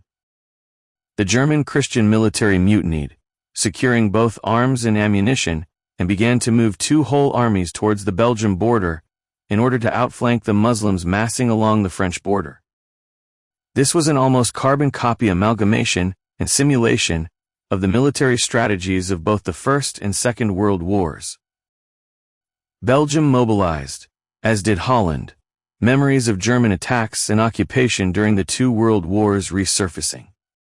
Both countries had many monuments showcasing the Germanic lust for power, the well-preserved trenches and memorabilia serving as a constant reminder of the destruction and thirst for brutality that accompanied their occupation of the Low Countries. Interreligious rivalry turned into hatred and exploded, as troops of both countries turned their weapons on each other. And within days, the city's streets were strewn with dead and dying. The famed tolerance associated with both countries rapidly turned to hatred among the civilian population as the body count rose, and soon, total civil war was underway. People evacuated the cities as millions of refugees were on the move with nowhere to go. The entire western half of Europe was now at war with itself. Russia began to feel uneasy, both her political and military leaders being deeply suspicious of any Chinese military buildup. The 2 countries were nuclear powers, yet Russia had for many years been falling behind her neighbor technologically, never having fully recovered from the wasteful years of communism. She still had one ace to play.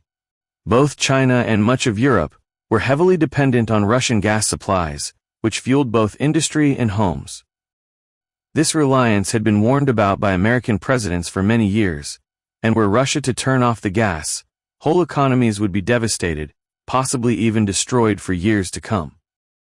China began to move troops towards her border with India following the Indian mobilization, appearing to be hell-bent on military action. She seemed to be totally unconcerned at antagonizing both India and Taiwan, while at the same time quite content to confront the 2 American carrier groups if necessary. Russia was comfortable with its unspoken alliance with both America and India, but not so with China. China was now viewed pretty much as public enemy number 1 by most of the countries of the world that had no military or economic alignment with her. She had been expanding her military for a number of years, and was now pretty much on a par with the West, yet far outstripped Russia both militarily and economically. Russia was still a formidable force, her landmass being her best defense, as both Napoleon and Hitler had discovered to their cost. If push came to shove, Russia would turn the screws and close the tap on her supplies of both natural gas and oil to China. This could be accompanied by an effective sea blockade of all Chinese imports, her 1.5 billion people being reliant on food imports from the rest of the world. Only America had a greater naval force than Russia, and if the maritime lifeline was severed, it would effectively bring Chinese industry to a grinding halt. Food shortages were the biggest worry of the Chinese Communist Party. They were aware that anarchy is one meal away from subservience, and once hunger set in, the fear of authority would evaporate, and the last remaining bastion of communist totalitarianism would fall. Like China, Russia bristled with nuclear weapons, and like both China and America, would only ever consider their use if she herself came under nuclear attack. This was, however, both a dangerous strategy and a strategic miscalculation. To allow one of the 3 big powers a nuclear first strike on either of the other 2 would in many ways cripple the ability to strike back effectively. First strike targets would almost certainly be both governmental and military command centers. Knock these out, followed by all known nuclear weapons locations, and retaliation would be muted, if at all possible.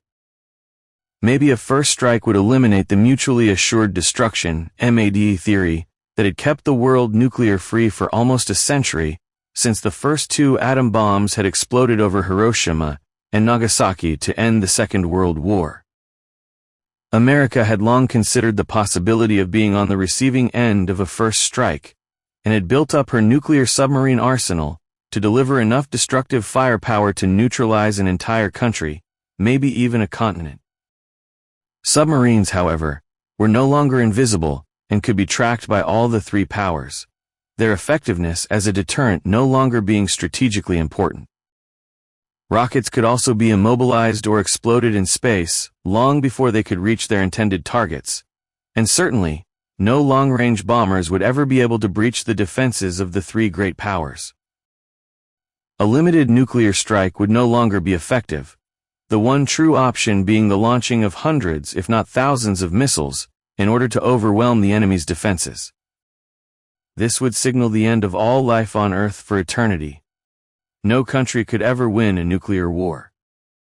Wishing to alarm neither China nor America, Russia canceled all military exercises and discreetly prepared to counter any Chinese aggression by realigning all missiles onto the major Chinese cities and military strongpoints. Chinese hackers had long ago penetrated Russia's defense computers, and high-level meetings between the Chinese Communist Party's military wing were hurriedly arranged. Skirmishes on the two borders between India and China, and India and Pakistan, began to take place at a more serious level. All three countries had artillery in place, but fearing all-out war, the border clashes were confined to small arms fire. Unrest began to surface in the smaller Asian countries, as news of the destruction of the Kaaba became widespread. Small regional conflicts between the military authorities and Muslim splinter groups in Thailand, the Philippines, Malaysia, and Indonesia began to escalate, as each of the country's governments mobilized troops in order to maintain control. Singapore sealed off the causeway that linked the rich and successful island with Muslim-controlled mainland Malaya, who in turn offered sanctuary to the displaced Muslims of southern Thailand as they came under attack from Thai government troops. Thailand, like Burma, now renamed Myanmar, had suffered for years from Islamic terrorist attacks and had barely kept the southern principalities under control. Burma had been the only country in the world to completely solve the Islamic problem by the simple process of expelling all Muslims from the country and forcing them to return to Bangladesh from where they originally came. Burma was now terrorism-free and had been ever since the last Muslim left the country. World opinion had turned against Burma, sanctions being threatened by many countries. Appeasing Islam was fashionable, but was a big mistake. Britain was now embarking on a similar course to Burma, only hers would not be so straightforward. News began to filter through of yet another mysterious illness taking hold in China. Most of the world's viral pandemics had emerged in China and had done so for centuries, but this one appeared to be on an accelerated course of human destruction. Not only China, but the entire world had been under continuous attack by a Chinese laboratory-engineered form of coronavirus for many years, and millions had died. Eventually, herd immunity had reduced the effectiveness of the virus, and outbreaks were now sporadic and mainly confined to communities in the poorer slum areas of the Third World. This new virus appeared to be far more sinister and potentially as deadly as the Spanish flu of the early 20th century, when as many as 50 million people had died worldwide. Not only was there no epicenter for its emergence, but its transmission was faster than any previously known virus, and human survival rate was little more than 50%, decreasing exponentially with age.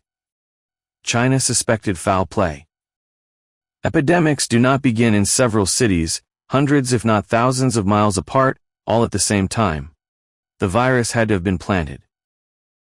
Someone had declared biological warfare on China, but no one knew who. News of this new epidemic spread like wildfire across the world. Countries began to close their borders, banning all international flights, both to and from the country, and turning back all shipping containing Chinese goods. India was the major suspect, her pharmaceutical industry now by far outstripping even the vast capacity of China and producing over 60% of the world's drugs. Saladin looked on as the world events unfolded. He decided to move things along a little, and to speed them up. The Middle East was far too quiet. This had been years in the planning, and his disciples were well trained. Chapter 24. Arming the militia. Generals Parry, Strong, Lennon, and Simon Cruz had spent the night at number 10 and were drinking their second coffee of the morning when Colonel Riley arrived, having traveled to Winchester the previous evening in an armored personnel carrier. "Yes, please, Simon, and the stronger the better. It's been a rough night." "How did it go then, Colonel?" "Not exactly according to plan, Prime Minister." Riley took a sip of his coffee. "The gas was effective enough, but a group of around 30 of them had taken cover underground, possibly anticipating the attack. When Colonel Blackstone and his men moved in, they emerged and opened up on them." "Casualties?" "Just one man lightly wounded, sir, and 3 hostages dead. The colonel had made a contingency allowance for just such an event and obliterated the lot of them with RPGs. You don't mess with Colonel Blackie, that's for sure. I discovered that in Afghanistan, sir." Both Parry and Strong smiled. They had expected nothing less from Colonel Roy Blackstone. A leopard cannot change its spots, and that was why he was now the commanding officer of the most highly trained and feared bunch of soldiers in all of the armies of the world. Colonel Dave Riley rubbed his hands together and spoke in a serious voice directed at the Prime Minister. "We encountered a spot of bother as we entered the outskirts of London, sir." He paused for a few seconds before continuing. "We were confronted by around 50 or so armed Muslim men who began firing as soon as we came within range. I instructed the driver to go over them and the machine gunner to open up. I would guess that maybe a dozen or so managed to escape. Taking back the cities is not going to be easy, sir. The machine gun was on remote operation and the targets identified on the vehicle monitor, yet they stood their ground knowing full well that their rounds could not penetrate our armor." "What weapons were they using, Dave? Did you manage to check that out?" Strong asked. "Half of them appeared to be Army-issue rifles, and the rest were definitely AK-47s, sir. A couple of them were about to fire RPGs, but we made them our first targets. Otherwise, I would not be here now." "Where the hell have they got the AK-47s from?" Strong shook his head as he spoke. "I would guess that the RPGs were taken from our own armories. But for how long have they been smuggling the Kalashnikovs into the country, and how come our intelligence didn't pick this up? Don't you think that it is time to arm our own militia, Rupert? The poor bastards are going to be slaughtered and have no police or army presence to protect them. The damned Muslims are armed with assault rifles, and the Christians with little more than pitchforks. It's like a peasant's revolt against a modern-day army." "He's right, Rupert. I know that you are not in favor of a civilian militia, but for heaven's sake, we cannot allow the wholesale slaughter of half of the population by the group that we most want to get rid of." Palin cupped and stroked his chin. Strong raised his voice, his anger being quite obvious. "You know that we have barely enough ammunition for the regular Stuart. You brought it up yourself in Parliament. Our new cut-price bargain basement rifles fire a different caliber of bullet to the standard NATO 5.56 round. After we broke free from the European community, why the fuck did we have to go our own way with those useless rifles that were foisted on us? Corruption, guy. Sheer naked corruption. Follow the money and you will always find the answer." Palin looked down at the ground as he spoke, a hint of guilt permeating through both his voice and his body language. He had fought long and hard in Parliament against the introduction of the new weapons, but even members of his own party had been quite obviously guilty of having their snouts in the trough. General Lennon's eyes flicked around the room, observing each man as they spoke in turn. Tilting his head slightly, he interjected, "I can arrange for 50,000 M16s and 2 million rounds of ammunition to be here within 24 hours if you wish, gentlemen. We have completely re-equipped all American forces with the new Israeli assault rifle and are currently in the process of selling the entire inventory of M16s." Everyone stared in his direction as he continued, a whimsical smile crossing his face. "They are awfully close to British waters on their way to France as we speak. We're a British naval vessel, let's say perhaps a coastal patrol boat, to intercept them in order to help stabilize the civil war situation in France. Perhaps your arms and ammunition problem would be resolved. And America's reaction, Tony? Oh, I would guess that it would be met with approval on humanitarian grounds, Stuart. Simon, Get in touch with the Admiralty, please, and sort this out on my authority. Yes, Prime Minister. Colonel Riley. Parry gazed skywards momentarily before continuing. Sir. Get in touch with Colonel Blackstone once he has cleared up the mess at Winchester, and let him know that 50,000 M16s are on their way. A wry smile crossed Parry's face as he spoke. Tell him to requisition any men necessary from whichever is the local battalion to an ongoing field operation, and under SAS supervision. Feed them into the hands of the appropriate local militia.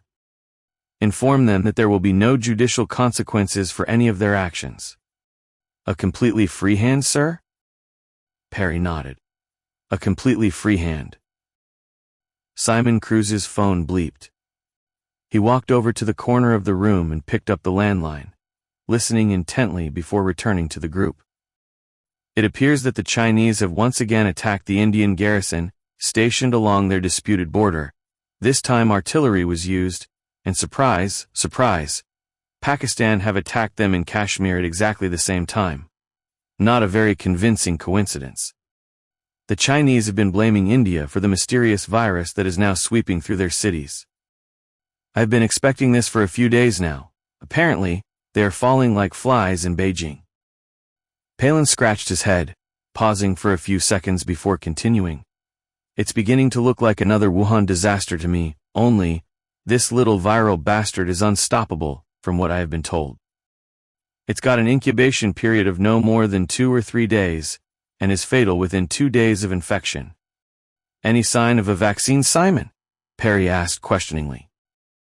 It's only been around for a few weeks, sir, and so far it has stayed within the Chinese borders. All flights to and from China have been cancelled throughout the world, but there is no way that it can be caged. Like the last Chinese virus, it will soon be on its world tour. General Tony Lennon smiled inwardly. It was an American scientist working in a Taiwan laboratory who had created both the virus and the vaccine to combat it. It was quite probable that America would be able to avoid a similar civil war as was now raging in France and beginning to escalate across Europe, and at the same time solve both the Muslim and the black population problem without a shot being fired. Hitler's eugenics program was about to take on a different format. Selective vaccinations would be administered, and any enemies of the state would receive placebos. The virus could then continue with its deadly task of dutifully cleansing the country of its undesirables and deplorables. America would very soon be in the driving seat, as her pharmaceutical manufacturing plants were already in the process of producing millions of vaccines each week, and, as the global pandemic took hold, they would be in a position to dictate to whom it was sold. They would of course be offering millions of doses to China. To refuse would almost certainly indicate their compliance in the creation of both the virus and the vaccine. They would not, however, be revealing the formula for the vaccine. China had secretly created a vaccine for the last biological weapon that they had released from their Wuhan laboratory and had never disclosed it to the world. This decision enabled them to take economic advantage of the commercial disruption and the havoc caused to worldwide manufacturing. In many ways, offers of the vaccine may well put a cap on China's ambition of world domination. Subliminal blackmail entered Lenin's thoughts. Saladin was deep in thought as he considered his next course of action. The virus had taken him by surprise and had not been factored into his plans. Chapter 25. A preemptive strike.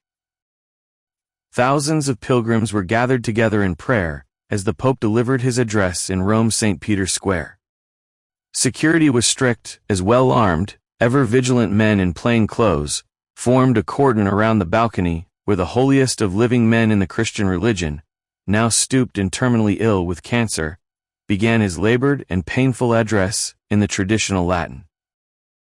A group of men of Arabic origin formed a protective screen around a bearded man with an RPG, as all eyes among the evangelical gathering focused on the pontiff.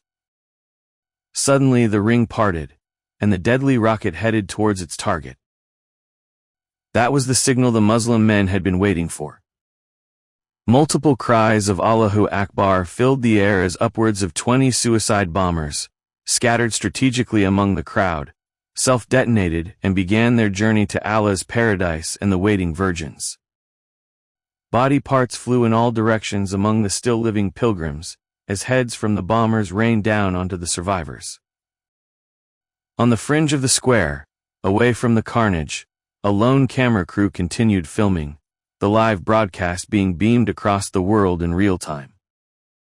An overwhelming feeling of revulsion and fury swept the Christian world like an unstoppable tidal wave. The Spanish reacted before the rest of Europe had caught its breath. The people, one of the few races in Europe still with strong Christian beliefs, surged from their homes in a blind rage, carrying knives and machetes of all descriptions, killing and mutilating every Muslim in sight as they set fire to their mosques. There had been no planning. It was simply a spontaneous gesture of revenge, fueled by years of one-sided privileges bestowed on the Muslim immigrants by a succession of left-wing governments and the even more left-wing biased Islamic-owned media. Saudi Arabia in particular, among the oil-rich Middle Eastern countries, had for several years been pursuing a policy of buying and taking control of much of the Western world's media, and feeding the people an almost continuous subliminal diet of Islamic propaganda. Western governments had exacerbated the situation by passing laws forbidding any form of criticism of Islam, creating a state-enforced law of hate crime, policed by an army of prosecutors whose remit of zero tolerance was rarely challenged. The Spanish had endured 800 years of Islamic dominance in their country during the 8th to the 15th century, and had only shaken off the yoke of Muslim oppression a little over 5 centuries earlier. No one was spared. The endless bombings and killings in the country over the past few years had created a dormant yet seething, explosive acquiescence among the population. The shackles were now removed, and a spontaneous, unbridled rage overwhelmed the population with volcanic ferocity. Anyone who simply did not look Spanish was slaughtered. Black African Christians, Arabic market traders, even their women and children were fair game in the orgy of blind religious fervor that made the Spanish Inquisition of the 15th century pale into little more than historical insignificance. Thousands of holidaymakers barricaded themselves into their hotels in order to avoid the frenzied onslaught, as innocent peace-loving Muslims dashed for the assumed safety of their mosques. The army was ordered to stand down by their generals against the wishes and instructions of the largely Muslim-controlled government. No further order for either police or military intervention was issued. Government members went into hiding, the mob determined to hunt them down as they bayed for blood. The blood of the left-leaning corrupt officials that for years had led them into this dystopian nightmare of Islamic subservience. After the killing came the looting of all Muslim businesses and homes, followed by the ritualistic burning of all things Islam, including the country's thousands of mosques. Within a few short, barbaric days, the whole of Spain smelled of death, as in the hot, late summer sun, the corpses began to putrefy, and the flies began to multiply. Work parties were organized, and giant funeral pyres doused in petrol, as thousands of fires illuminated the once peaceful Spanish countryside. As the anger gradually subsided, a realization of what they had done began to guiltily descend upon the Spanish people. Terrified Muslims came out of hiding, starving and begging for food and water. The people's attitude softened, and Christian beliefs began to be restored. The Muslims knew that Spain was no longer their home. They now had to make their way to a new home, a Muslim homeland, a backward medieval society with 7th century beliefs and run on borrowed 21st century Western technology. The Spanish people offered them sanctuary if they apostatized and embraced the Christian faith. Few Muslims accepted the offer. Such was the blind obedience of the cradle-to-grave brainwashing that they had been subjected to throughout their lives. They wondered why Allah had deserted them. Few of them doubted his existence. Allah was all-powerful, and whatever had happened had been the will of their God. Spain had been the last European country to turn its focus on Islam, and the first one to eliminate its presence. Europe took note. Saladin took note. Muslims throughout the world took note. They knew that their time would come, and soon they themselves would be on the receiving end of near genocide. They needed to strike first. Saladin made a phone call. 1,000 rockets fired from both the Gaza Strip and the Palestinian sector of the West Bank homed in on the one target. Jerusalem was the holiest city in both Christian and Jewish beliefs, its bond with Jesus being the foundation of both Abrahamic religions. Jerusalem was also the third most holy site in Islam, being the city where, having flown from Mecca on a winged horse, the Isra and the Miraj, the Prophet Muhammad had ascended to the seventh heaven to fulfill his destiny with Allah. There was to be no compromise. The city of Christ had to be destroyed in retaliation for the destruction of their holy Kaaba. The Palestinians no longer fired blindly into Israeli territory. Using sophisticated Chinese technology and Chinese satellites, they could now land their explosive warheads with pinpoint accuracy. Israel's Iron Dome defense shield was near 100% effective against any normal rocket attack, but 1,000 targets in the air at the same time presented overwhelming force, as more than half of the warheads exploded throughout the city. The near destruction of the city was celebrated all over the Islamic Middle East. No missiles had landed close to the Islamic shrine of the Dome of the Rock, which was built on the Temple Mount in the Old City. The temple was originally constructed during the 7th century and had great significance in all three Abrahamic religions, its destruction almost certainly resulting in the entire Muslim world turning against the Palestinian people. Saladin was aware of this. Iran seized the moment and launched her own missiles at her sworn Zionist enemies' major cities, in the hope of uniting the Arab world under her control. The Israeli Iron Dome defense system stood firm under the Iranian onslaught. Israel retaliated with a blistering air attack on Tehran, accompanied by the near destruction of all the Iranian airfields and oil production facilities. The Israeli jets pounded the Iranian countryside at will. The Chinese made surface-to-air missile defense system useless against the technologically superior electronic jamming devices of the Israeli Air Force. Jordan stayed neutral as the Israeli jets crossed her territory on the way to Iran, knowing that a full-scale Israeli land invasion was imminent if she interfered. Israel controlled the Jordanian water supply and could bring the country to its knees without an invasion. As always, Israel had her eyes firmly fixed on the West Bank territory, a land of milk and honey, a land promised to Moses by God over 3 millennia earlier after the Jewish exodus from Egypt. Jews and Arabs living in such a small area had caused problems for decades. One flashpoint and 1 million Arabs would be forced into Jordan at gunpoint, creating ever more tension for the already fragile ruling Hashemite monarchy. Israel needed land. She needed to expand. Jews throughout the world now flocked to their increasingly prosperous homeland. This was their birthright. This was the only place on earth where they could be free of persecution. There would never again be a Holocaust. Israel had developed weapons of immense power and guidance systems with such pinpoint accuracy that they could destroy any target on earth. The Arab world dared never again threaten their sworn enemy. Silicon Valley in California no longer ruled the ionosphere. The sheer work ethic and intelligence of the Jewish people had swung the technological balance of power in their favor, and most of the American tech giants now operated out of Israel. Frustrated by the destruction of its infrastructure and wealth-creating oil facilities, Iran redirected its anger at the world's shipping as it entered the Straits of Hormuz, and 2 giant, fully laden American oil tankers were subjected to rocket attack from Iranian gunboats, exploding and bursting into flames. Millions of gallons of oil swamped the Gulf in an evil-smelling black tide. Jets took off from the 2 American battle fleets in response to the attack, and along with the Israeli aircraft began to pound multiple strategic Iranian infrastructures. The Chinese ambassador left his embassy in Washington and delivered a warning to the American consulate. The Chinese/Iranian Defense Pact was invoked. The American military moved to DEFCON 3, and nuclear technicians were recalled from their late summer break.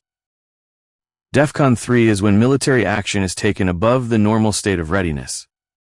The Air Force will be on full alert, on standby, and able to mobilize in no more than 25 minutes. DEFCON 2 is the precursor to DEFCON 1, with the armed forces ready to be deployed and engage in no more than 6 hours. DEFCON 1 means that nuclear war is imminent, and the armed forces are at maximum levels of alert. China was now in the grip of a major viral epidemic. Many of the Chinese Communist Party's leading officials started to succumb to the disease, and people began to flee the cities in the hope of finding sanctuary in the countryside. The virus entered the military, producing a minor debilitating effect on the young fit men and women, this lasting for little more than a few days. The older officers, all rabid Communist Party members, were not so fortunate, and as they died, a younger breed of hot-headed party members began to take on commands above their level of both experience and competence. Early military training of these younger members had focused on experimental brainwashing techniques, resulting in a more aggressive form of leadership coupled with an innate sense of national superiority. Throughout the rest of the country, it was mainly the older people who began to suffer. Survival rates among people over 60, or people having even minor medical conditions, plummeted to less than 20%. The younger Communist Party officials approved of the situation. They had been confronted with an aging population, having not yet fully recovered from the disastrous one-child policy of the mid to late 20th century. These non-productive old people were beginning to drain the country's resources, and now a genocidal virus appeared to be the answer to their prayers. Tens of millions of old and infirmed people would no longer be a burden on the country's finances, and even more importantly, thanks to the virus, the early passing of the communist old guard would see the imminent promotion of a whole new generation of vibrant and ambitious younger men eager to make their mark within the party. The Taiwanese gamble appeared to have backfired. The newly promoted members of the ruling Chinese Communist Party were out to prove themselves. Naked ambition replaced the caution and wisdom born of many years of governance. Russia began to secretly mobilize and move 2 armored divisions towards her border with China, under the guise of military maneuvers and war games. Along the Indian-Chinese border, the artillery exchanges intensified, both countries reluctant to escalate the conflict still further by claiming territorial gains. Pakistan entered the lightly defended Indian areas of Kashmir, determined to recapture what she considered to be her sovereign territory. India responded by deploying 2 complete infantry divisions and 1 armored division to the region. Almost immediately they were engaged by the Pakistani Army and Air Force. India responded with a devastating aerial assault on the Pakistani armor and airfields. Pakistan contacted Beijing, both nuclear powers having only recently signed a mutual defense treaty, resulting in Pakistan ceding several miles of border territory in return for Chinese money and the extension of the Chinese Belt and Road Initiative. Greece nervously eyed the buildup of Turkish Muslim forces along her border and in the northern Turkish sector of Cyprus. The tiny island had been divided between the 2 countries for decades, and a fragile, uneasy peace had always remained suspect. With the massive reduction in American forces over the past few years, NATO was now little more than a toothless tiger, and most of the NATO military personnel were now being recalled in order to deal with the ever-increasing internal turmoil within their own member countries. The world pot was heating rapidly and heading towards boiling point. Saladin just needed to stir it a little faster, and one by one the dominoes would fall, each one dragging down another victim as it did so. Momentum was now firmly on his side.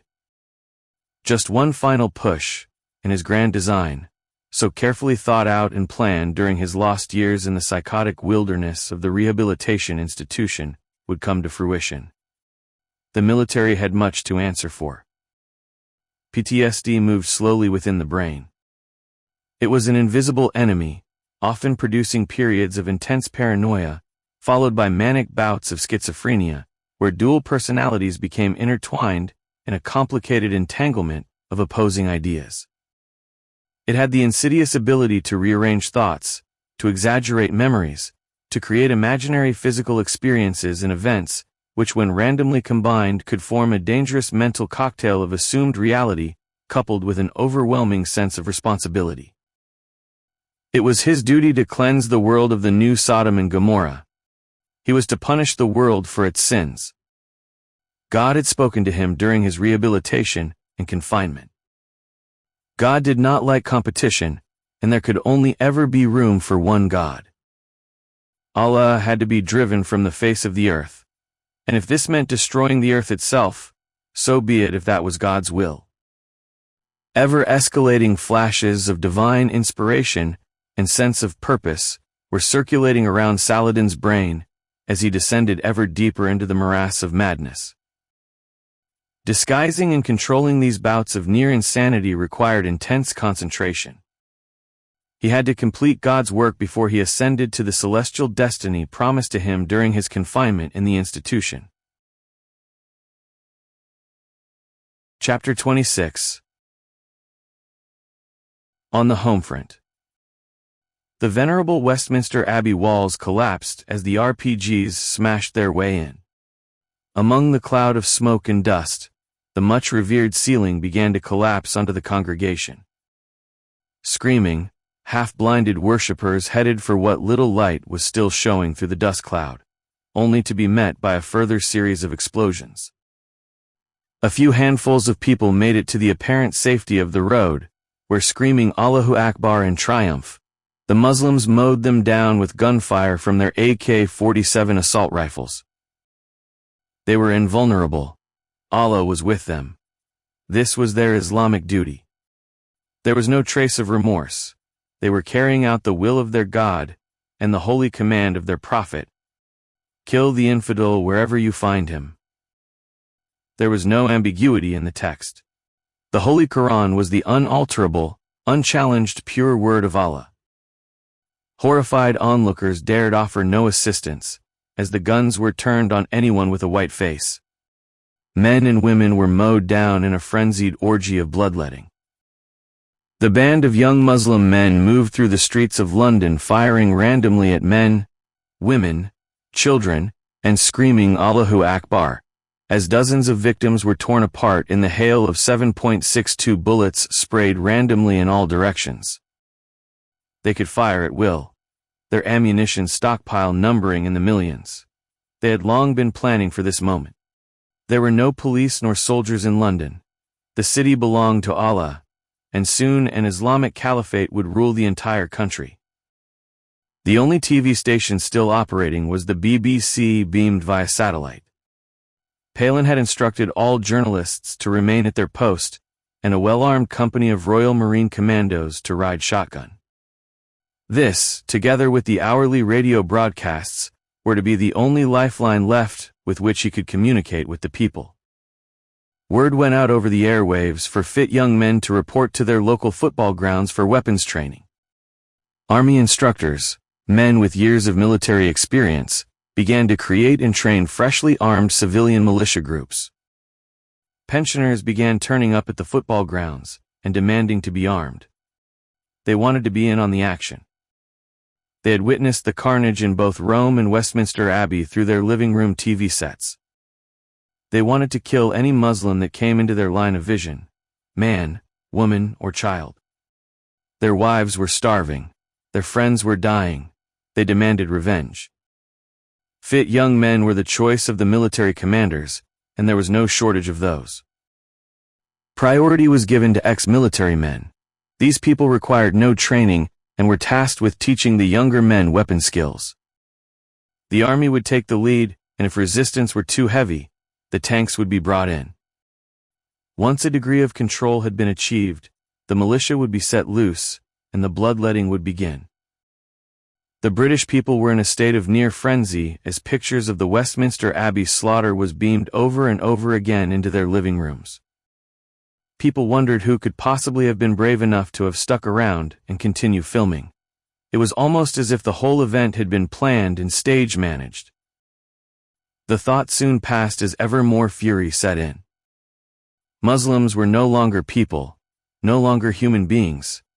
They were animals, no more, no less. they had to be eliminated. Civilization and humanity were beginning to evaporate and morph into the law of the jungle. The British people had suffered unremitted immigration for years. They had grown tired of the special treatment handed out to the ethnic minorities. They were no longer viewed as minorities, as in many of Britain's big cities, they often outnumbered the native population by as many as 2 to 1.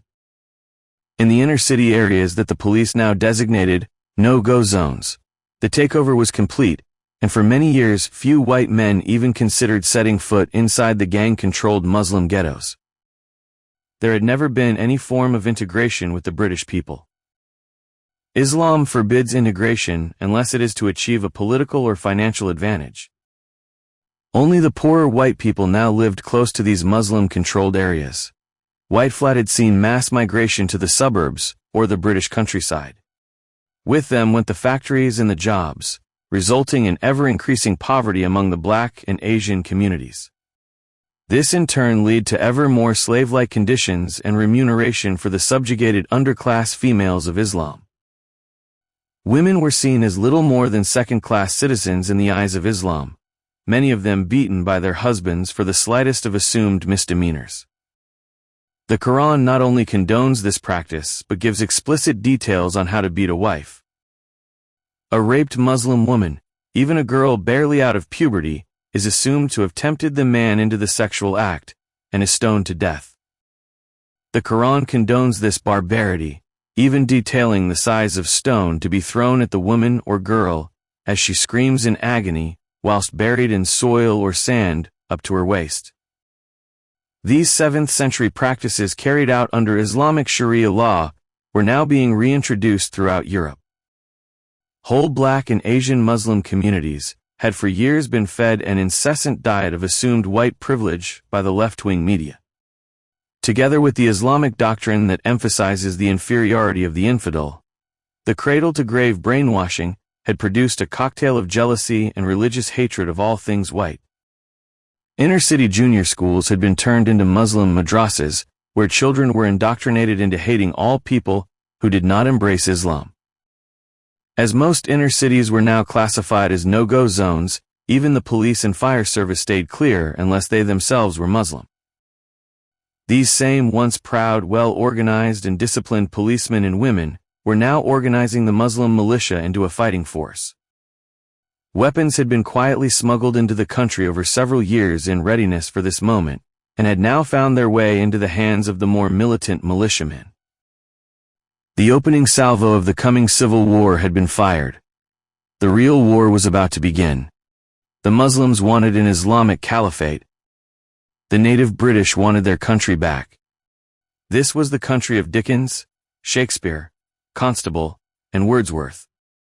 The country of the Magna Carta, a democratic haven of law and order, with world respect for the dual system of both parliamentary law and a constitutional monarchy. They were now becoming aware that as long as Islam blatantly tightened its grip on the country's governance, there could be no return to the world-acclaimed and admired standards of British decency. Much of the country ignored the British system of law and order. Sharia had vast tracts of the country under its control, and successive governments had allowed this to happen without so much as a whimper or a dissenting voice. The native British people had taken enough. They wanted their country back. Islam had to be totally eradicated from the British shores. The cancer had to be removed. One single remaining cancerous cell could once again infect the whole body. Mass, bloodthirsty hysteria was overwhelming the once passive native brain. Not one single Muslim would be allowed to survive the coming purges of Genghis Khan proportions. The horrors that accompanied Hitler's desire to eradicate the entire Jewish race were forgotten. Human knowledge and achievement may have evolved, but the human brain had remained static, trapped in its own evolutionary time warp, ever able to respond in time-honored fashion to barbaric, primeval practices without remorse or conscience. Spain had led the way, the rest of the world was to follow. Chapter 27. Tension hits boiling point. The Arab world braced itself for the Israeli response to the destruction of Jerusalem, as 3,000 armed Hamas fighters entered the half-mile-long tunnel leading from the Gaza Strip to the southwest of Israel. Their mission: the death of every Jew at whatever the cost. They knew that it would be a suicide mission, yet the brainwashed promise of 72 virgins in paradise spurred them on. Mossad operatives living among the Gaza inhabitants observed the progress of the fighters. As armed with RPGs, rifles, and explosives, they walked silently along the tunnel to their destiny with Allah. As the last fighter disappeared, each man having been designated a specific target, the undercover Mossad operative made a phone call.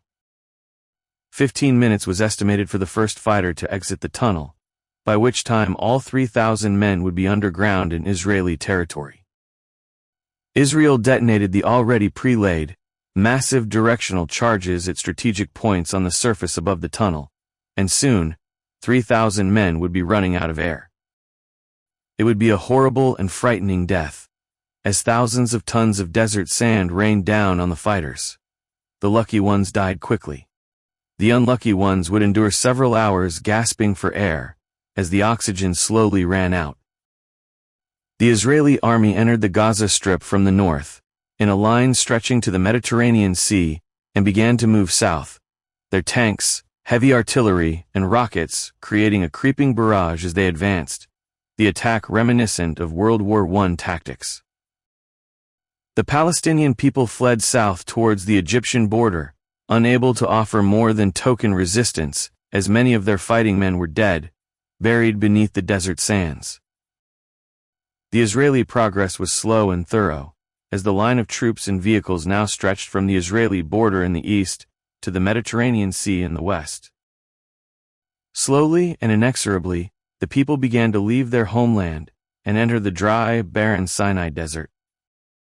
There was no food and no water. No country helped, holding the Palestinians responsible for the devastation and destruction of Jerusalem. Soon, over 1 million people would die, and Israelis would once again colonize all of the land of Moses, the land of their birthright.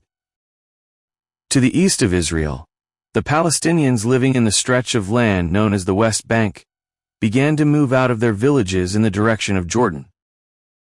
They had witnessed the death and destruction of Gaza through their TV screens. Israeli propaganda had ensured that. They were aware that all Palestinian resistance had been mercilessly crushed by the tanks and artillery. They had seen that anyone either refusing to leave, or simply too old to make the journey to the Sinai desert, had been blown apart by the explosives, as bulldozers flattened all buildings still standing, often with the people trapped inside. The Jews living on the West Bank began to attack the Palestinian villages, accelerating the cleansing of the land of David. Soon, 3,500 years of oppression of the Jewish people would end. Moses' vision of one Jewish homeland would once again be recreated in the eyes of their God. Allah, the God of Islam, could now look after the millions of displaced Arabs. If he failed, then in the eyes of the Jewish people, he was either a cruel and callous God, or he simply did not exist. Soon, Islam would no longer exist in the land of Israel. There was only one God, and he was the God of Israel. The Lord Jesus was his prophet. It had taken the Jewish people decades of Muslim terrorist attacks and 3 major wars since the formation of the country in 1948 to rid Islam from the land of their birthright, and finally, the land was now cleansed of 1,400 years of false religious beliefs. Islam would never again be allowed to set foot in the land of God's Israel. Arabic blood would no longer poison their land. The large transport plane landed on the only remaining serviceable landing strip in Iran. Concealed by a mountain range and covered in camouflage netting, its existence had been overlooked by waves of American and Israeli bombers. The Chinese technicians unloaded the sections of the giant rocket and moved them close to the prepared launch pad several feet underground in the bomb-proof bunker. The siren sounded, and a dozen Chinese technicians took cover in the bunker as the giant reinforced doors swung closed. The Israeli planes swooped and released their deadly cargo. The bunker stood firm, the exposed transport plane exploding in a fireball. Mossad intelligence had been right. China was now supplying arms to the Iranians, including surface-to-air missiles, in return for vast amounts of oil, most of which was now traveling through a large underground pipeline network to Pakistan, before moving overland via the Chinese-funded and constructed Belt and Road Initiative. Vast quantities were also moving by sea to China from the Chinese-funded and constructed container port on the southern Pakistan coast. The Chinese ambassador in Washington had warned America against interference in Iran. The threat had been real. China could not afford to lose her oil lifeline from her only Middle Eastern ally. If Russia were to cut off her gas supplies, the country would be left with no power source with which she could fuel her vast industrial base, and the inevitable massive backlash from the civilian population could signal the end of the Communist Party. Every party member was well aware that to lose power meant certain death for themselves and their families. They were hated by their own people, and one spark would ignite the entire Chinese powder keg. Having expelled all Palestinians from Gaza, the Israeli army now turned its attention to the West Bank, advancing slowly, and unlike their progress in Gaza, avoiding any form of destruction. Israeli villages already dotted the countryside, the Jordan River ensuring adequate water supplies. Once under total Israeli control, with their modern-day scientifically managed irrigation systems, they would turn the region into the breadbasket of the Middle East and add to the vast wealth that the country had already accumulated. The few remaining people offered little resistance and allowed the Israeli military vehicles to transport them to the border from where they crossed into Jordan. Soon, strictly limited numbers would be allowed to return on a temporary basis to work the fields for their Jewish masters. For those that refused, starvation beckoned. The world looked on, barely a voice being raised in either anger or protest. The world had its own problems. India was now fighting on two fronts. As expected, their army was beginning to reverse the situation in Kashmir, the superior modern-day weaponry of their air force attacking the Pakistani forces at will from the air. Missiles began to reach Pakistan from the land bridge with China, using the infrastructure first initiated under China's Belt and Road umbrella. People had been fooled. This was never destined to be a trade route. It had been built for military purposes throughout its length. With its carefully planned and strategically located naval seaports, constructed under the guise of container ports, China now had the means to control much of the Indian Ocean, cutting off India from both food and oil imports, and even more importantly, severing her only military hardware and spares lifeline. The Americans could offer little assistance. Their two Far East carrier battle groups had been cleverly lured into the South China Sea in order to protect Taiwan from what had appeared to be a Chinese invasion, leaving India totally exposed to a Chinese naval attack. The other two fully equipped American carrier battle groups had been cunningly lured into the Gulf in order to protect shipping from Iranian attacks. Chinese forces and the main Pakistani military attacked India at the beginning of September in a virtual pincer movement, supported by a Chinese Navy bombardment of the port of Mumbai, formerly known as Bombay. The well-timed action destroyed a limited amount of India's western seaboard naval capacity in a surprise bombing and torpedo attack reminiscent of the opening Japanese salvo on the American fleet at Pearl Harbor during the Second World War. Without prior warning or any declaration of war, Chinese jets pounded the Indian coastal airbases, destroying a small portion of her air force as the old redundant warplanes were still on the ground. The lessons of Israel's preemptive strike on the Egyptian and Syrian Air Force bases at the beginning of the Arab/Israeli Six-Day War, having been studied by the upper echelons of the Chinese War Cabinet.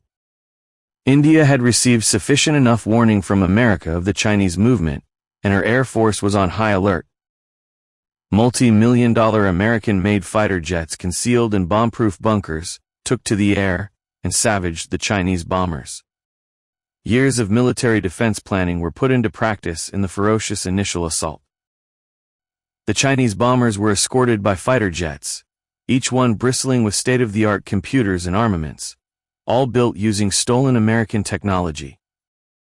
America had supplied the Indians with the same technology, and together with the Israeli electronic jamming systems, their planes took a deadly toll, with few Chinese warplanes returned to base.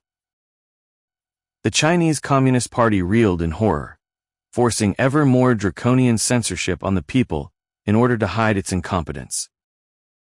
The limited localized warfare along the Himalayan mountain border region took on a more sinister dimension. Still fresh in the minds of the Pakistanis, following years of schoolboy political and religious indoctrination, was the slaughter of millions of Muslims during the years following the independence of the Indian subcontinent in 1947, after 200 years of British colonialism. Hindus had killed Muslims, and Muslims had slaughtered Hindus, Buddhists, and Christians. The Hindus, Christians, and Buddhists had always peacefully coexisted. Nowhere in the world did this happen with Islam, a supremacist ideology that tolerated no other religion. Ultimately, even moderate Islamic states eventually submit to radicalism, which invariably involves the genocide of all non-believers and the forced imposition of Sharia law, the Islamic law of Allah. The only solution to the religious slaughter following independence had been to divide the two warring factions into 3 countries, thereby keeping the relatively peaceful religions separate from their more radical Islamic counterparts. Pakistan and Bangladesh were formed as 2 separate Islamic countries, India remaining either Christian, Hindu, or Buddhist. India's mistake had been to allow a limited number of Muslims to remain in the country. These Muslims had outbred what were classified as native Indians, and now formed a substantial part of the population. As if planned well in advance, the moment Pakistan had begun their limited invasion of Kashmir, rioting had broken out on the streets of India's main cities, and old hatreds were once again ignited. As the war between the 2 nuclear powers escalated, so did the localized rioting, and soon, dead bodies began to litter the cities and countryside of India. History as always was repeated, and the Hindu and Christian civilians began to slaughter all Muslims living in India. The genocidal events of 1947 and 1948 once again resurrected. The Chinese army, protected by her massive air power, moved steadily into northern India through the Himalayan passes, their mechanized forces fighting their way across the farmland terrain, while their faster, lightly equipped land forces attacked through Tibet. In response, the powerful Indian Navy took up positions in the Straits of Malacca, closing a vital sea supply route to China. The main Indian naval force, backed by her land and carrier-based air force, attacked Chinese shipping in the Indian Ocean, cutting off her last maritime lifeline. 3/4 of the worldwide maritime trade and half of the world's oil supply passed through these waters. China's motives for the escalation of hostilities were misunderstood. In reality, she wanted little to do with India. She wanted the recently discovered rich natural mineral deposits of the Himalayas that Australia and much of the rest of the world now refused to supply her with, and without which the wheels of her massive computer, battery, and electronic manufacturing base would come to a grinding halt. China was unconcerned about friends or world opinion. China was little more than a user, forming alliances and signing treaties with any nation that may possibly prove to be useful at some time in the future. China knew that once the Indian forces were fully engaged fighting Pakistan, she would easily be able to take control of much of her northern Himalayan territories and reinforce her own protective cordon around her own southern borders. Her scarce supplies of rare earth metals were dwindling, and the Himalayan range bordering India contained one of the few remaining sources of the elements on which the electronics industry was so dependent. America was also engaged in searching for rare earth metals, and had discovered supplies in Afghanistan. Mining and transportation were proving to be near impossible as the Muslim Taliban once again controlled most of the country, and civilian contractors were a constant target. Most of the mines and quarries were now abandoned to the ever-warring local Muslim tribesmen and warlords. The world was becoming uneasy. The rhetoric between Pakistan and India, 2 nuclear powers, was becoming more and more ideological and less territorial. Allah, Krishna, Buddha, and Jesus were never the best of friends. In Muslim eyes, there was only one God, and Allah had decreed within the Quran, the holy book that Muslims worldwide treat as a virtual autobiography of Allah himself, that non-worshippers of that one God had to be killed in order for true worshippers to ensure a place in paradise. Their own death in warfare was a cast-iron guarantee of eternity in paradise. In reality, death for many Pakistanis, particularly the women, would be a welcome relief from the filth and grinding poverty that Islam had always delivered to the nation. Both Indian and Pakistani technicians moved into their underground bomb-proof shelters and readied their nuclear missiles. America, Russia, and China were tracking every move of the two countries. Unlike conventional warfare, where all damage is localized, nuclear fallout would affect the entire world for possibly thousands of years to come, the radioactive dust blanketing the globe with a deadly, unseen pestilence that would leave nowhere to hide. Unlike a viral pandemic, there would be no antidote, no vaccine, and no recovery, just a slow, lingering death brought on by a multitude of different cancers and organ deterioration due to radiation poisoning. Chapter 28. Beneath the Bedlam. The city is beginning to smell. Sir James Green's face contorted as he spoke. There are hundreds, no thousands of dead bodies littering the streets of London. The disgusting animals are not content with just killing people, they take great delight in cutting their fucking heads off. When are you going to bring in the army, Rupert? At the rate that the Muslim mobs are moving, they will soon be in the suburbs, and then the real carnage will begin. Parry faced Strong and raised his eyebrows questioningly. Sir James, we have been pursuing a military strategy working from the outside in. As in the well-documented military doctrine of Sun Tzu, we are consolidating our positions and bypassing the Muslim strongholds. This way, the bigger cities will ultimately be surrounded, and the enemy combatants all confined to small, well-guarded areas. At this point, the artillery and tanks will be deployed, hopefully reducing both military and non-Muslim casualties to a minimum. And the civilian militia? Palin's voice was firm yet dismissive with little sign of concern. Strong scratched his head and clasped his hands, pausing for a while before speaking. As we speak, the younger element of the militia will no doubt now be engaged in hunting down the many more passive Muslims that the army left alive, before moving on to the smaller and more easily taken towns and villages. I have seen much brutality in my time as a soldier, but the depths that these people have sunk to has surprised even me. They spare no one.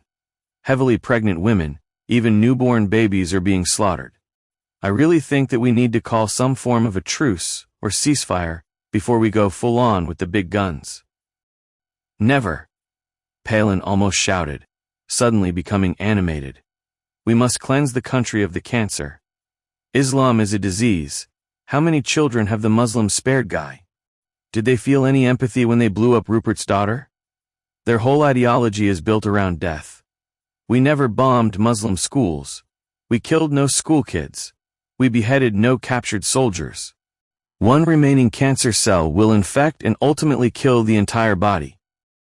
There must be not one single Muslim left alive when we have completely taken back control of our country. The underground bomb-proof room fell silent, everyone taking in Palin's outburst. Rupert Parry's eyes filled with tears as his inner mind unexpectedly visualized the small mound of soil under which the reassembled body parts of his daughter lay. He tried to see her happy smiling face on the morning of the suicide bomb as she readied herself for school, yet saw nothing but a gray blur. They had not only taken away his daughter and wife, but they were also now slowly taking away his cherished memories of them. Stuart is right. The only solution is complete elimination. Parry wiped the tears from his eyes and sniffed audibly. However, I think that I know where Guy is heading. If we called for a ceasefire and offered the Muslims safe passage to a neutral Muslim country, it is possible that millions of lives would be saved, and the destruction of our inner city's infrastructure need never happen. Thank you, Rupert. That was where I was going. Guy Strong nodded. Perhaps Colonel Riley would like to come in on this, having lived among them for months on end. What do you think, Dave? Would there be any chance of a truce, perhaps even some form of a temporary ceasefire? It's a fair enough idea, sir, and may be worth giving a try. However, I do not think that it will work. The majority of the less militant Muslims would probably go for it, but the younger, more radical element will never allow it. Anyone seeking to leave a Muslim stronghold will be shot, I can guarantee that. I saw it too often in both Afghanistan and Iraq. The Taliban wiped out whole villages for simply allowing us in without trying to kill us. The people that did help were tortured along with all family members. You have to understand the mindset of these people. They want to die, and anyone seeking to leave will be classified as an apostate who under Sharia law has to be killed. Even family members. Fucking morons. They need to be wiped off the face of the earth. The whole damned lot of them. They are little better than rabid dogs. The rest of the people in the room were beginning to feel uncomfortable at the obvious yet previously unnoticed hatred that appeared to well up inside the once calm and controlled Prime Minister. Palin continued. The only good Muslim is a dead one. Spain has realized that and sorted out the problem, and so has Israel. Most of Europe is now engaged in a civil war, and if things go their way, their problems will also disappear. They have to be eliminated. There is no other solution. Simon Cruz walked towards the corner of the room as his phone beeped and picked up the secure landline. Good grief, thank you, he said as he replaced the phone and rejoined Palin, Parry, Strong, Riley, Green, and Lennon. His face appeared to be drained of all color as he spoke. China has given India warning that she will go nuclear in 24 hours if the Indian forces continue to attack her new defensive positions in the Himalayas. Lenin smiled. China is bluffing. China does not need to go nuclear. She has enough military hardware to hold out against India for as long as the border with Pakistan is secure. There is no way that India will cross into Tibet as her supply lines will be impossibly long. The only reason for the current situation is to secure a foothold in the mountains along her border. That way she will have India exactly where she wants her, unless of course the Indian Navy team up with the rest of the Pacific nations to cut off the main Chinese sea routes. That is the reason why China has been turning the coral islands of the South China Sea into military bases, and why every nation is lining up against her. There was something else, sir. Simon Cruz shuddered as he continued. Russia has moved her troops along the Chinese border and threatened to obliterate China if she goes nuclear on India. China has gone on to DEFCON 2, Russia has followed. Why the hell has Russia gone and got involved? This was never in the plan. Parry and Strong glanced at each other. What exactly did Palin mean? What plan was he referring to? Cruz again left his seat and walked over to the secure phone. Thank you. Just a moment, please. General Lennon, you have a call from Washington. Lennon walked over and Cruz handed him the phone. Yes, Mr. President, I am fully aware of what is going on, and no, I do not think that America should go to DEFCON 2. That will only inflame the situation, and as yet, we have not received threats from either China or Russia. We must stay on DEFCON 3 and not call up the reserves. Other than the Gulf, this is not our dogfight. Lenin paused for a few seconds as he listened to the president, his commander-in-chief, before once again speaking with authority. No, Mr. President, I will not be returning to America soon. I will speak directly to the other defense chiefs, but for the time being, I am better employed over here in Britain, which from my perspective is pretty much the epicenter of the action. I will keep you informed of events in Europe, sir, and report daily. Lenin returned to his seat clearly annoyed. If I may quote the Prime Minister of Great Britain, fucking moron. How the American people could be so stupid as to vote in such a useless jackass to lead them is beyond me. He hasn't got the balls to lead a Boy Scout troop. Simon, you appear to be the fountain of all wisdom. Why would Russia threaten China? Palin smiled condescendingly as he spoke. I really don't know, sir. The summer monsoon season is now in full swing in India, and the winds do travel from the Indian Ocean in the direction of Russia, but I very much doubt that they would carry nuclear radiation across both the Himalayas and half a dozen countries ending in the word Stan. In fact, Russia is one of the few countries in the Northern Hemisphere that would probably not be affected. I could check up on it if you would like me to, sir. Yes, please do. Lenin made a sucking noise with his lips before speaking. I cannot see the logic of either China or Russia issuing threats. I know that they are both bluffing, and that is why I am keeping America on DEFCON 3. Neither country has anything to gain from destroying each other, and are obviously aware that nuclear war will send them both back to the Stone Age. Not just them, Tony. The rest of the world would soon follow as the nuclear winter set in. It is likely that no one will survive. Radiation will make the entire planet uninhabitable for thousands of years. Didn't someone once say that the only living creature to survive full nuclear warfare would be a cockroach? That would have been H. Bentley Glass of Johns Hopkins University in 1962 Prime Minister. Thank you, Simon Smartass. Perhaps you should ring the emperors of Russia and China and let them know this little gem of wisdom. Everyone in the room smiled. Simon Cruz's worldly knowledge was indeed impressive. Colonel Dave Riley spoke. I would think that the Russian threat is based more on the fear of the 100-plus nuclear missiles in India's arsenal, rather than the Chinese ones, gentlemen. One single nuclear weapon landing on India will certainly provoke a retaliatory response, which will definitely be on Beijing. Being situated close to northern China, the fallout will firstly hit either Mongolia or eastern Russia before moving west towards Moscow. Several nuclear bombs will render much of Russia and Ukraine virtually uninhabitable for a few thousand years. Riley's logic was sound, and everyone nodded, each man in the room concerned at the speed with which the domino effect was accelerating. Britain continued to burn. The country began to smell as putrefying dead bodies piled up in the streets. People began to starve, many of them becoming ever more desperate in their search for food, as they left their homes under the cover of darkness, exposing themselves to the instant death brought on by the bullets, knives, and machetes of the marauding Muslim gangs. Gangs of white English vigilantes began to join forces, forming small territorially conscious armies in their search for food. Carefully guarded stockpiles created local firefights in the quest to stay alive. Human life was no longer important. Staying alive took priority over conscience and restraint. A mysterious viral infection began to surface throughout Europe. The victims, almost all elderly, adding ever more thousands to the corpses piled high in the streets. In both Russia and China, the Taiwanese virus entered its first stage of mutation and accelerated its journey across the planet. No longer were the deaths confined to old people. Fit young men, even school children, began to die. Russia held China responsible and swore revenge.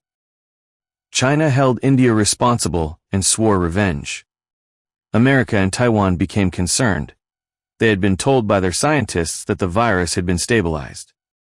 Hundreds of millions of vaccine doses were in danger of being rendered useless by the virus's ability to mutate at will. It was a living entity and needed to survive. Attack always produces a defense response among all living creatures. The millions of pre-prepared vaccine stocks were becoming less effective as the virus fought back against its only known enemy, an enemy that was frantically trying to destroy it, an enemy that was also its only host and without whom it could not survive. Saladin looked on.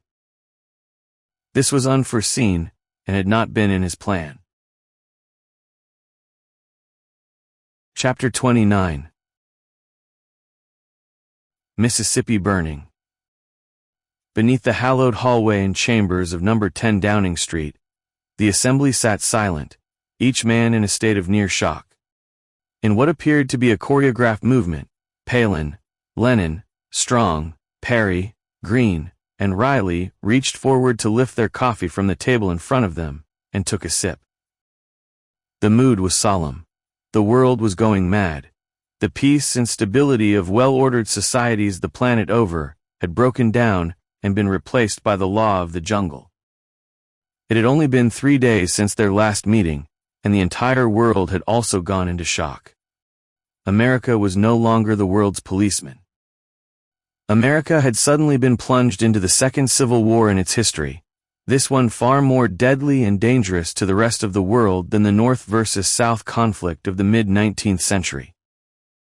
This time the engagement was not between two ideologically opposing armies.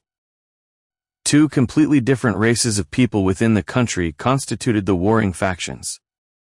The racial divide brought about by both the Black Power movement and the Black Lives Matter riots a few short years earlier had created a society where both violence and hatred had simmered beneath the surface unchecked and unresolved for a number of years. The blacks had been openly supported by ideologically inspired and motivated young, well-educated people who worshipped the communist doctrine and philosophy and had openly campaigned on behalf of the black community to overthrow the governing powers that be. This was to be their way of achieving power and implementing communist rule. No one seemed to be aware of the history of communism. As Vladimir Putin, the longtime Russian leader, had once said, "At no time in history in any country in the world has socialism worked." These were wise words, but to the young idealistic Americans that were now aligned with the Black Power and Black Lives Matter movement, their way would be different and would soon control the world, little attention being paid to over 100 million deaths brought about by communism under the rule of Mao Zedong, Stalin, and Pol Pot. More insidiously, shadowy underground terrorist organizations like Antifa had emerged, their modus operandi being to infiltrate what had been a largely well-meaning series of protests whose original aim had been to achieve racial equality for the blacks. These people were in many cases paid agitators lacking in both morals and fortitude. With military-styled organizing ability, they hijacked the peaceful protests and marches, turning them into an orgy of violent riots interspersed with burning and looting. Innocent white shoppers out with their families were attacked, robbed, and beaten up for no other reason than the color of their skin. The white middle classes watched and grew ever more concerned. Gun sales rose rapidly, and vigilante groups formed among the once peaceful white middle-class communities. They could clearly see that the blacks were also arming and creating their own groups of militant militias. For a number of years, there had been an uneasy standoff. Antifa and a few more militant groups continued to work on the largely unemployed black communities, seeking to convince them that their relative poverty was the result of white supremacy, and there would never be equality for the black man, as long as the whiteys controlled the country. The black man will always be a subjugated slave to the white man, was the Antifa message being constantly driven home to the largely uneducated black ghetto dweller. A half-dozen armed blacks raided a bank in Mississippi one afternoon in late summer. The police had been tipped off and had laid a trap. The shootout resulted in 6 dead blacks and no injuries to the white police. The Antifa propaganda machine swung into action, and the message went out. This was clearly premeditated murder, white supremacist police brutality against the black community, institutionalized racism in its purest, most naked form. This Mississippi police action was the catalyst. The touchpaper was lit. Antifa and the more militant black organizations made their move in a series of coordinated actions in every major city in America. The white militia had been preparing for this moment for a number of years and responded with surprisingly unprecedented violence. Retaliation created counter-retaliation from both sides, and like the ever-expanding snowball rolling downhill, exponential, unstoppable growth and violently escalating momentum became inevitable. The Second American Civil War had begun. Jesus Christ, Tony, what a fucking mess your country has become.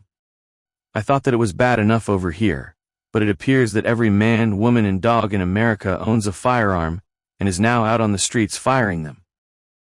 Palin shook his head, his eyes blinking rapidly and a slight twitch becoming noticeable.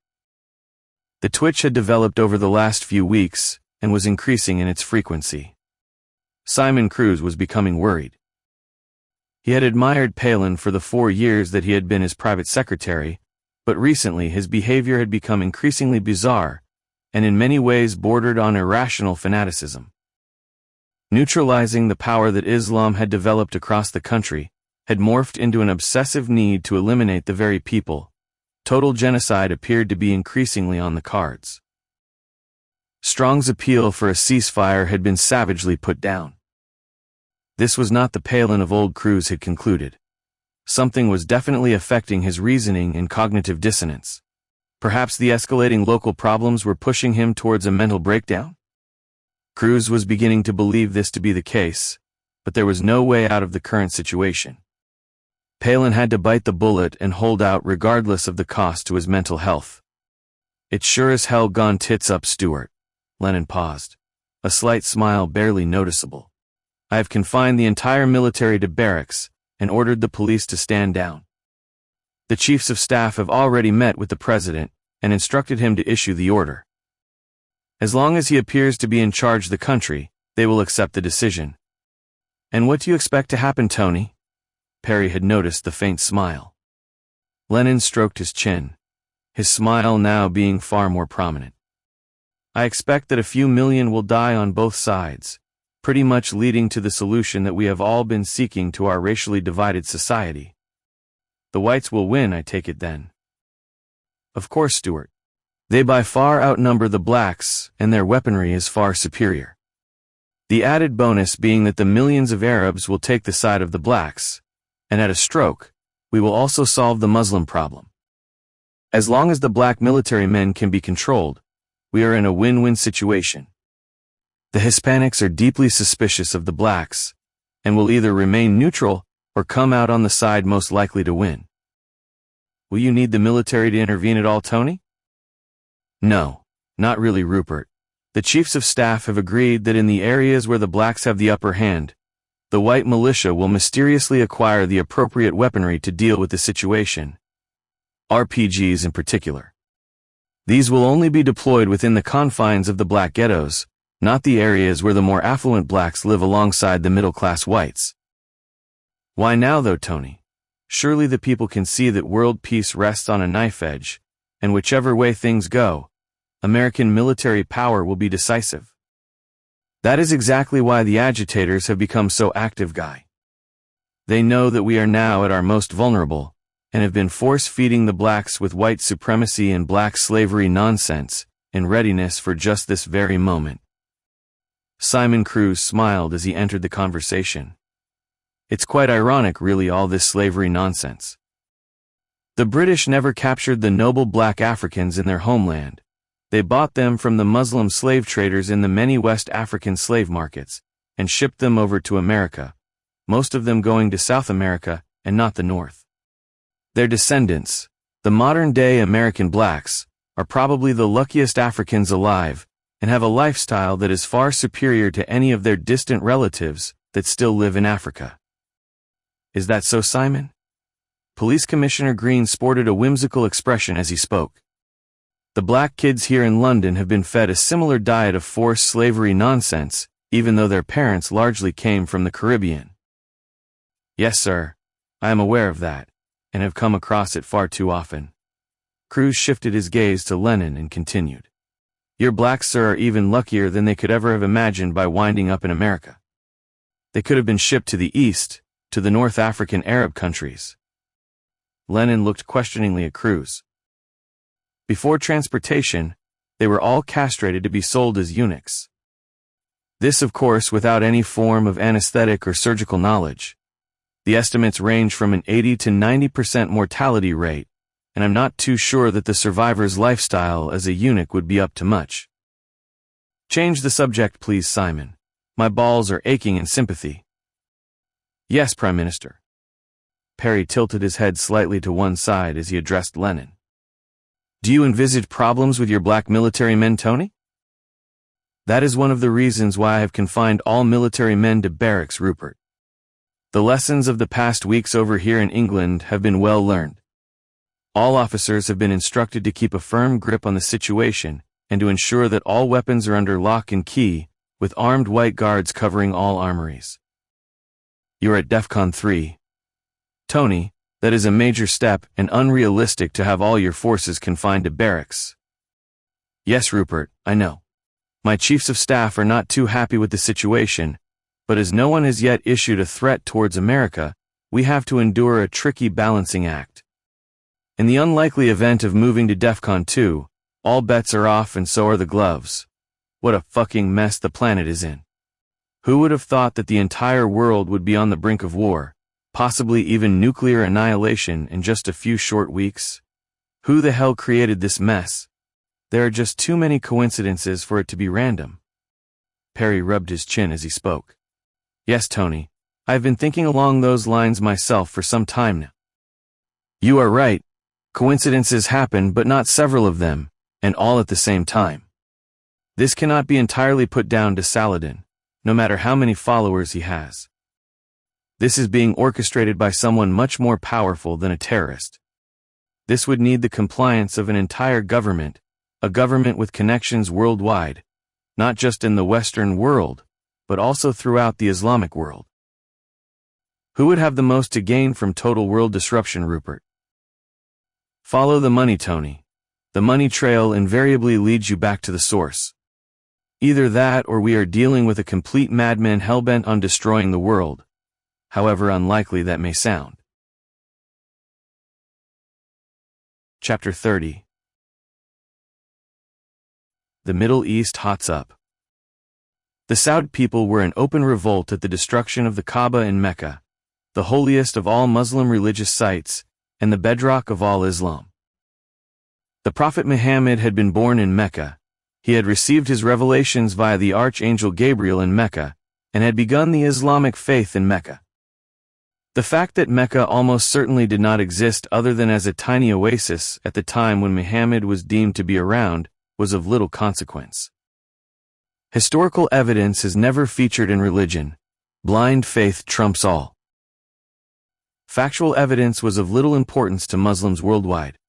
The cradle-to-grave brainwashing ensured total compliance with all aspects of Islam. To question the accepted narrative would spell almost certain death. Word had now come through that the third most holy site of Islam, the Al-Aqsa Mosque in the city of Jerusalem, had also been destroyed by the Palestinian rockets fired from Gaza by Hamas. The original reports had clearly stated that no rockets had landed close to the mosque.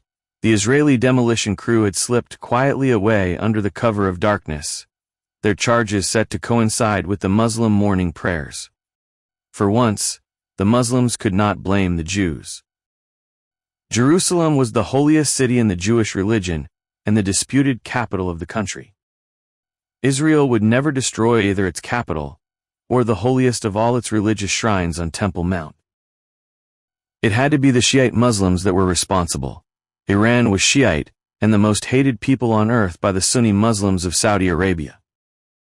American and Jewish warplanes ceased operations, the carriers sailing away from the Gulf as waves of Saudi bombers began pounding the Iranian towns and villages. American satellites beamed targets to the Saudis. All remaining oil production of the country ground to a halt, the rigs in the most oil-rich regions consumed by flames, and enveloped in shrouds of black, choking, life-threatening smoke that slowly began to blanket much of the Middle Eastern countries. Iranian oil no longer passed down the underground pipeline on its way to Pakistan and its final destination of China. China tried to buy oil on the world spot market with little success, as all shipping through the Indian Ocean was being blocked by the Indian Navy. The Gulf was awash with Iranian mines. Several oil tankers now holed and ablaze. Seeing events unfold in the Middle East, Russia reinforced her nuclear threat against China by seizing the opportunity to economically cripple her ever-increasingly belligerent neighbor by turning off the taps leading from the vast natural gas fields that had been the source of her wealth for the last few decades. Australia stopped all coal shipments to China in a move coordinated with the rest of the relatively recently formed South China Sea Alliance to pressure her to relocate the powerful South China Sea naval fleet. For the last few years, the Chinese naval presence had forced the commercial shipping of all the smaller countries in the area away from the shorter and more profitable shipping lanes. Chinese industry ground to a halt. all stored oil, gas, and coal reserves being forcibly requisitioned for her military. China could no longer effectively fight an ever-escalating war with India, as her sea-shipping lifeline was blocked by the Indian Navy in both the Indian Ocean and the Straits of Malacca, and her refueling and rearming port on the island of Sri Lanka, off the southern tip of India, was bombed to the point of near oblivion. The Chinese civilian population was becoming restless, with spontaneous riots breaking out across the country, often being brutally quashed by both police and military. Tiananmen Square was no longer a distant memory. In the spring of 1989, the Chinese Communist-led government of Li Peng, later known as the Butcher of Beijing, ordered the tanks and soldiers into Tiananmen Square in order to quell a series of student protests that were rocking the country and demanding reform. The tanks rolled over everyone in their path, and the troops opened fire on the unarmed students. The Chinese government admitted to a couple of hundred deaths. Unofficial reports placed the numbers in the thousands. New martyrs were created, and old ones resurrected. The newer younger members of the Communist Party recognized that their days were numbered, their lives and those of family members hanging by a thread. The remaining older elements of the party still clung to the idea that the brutality of their police and military would eventually quell the unrest. Communism and the Kalashnikov rifle walk hand in hand. Communism knows no compromise. It feeds on fear, its very survival reliant on harsh, brutal methods of punishment, whose implementation ensures total compliance with the system and the ideology. Communism was the only deity on offer, and peaceful movements like the Falun Gong religion were ruthlessly suppressed, with many supporters being forcibly transferred to the hundreds of prison-like labor camps, which served to re-educate the people. The governing powers needed to continually indoctrinate the concept of communism into the brainwashed minds, and at the same time provide an unlimited supply of free labor. This was a different people to the subjugated Chinese youth of the Tiananmen Square era. This youth wanted to taste the freedom that their counterparts in the West had always enjoyed. The dated technology of the ruling Communist Party could no longer enable them to block the Western news and propaganda. The savvier younger generation, comprising of a highly educated burgeoning middle class, yearned to embrace the freedoms of their Western peers. Communism and freedom do not walk hand in hand. The older party members were well aware of this. The mutated Taiwanese virus accelerated its death toll across the country, moving at the speed of modern-day transport, either by road or by air, and continued its progress across Russia in the north and east, before heading inexorably in the direction of India in the south and west.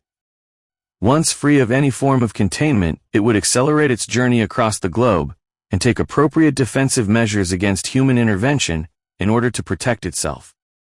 The first stage of mutation was well underway, its invulnerability increasing exponentially with each tiny modification of its RNA. The Chinese nuclear technicians reluctantly took up their positions in front of their computers, awaiting the inevitable doomsday instruction. As yet the target or targets were still unknown, their pre-programmed destination of the American cities no longer valid. The American president ordered America to move on to DEFCON 2, against the wishes of the military chiefs of staff. In the Downing Street underground secure room, General Tony Lennon fumed. Why has that jackass president ordered American forces onto DEFCON 2, having overridden the warnings from every member of the military chiefs of staff? He almost screamed in frustration, his voice rising by an octave. Despite numerous alliances and overwhelming superiority in military firepower and technology, America had for once remained under the radar of suspicion as world tensions and events had emerged and escalated. America had enough internal problems of her own, and once resolved with the world position stabilized, she would be perfectly positioned to cherry-pick the shattered remnants of the warring powers, and because of her vast wealth and military power, would be in a position to create the empire that had once been the exclusive preserve of the British, without firing one single shot in anger. The main concern outside of America's domestic situation was the riots that were breaking out in Saudi Arabia. This was becoming a new Arab Spring, and it seemed only a matter of time before the extremely rich and powerful House of Saud was toppled. Would the Saudis still export their oil throughout the world and receive payment exclusively in American petrodollars? Or would she go the way of Iran when the Shah had been deposed, bringing the mad Ayatollah Khomeini to power? A belligerently militant Saudi Arabia consumed by religious fervor and bigotry was the last thing that America needed.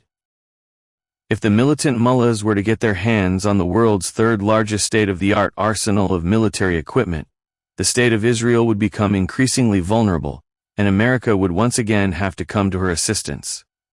The fucking moron. Lenin pulled no punches. The jackass. He pounded his fist on the table in front of him. Other than the Iranian missile attack, we have kept our noses clean throughout every single problem that has so far arisen, and simply watched events unfold. No one has blamed us despite being the Muslim world's great Satan, and now that jackass president has thrust the whole country center stage by putting our nuclear forces on alert. What a complete and utter fucking idiot. Palin shook his head as he spoke. Not just America, Tony. Both China and Russia are on the verge of going DEFCON 1 because of his actions. I thought that you had him pretty much under control. So did I, Stuart. He has almost certainly been listening to those fool advisors that he has surrounded himself with. The fucking moron. Can you not downgrade to DEFCON 3 again? No, Stuart. Not with both China and Russia threatening to go to DEFCON 1. This would never have happened without the idiot upping the ante. What is the latest on the home front, Rupert? Are you ready to move into London yet? Strong took on the question and answered. No, not by a long chalk, Stuart. The northern cities are proving much more difficult than we at first imagined. Once we have flattened the Muslim strongholds, the mosques and the endless rows of old Victorian terraced houses, that is, we seem to be creating a Stalingrad situation. Where the hell they got hold of so many weapons is beyond me.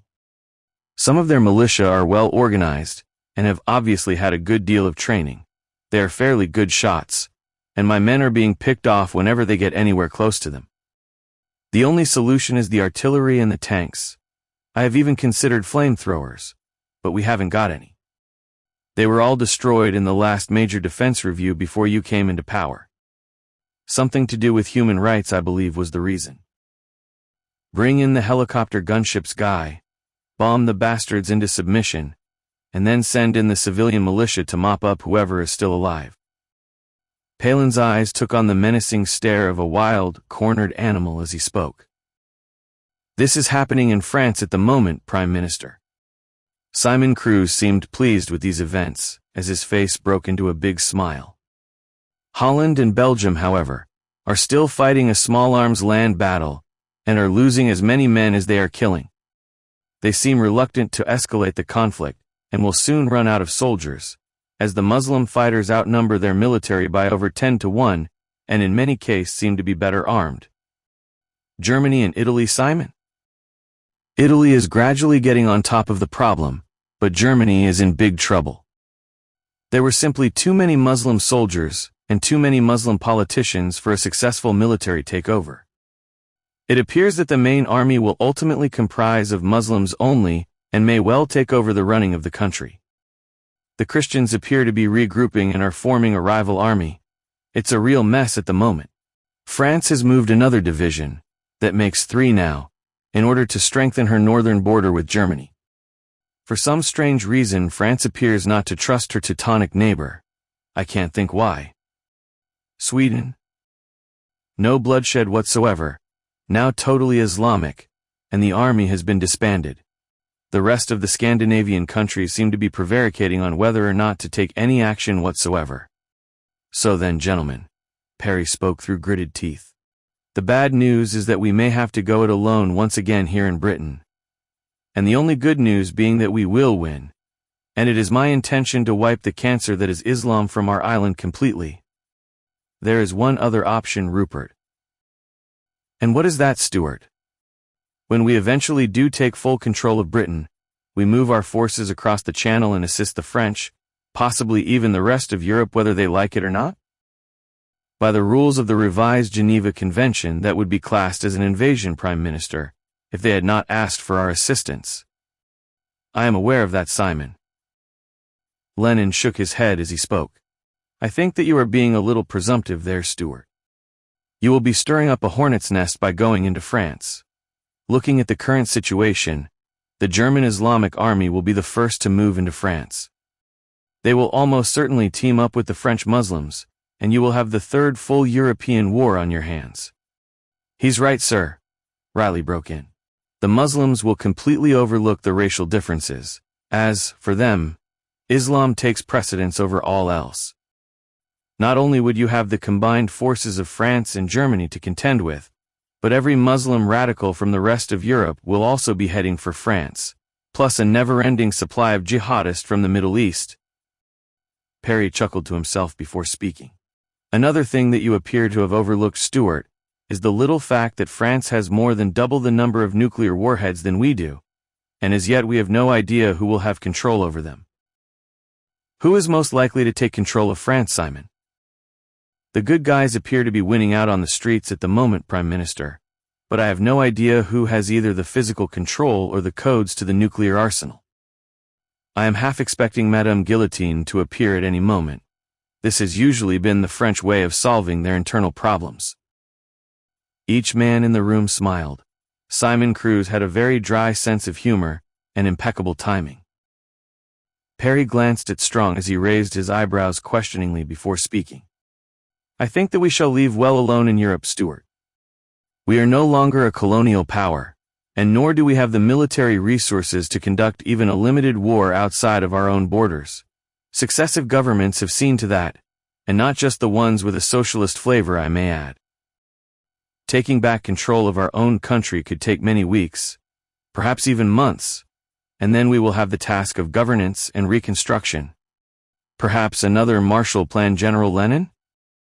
The room burst into loud laughter at Cruz's comment.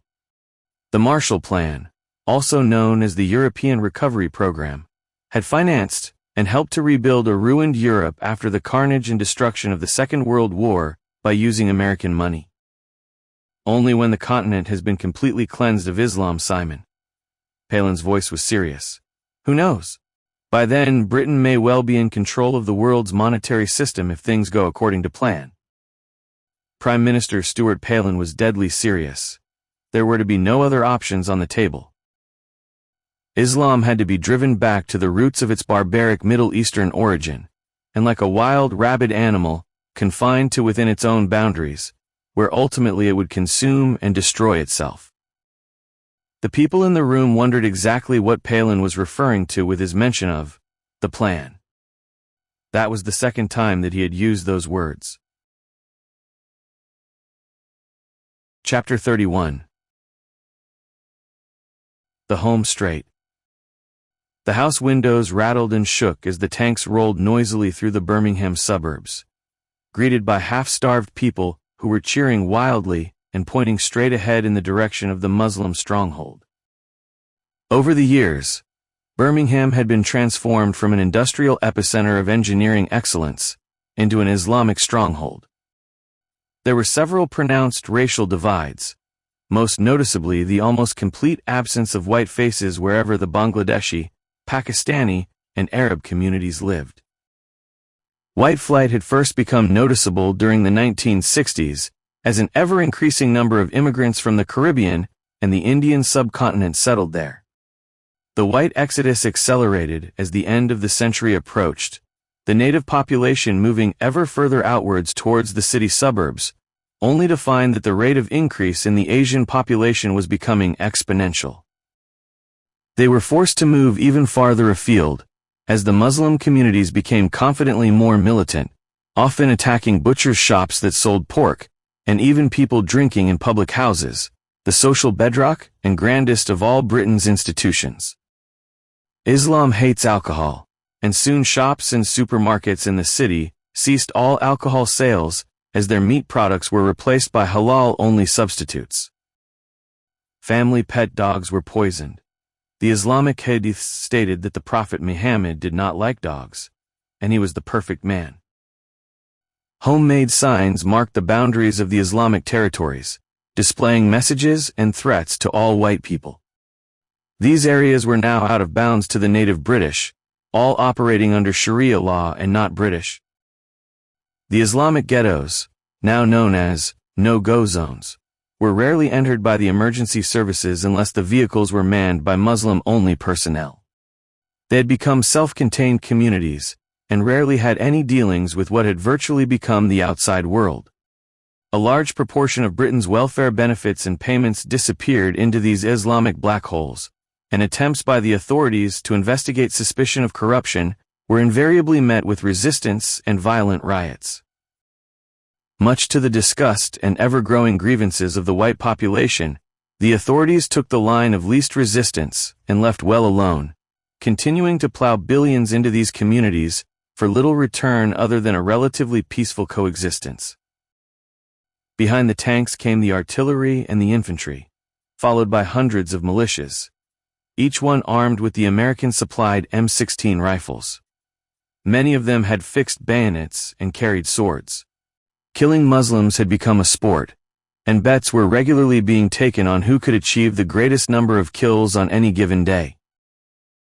This was blood sport at its rawest cutting edge.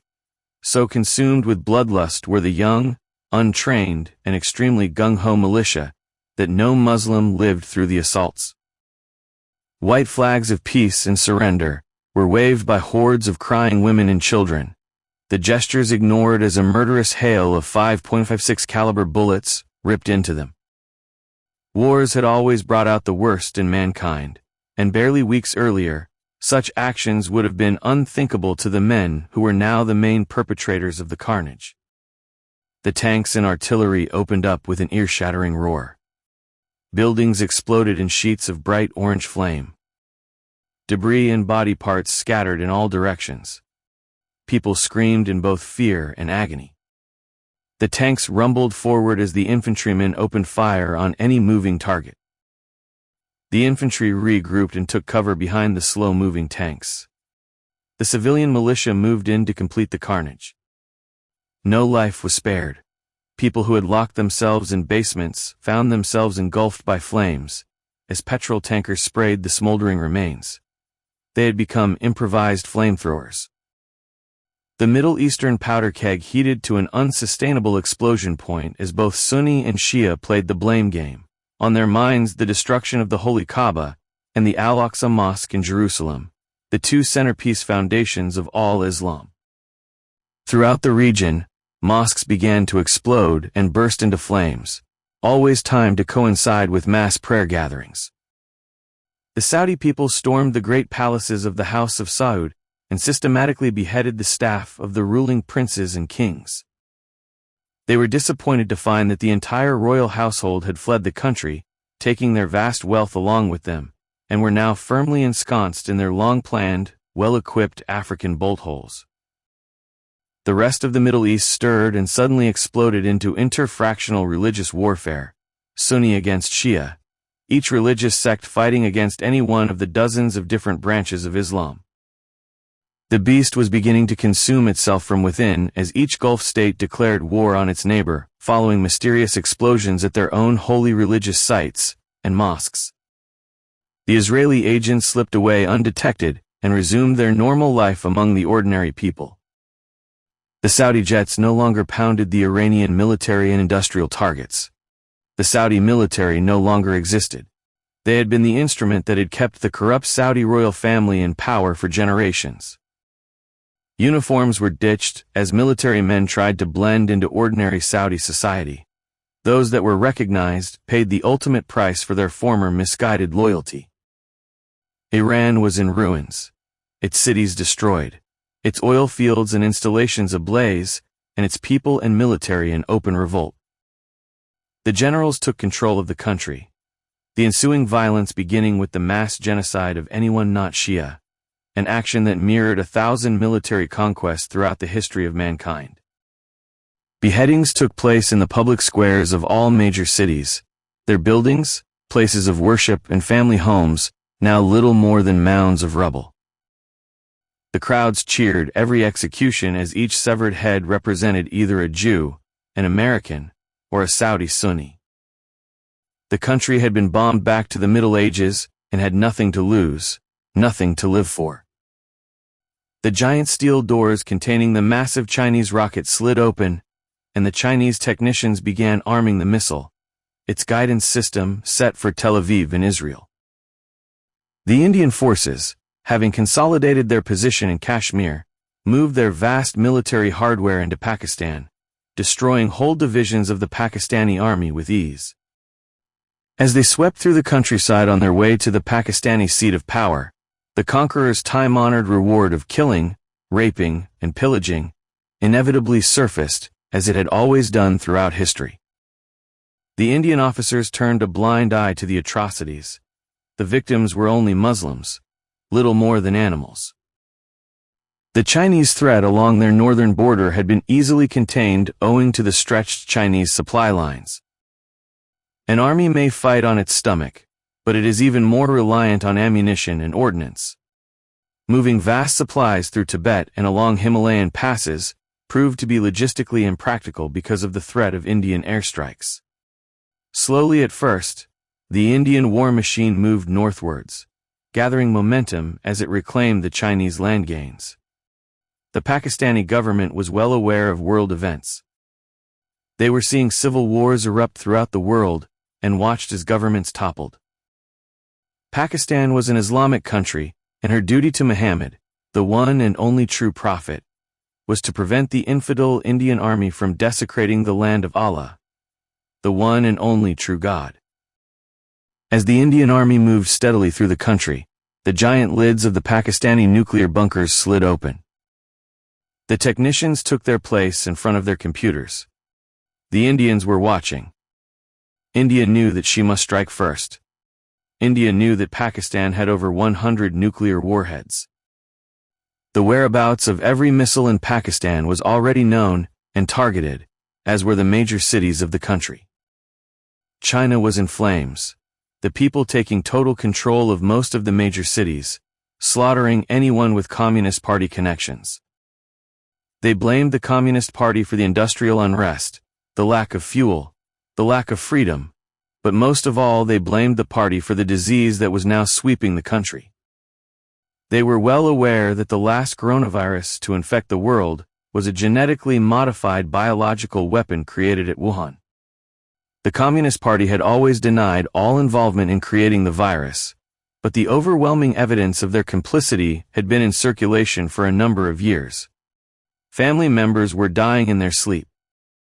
The Taiwan virus was now on a mission that would ultimately lead to its own extinction, as its final and deadliest mutation would leave no survivors. The old men of the party had nothing to lose, their own death being imminent. The order was passed down to the generals. The concealed nuclear silo lids slid inexorably open to be spotted by both Russian and American satellites immediately. Russia and America went to DEFCON 1. Israel activated her Iron Dome defense shield as her satellites picked out the giant Chinese rocket in Iran. She would not wait for the attack. An aerial blast thousands of feet above the country would cause every electronic system and device in the country to burn out, as the electromagnetic pulse destroyed decades of progress. A dozen Israeli nuclear missiles lined up on the major Iranian cities and military installations, as fingers hovered above the flashing red button that would initiate the firing process. People throughout the world began to die in their sleep, as the Taiwan virus once again mutated, this time its effectiveness approaching 100% of all people infected. As America moved on to DEFCON 1, the nuclear silos opened up to reveal their deadly ordnance, their guidance systems not yet programmed and no target yet designated. 5,000 missiles containing multiple nuclear warheads were now primed. The firing of one single rocket in the direction of America would ensure that all 5,000 would take to the air, and an explosive force to compare with the Krakatoa eruption would be unleashed. Armageddon would be hours if not minutes away. No nuclear power on Earth could withstand the impact of a first strike without compromising the country's ability to effectively respond. Fingers hovered over the flashing red buttons in America, China, India, Pakistan, Russia, Israel, and Iran. Both Britain and France, the two European nuclear powers, were too busily engaged in their own internal conflicts to join the party. The world held its breath. The world had now moved way beyond the nightmarish state control of Orwell's 1984, and there was no going back. The only question was who would blink first. Chapter 32.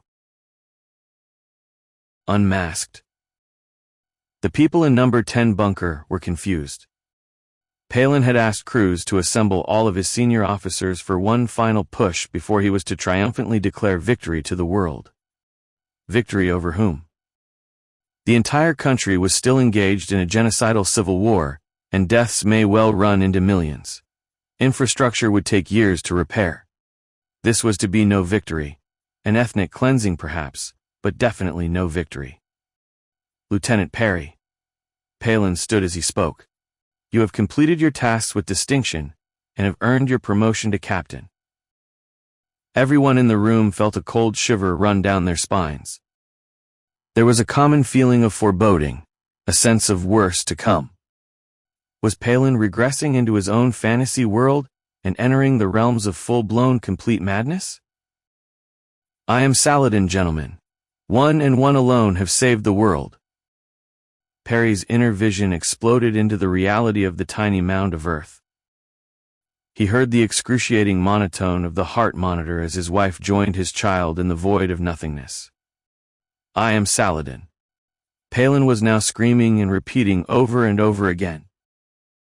General Rupert Parry's giant hand closed around the throat of Prime Minister Stuart Palin in an ever-tightening grip. Palin was wild-eyed. His archetypal James Bond villain-like vision of world control was now completely embedded in his megalomaniac psyche. I am Saladin.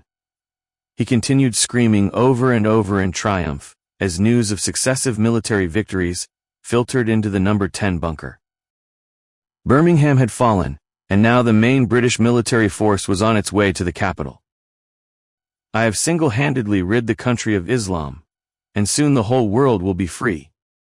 My name will go down alongside the greatest military leaders of all time. General Guy Strong, General Tony Lennon, Colonel Dave Pocky Riley, Police Commissioner Sir James Green, and Simon Cruz, the Prime Minister's personal secretary, realized that Palin had crossed over.